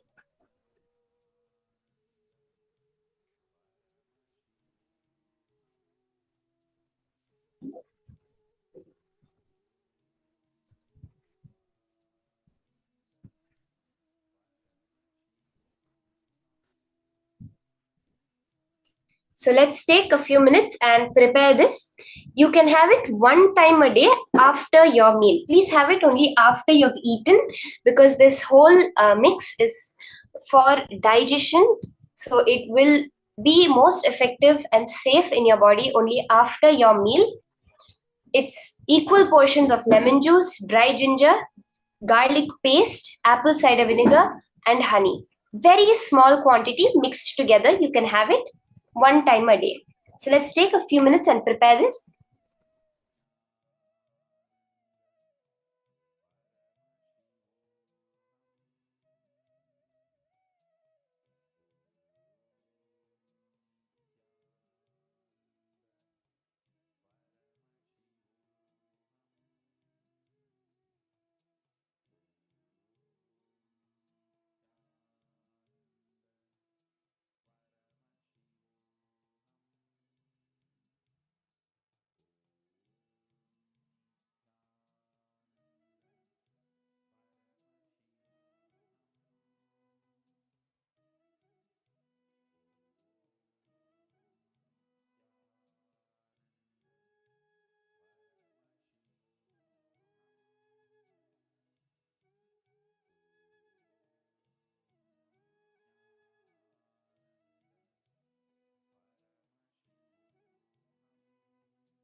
Ma Hongsu, your stomach will digest the entire food that you have put in. With this preparation, with this detox preparation, the amount of time that the food stays in your body will actually reduce, so that it digests much faster. So whole thing will digest in 10 minutes is referring to the detox process, ma. The food that you consume will detox very quickly. The whole thing will just digest very fast. It will not sit as fat or as toxins in your system as a result of this detox practice. Yes, so I hope all of us have prepared it.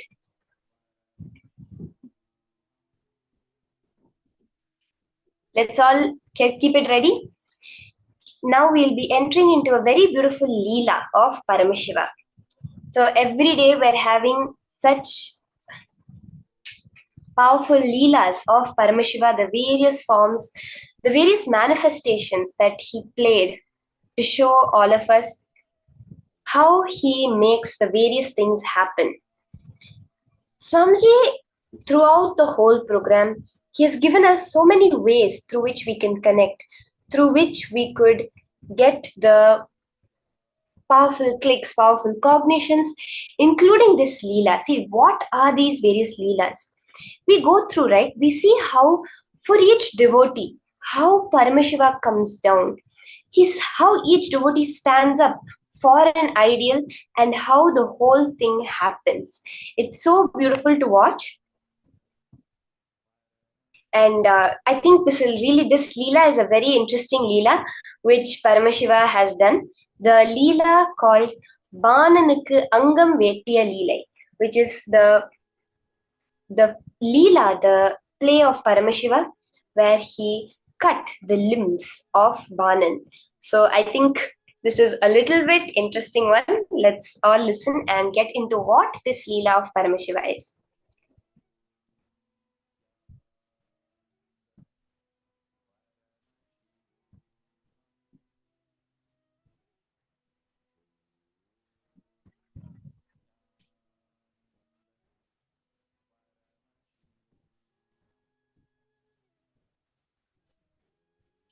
What exactly is Leela? Let's briefly understand. Leela is the extraordinary consciousness landing in the lowest possible existence in the Bhuloka and playing. Paramashiva assuming the body of lower frequencies, like a human body, a pig body, so many lower frequency bodies he assumes and expresses the super consciousness and plays with his power.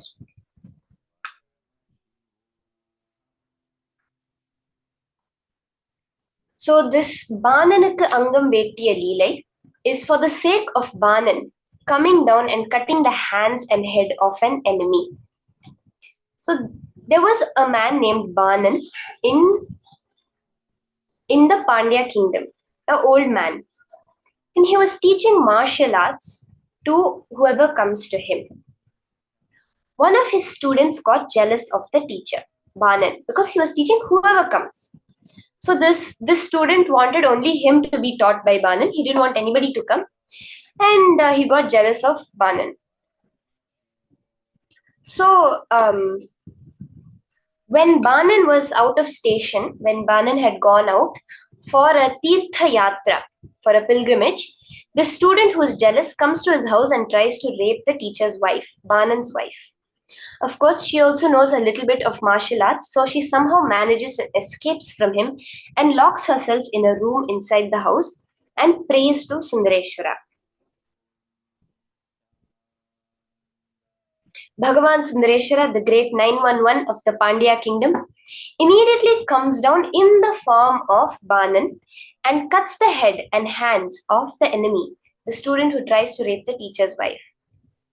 Anyhow, after a few days, Banan, the original Banan who had gone for the pilgrimage, comes back. He listens to the whole story and was shocked. He's like, "What do you mean? I was in pilgrimage. I never came." After analyzing, inquiring, investigating, they all realized that Mahadeva himself came down as Banan and protected this old lady. Of course, if Banan was an old man, she must have been an old lady, protecting the old lady and killing this student. This is the beautiful Leela of Paramashiva.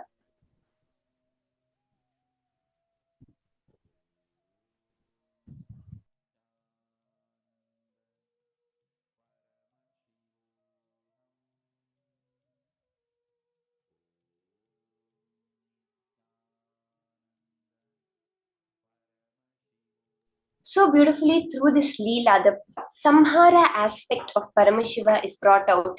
How when you just call out to Paramashiva, when you say, Paramashiva, please manifest for me, his Samhara aspect that manifests, that intensely creates for the devotee.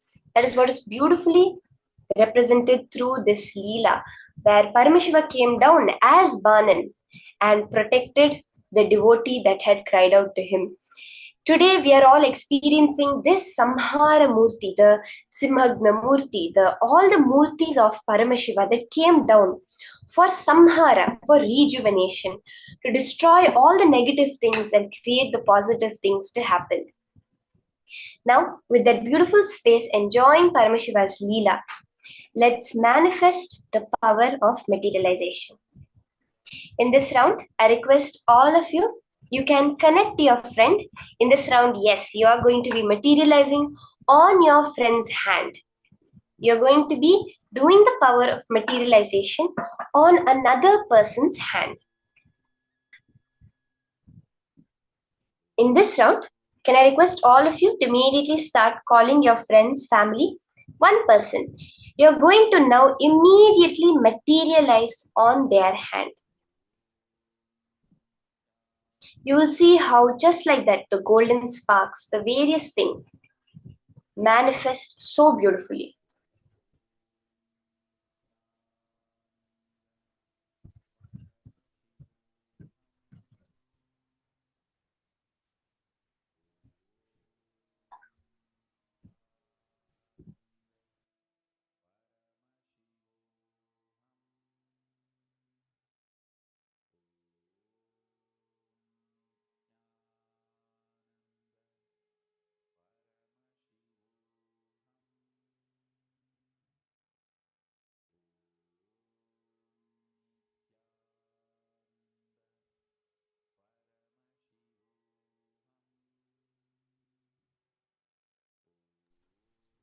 Now, this power of teleportation, of materialization on your friend's hand will give you the ability to manifest anything that the other person wants to cause their reality.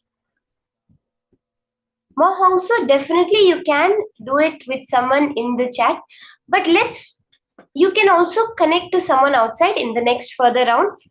If you would like to, you can definitely connect to someone within the Zoom room. So if you're not yet comfortable, for all those who are manifesting, you can also connect to someone in your Zoom room. But it would be best if you could connect to your friends and family to enrich them to cause a reality that they want. See, every power manifestation is not just some trick that's happening, right? It's a manifestation in the reality.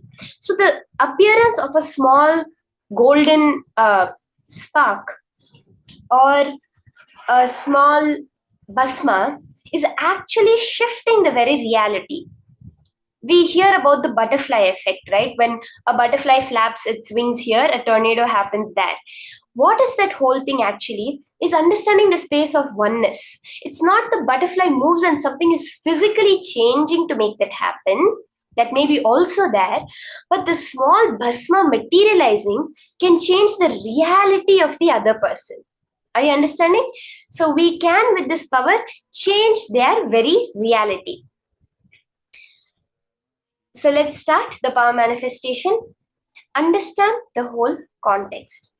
When you are doing the power manifestation, why? Why is it that a small materialization can change the reality? That is because of the context you hold. Now itself, all the reality that is there is your manifestation.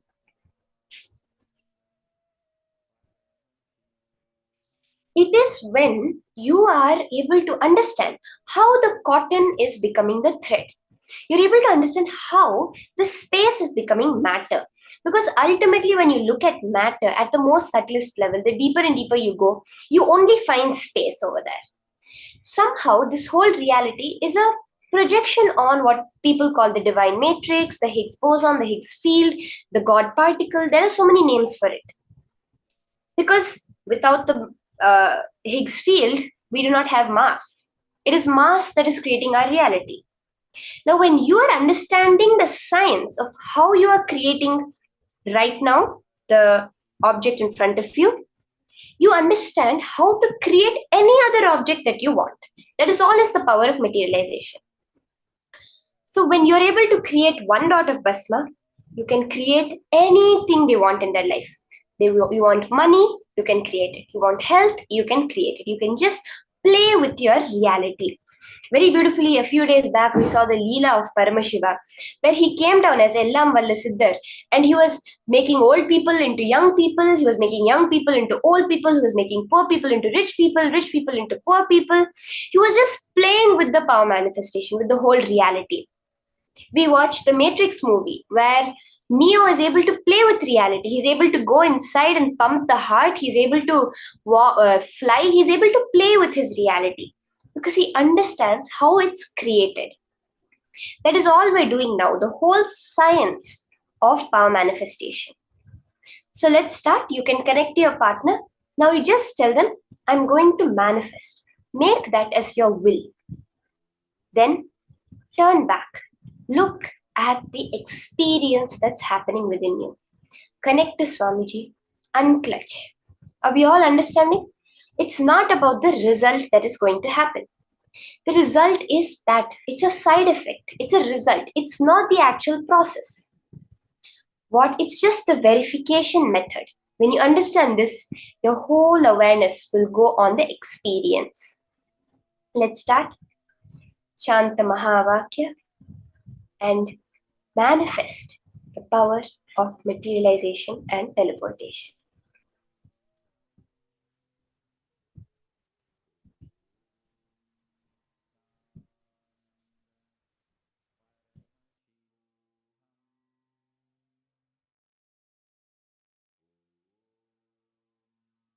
Nityananda Paramashivam. Om Nityananda Paramashivam. Om Nityananda Paramashivam. Om Nityananda Paramashivam. Om Nityananda Paramashivam.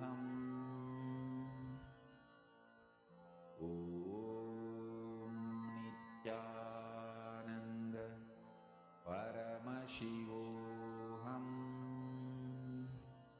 Om Nityananda Paramashivam. Om Nityananda Paramashivam. Om Nityananda Paramashivam. Om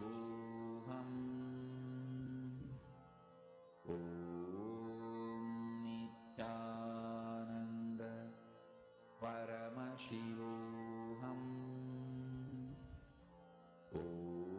Om Nityananda Paramashivam. Om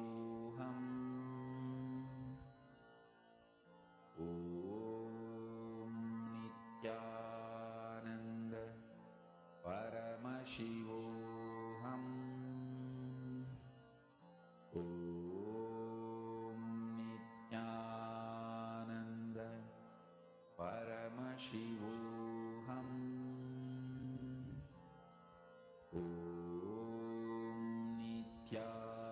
Nityananda Paramashivam. Om Nityananda Paramashivam. Om Nityananda Paramashivam. Om Nityananda Paramashivam.